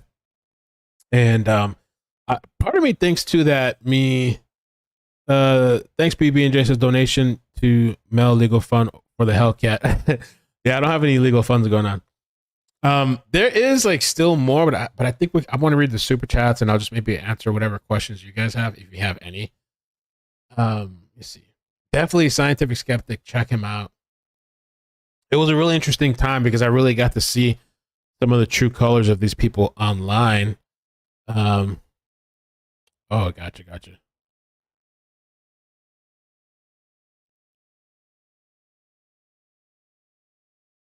Okay, hold on. They're just talking about that. Okay, cool. And I feel, trust me, when I saw that lawsuit thing, I smiled. I don't wish ill upon somebody. I don't sit praying for somebody's downfall and stuff like that, but I felt good, even though who knows, maybe they'll settle or whatever. I don't know what the turnout is going to be. Like I said, if that family needs anything, or if I find clips online, I'll probably forward it. If you guys see stuff online, I got to put that email in the description. I'm sure people probably are already doing it, but crowdsourcing the internet, where so much happened on the internet and a lot of people were affected. I mean, mainly the family, of course, but people speaking up and calling out this wrong, evil shit were also attacked what a time where like you're calling out what's wrong and evil and you're getting attacked for it. And the people that are lying are being praised and making false accusations. Of what kind of shit is that? Right? And you would think that some of the, I don't know if it's demographics or what the right word would be, of this group of people would be the type of people that say, no, you know, you need proof before making these certain accusations. You know, like you can't, oh nice, I got an email. Okay, cool. You would think, you know, these are the people that are like, don't just believe them type of shit, but that's exactly what they're doing with Upchurch. I mean, just to say all kinds of wild shit. And then you would think that because you have all these followers that maybe you would be cautious or you want to protect your reputation. This, to me, this looks pretty bad. It's I'd be embarrassed to do shit like that, but apparently this guy is not embarrassed to do that kind of stuff, which is a little odd to me. Maybe it's his audience. Maybe that's what they're like and into. And again, when I say audience, not all of them. There was a few, bro, like maybe 1% or something that maybe had emailed, had reached out to me. They're just like, yo, like I love his music. I don't know what's going on with him or whatever. And this guy's, I guess he's surrounded by yes men. I guess they're afraid. Maybe they're afraid to tell him anything. And it's just crazy how this whole thing started because this guy used to watch my videos. He might be watching now. I don't know. He used to watch my videos. He used to come into my live chats, just kind of say hi, whatever. I thought it was cool. It's all right, cool. Yeah, he's here. You know what I'm saying?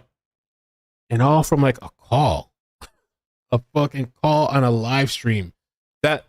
That call was like put into the news. It was like in the article. I don't know why the media hasn't talked about when all the drama happened back then. Not to my recollection. Neither have they now. It would be nice if they picked it up, but if they don't, I just think that's kind of interesting. Especially the wave that came down on Staff Girl, which I understand that was messed up, but like the Patreon thing. But where's the wave now? You know, for this? Nowhere, right? Just people left to hang and shit. Good luck, figure it out yourself type of shit, I guess, right?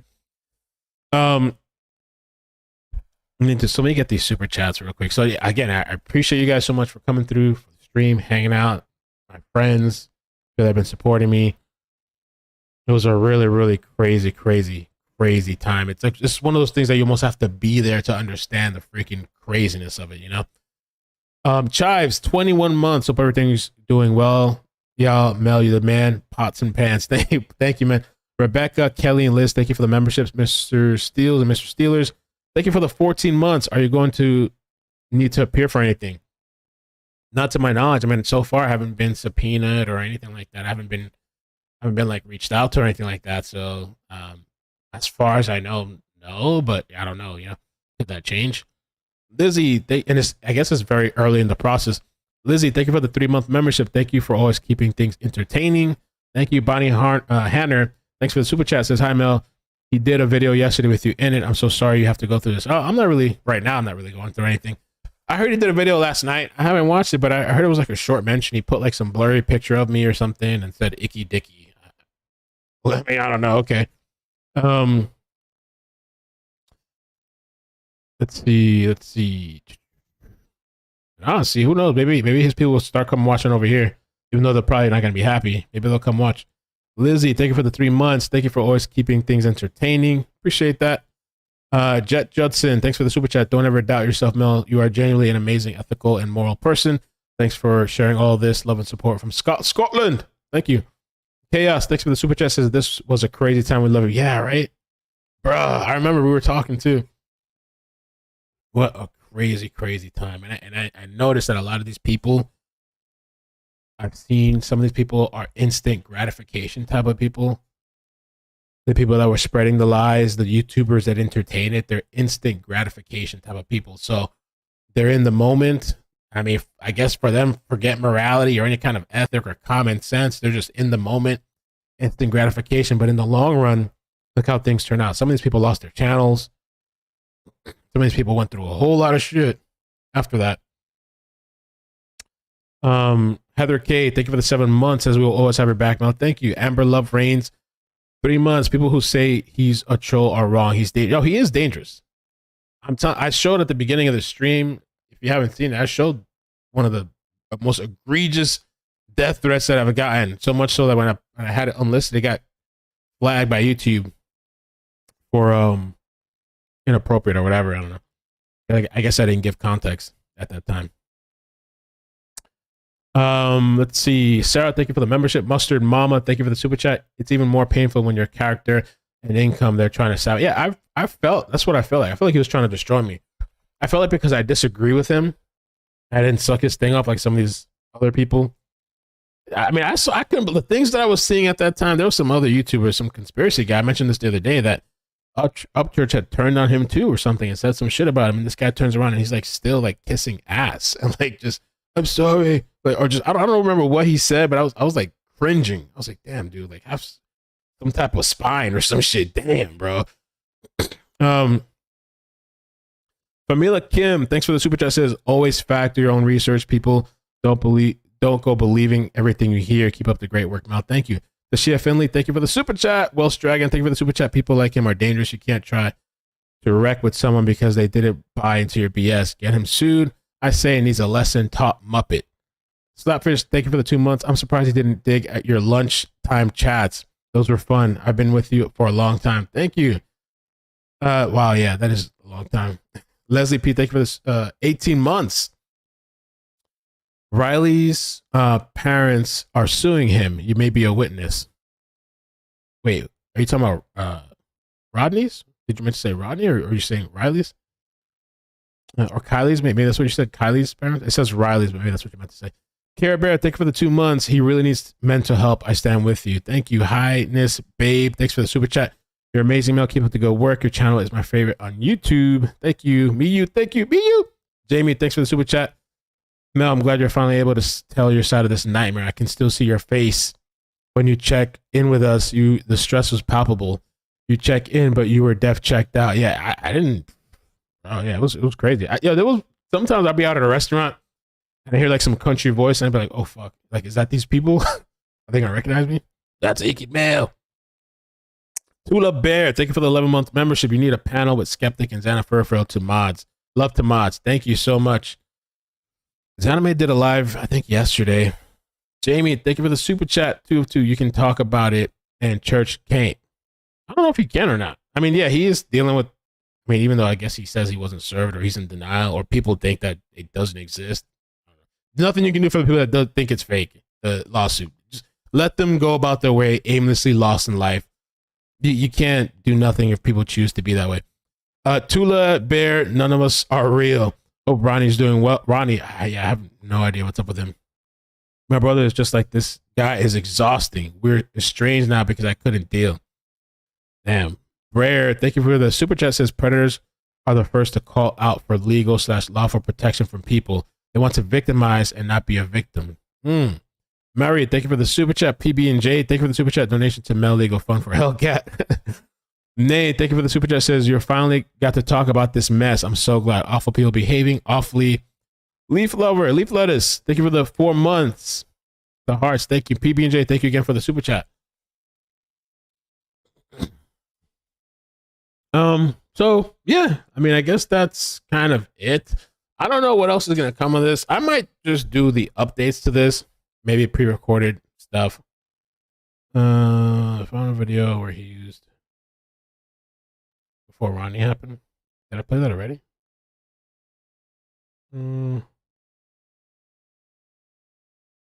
Yeah, I saw that already. Yeah, that was in the first video. Wait, oh yeah. Yeah, I saw that. I did see that. Yeah, I saw that.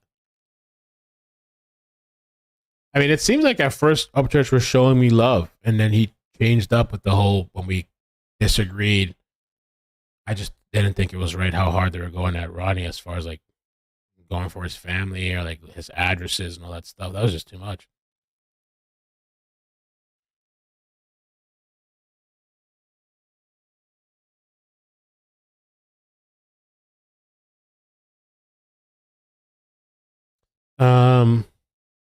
Anime, thank you for the super the membership. 21 months. Thanks for all your support for all of the victims, families, friends, and community, Mel and myself. Thank you. I mean, we've had, I mean, this was a pretty interesting stream. Had some laughs. I mean, this shit, I'm telling you, this was really, really, really serious in the moment. Not sure if the family is still serious. I can't even believe. I mean, I don't know if it's true. I heard that people are still like going on about this story as far as like, I don't know, theorizing and shit. SF Investigate said this is closed. People still say that it's open. The case, it's over with already. You know, the one thing I wish that Placer Police would do. It's like, I don't know, come out again and just. I don't think they ever came back. I mean, I guess they said their piece and that was it, but.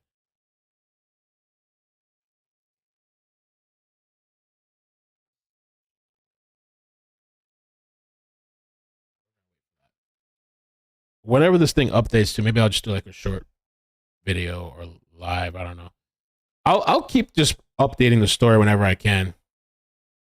It may not be a whole thing, but you know, just to keep maybe a little bit of attention on it whenever there's some kind of update.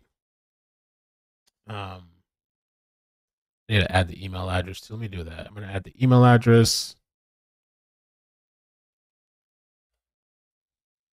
And yeah, I don't know. I'm not interested really in going back and forth with this guy. I mean, I don't know. If he starts doing shit, maybe I'll pop a little fun at him. But we got, I don't know what trials were coming up. We got other cases to cover. But I had to do this shit. I mean, it's been a long time coming. And I could have said I could say more shit, but I was kind of, I mean, I think I was being nice. Okay,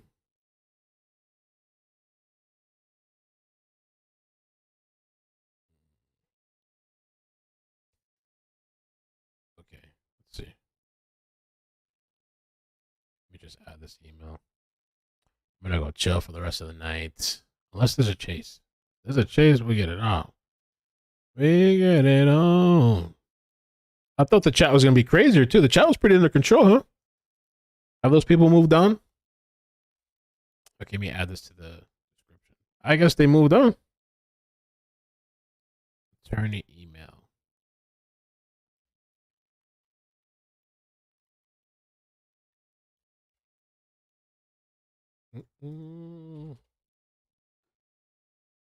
Okay, updated. Beauty in Cheryl's World. Thank you so much. As I was sticking up for you, though, they had you, my brother, in my head, all the way messed up.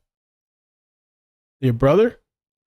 They had you, oh, okay, got you. My brother in my head, all the way messed up. Yeah, it was pretty crazy. It was crazy.